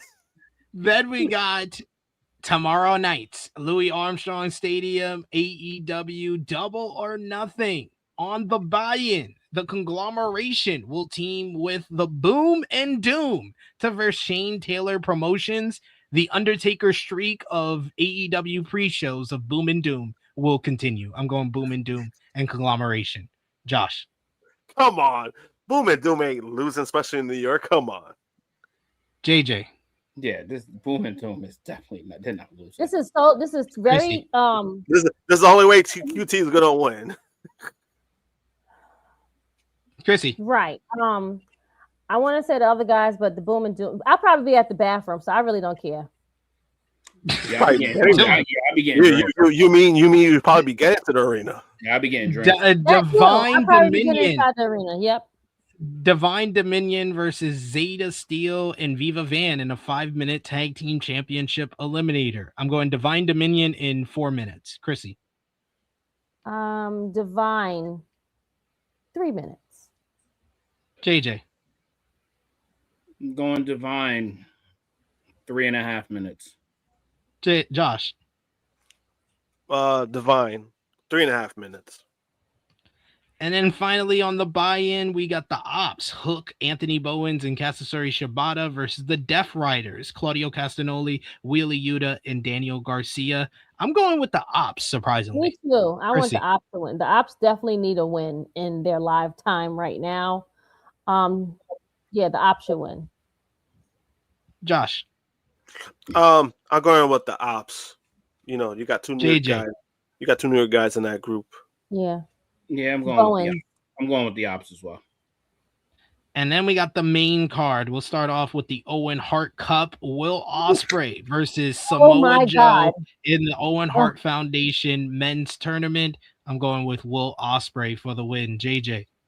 Will Ospreay, baby, on his road to that championship. Krssi. I can't believe I get to see my boo again. Oh my God, it's been like 2 years. I will. You know who I'm going with. Josh. I don't even know why you asked, Krssi. Right. Well, Josh. You might have to give me heart to heart when I get there because I'm. Then we got Swerve Strickland versus Bandito in the Owen Hart Foundation men's tournament quarterfinals. JJ. Wow. You might as well give me a IV because Wow. I'm a melt, JJ. I'm a melt. Good, man. But I'm gonna go with Swerve. Josh. Going with Swerve. Krssi. Swerve. I'm sorry, Bandito. You have to sit this one out, friend. Swerve for the win. I wouldn't be surprised if it's the best match on the whole entire show. Right. That's what I'm trying to say. Mina Shirakawa versus Athena in the Owen Hart Foundation Women's Tournament quarterfinals. I'm going with Mina Shirakawa. Ooh, JJ. for the upset, friend? Damn. For the upset. Ooh. I tentatively picked Athena to win the whole thing, so I'm going with Athena. Krssi. I'm like you, SP. I'm like one of these two might win. This one, whoever wins this was gonna win the whole thing. I'm gonna go Mina. Josh. Yeah, that just trumps my whole answer from earlier. Athena. Then we got the Stadium Stampede, Team Jericho, the Hurt Syndicate, the Elite, Jack Perry, Kenny Omega, and the Young Bucks versus Team Ricochet, the Demand, the Don Callis family, Mark Davis, and Andrade El Idolo, and the Dogs, David Finlay and Clark Connors. I'm going with Team Jericho here. Krssi?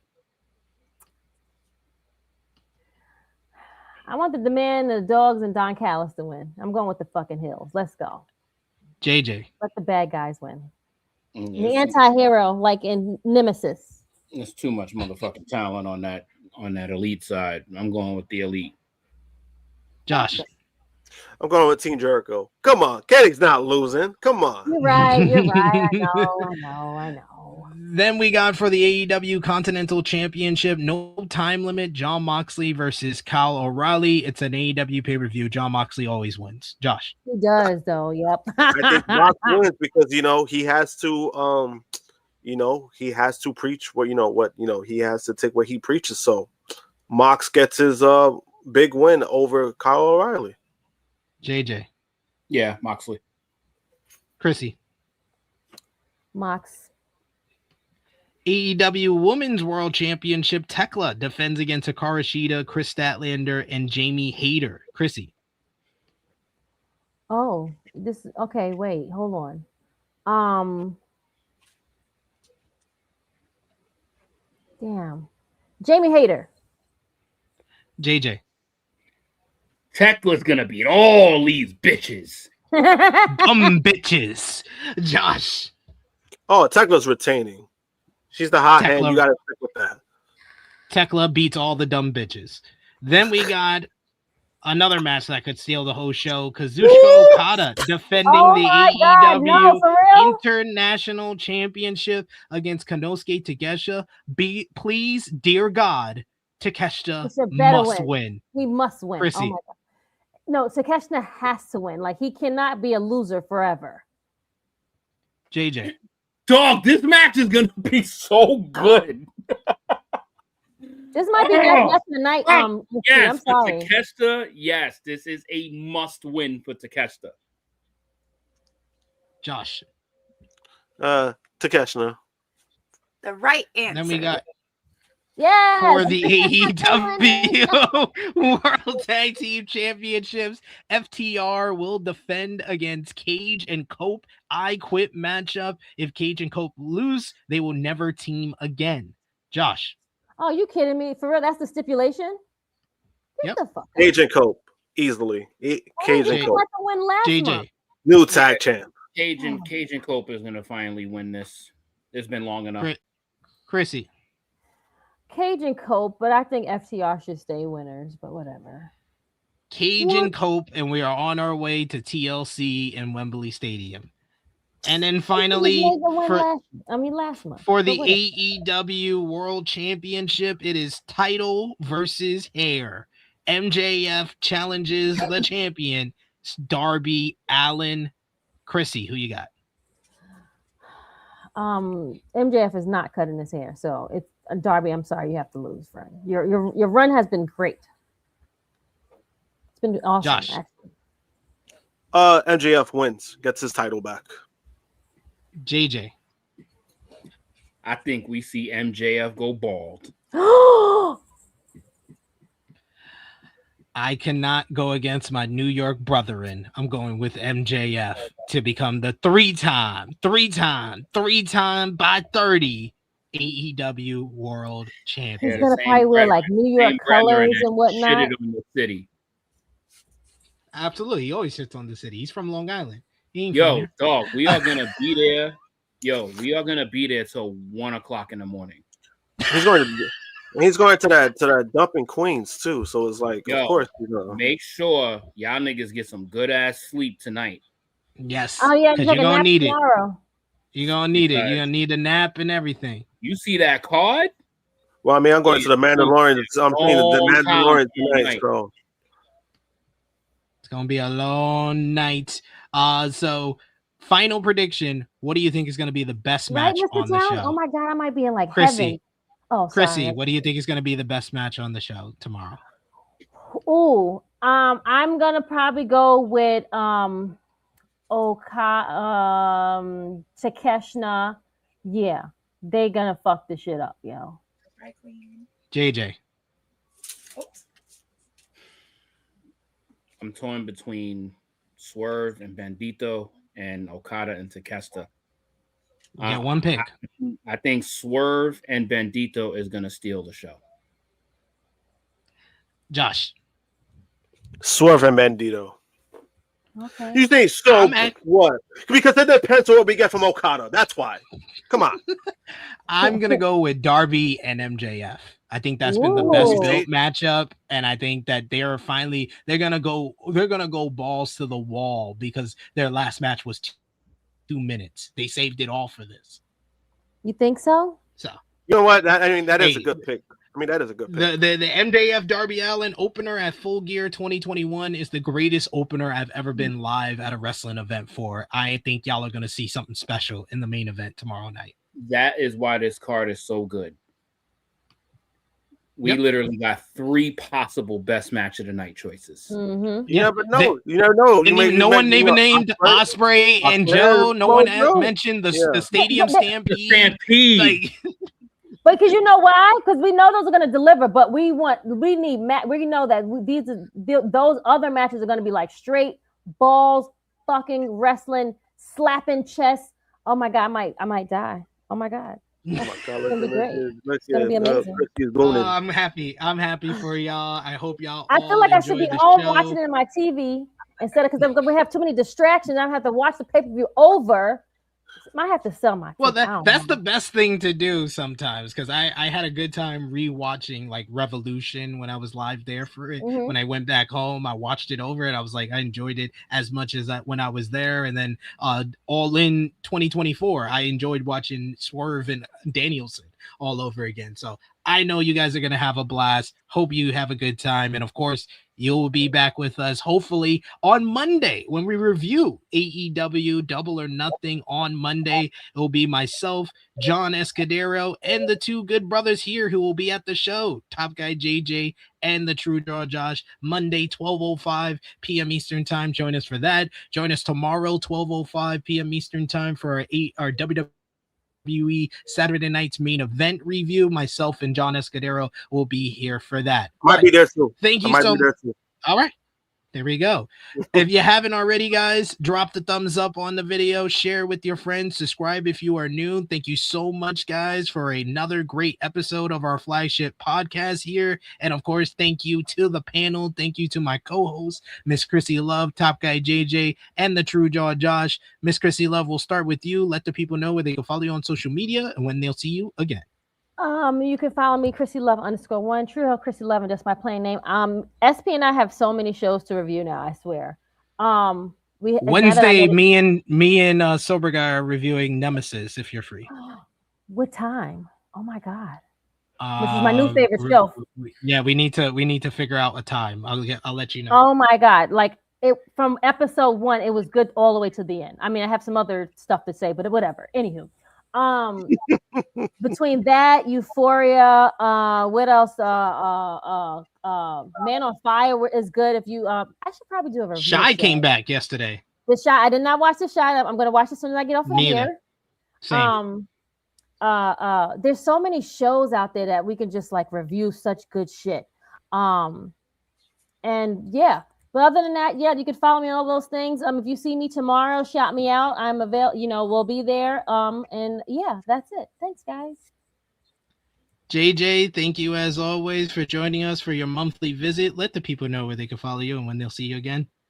On Instagram, you can find me at Tru Heel _Top Guy JJ, and on the YouTube channel, I will be back here on Monday. Yeah, for the All or Nothing, the Double or Nothing review. I won't be on Rated Raw review this week, and I am actually still trying to figure out my June Tru Heel Heat appearance. June schedule looking kind of rough, so I gotta see what I can finalize on that. Okay, no worries. 'Cause I want it all.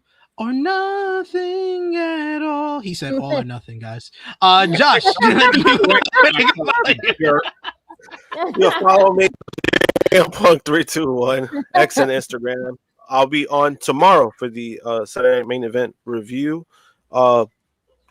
Monday for the Double or Nothing review, and later that night I'll also be at the Squared Circle for the first time. So Leah Rush is also going to be there as well. Nice. So looking forward to that. Hey, Wendy. All right, we are all Hi, wrapped up. Follow me on the Twitter machine at Tru Heel SP3. Follow the gang, Facebook, Twitter, Instagram, TikTok at Tru Heel Heat. Patreon.com/Tru Heel Heat. $3 a month. Gets you exclusive content. The best way to support us when we are not live here. Later on this weekend, also on our second channel, Tru Heel Heat Sports and Entertainment, we'll have our final review for The Boys, Season 5, Episode 8, the series finale.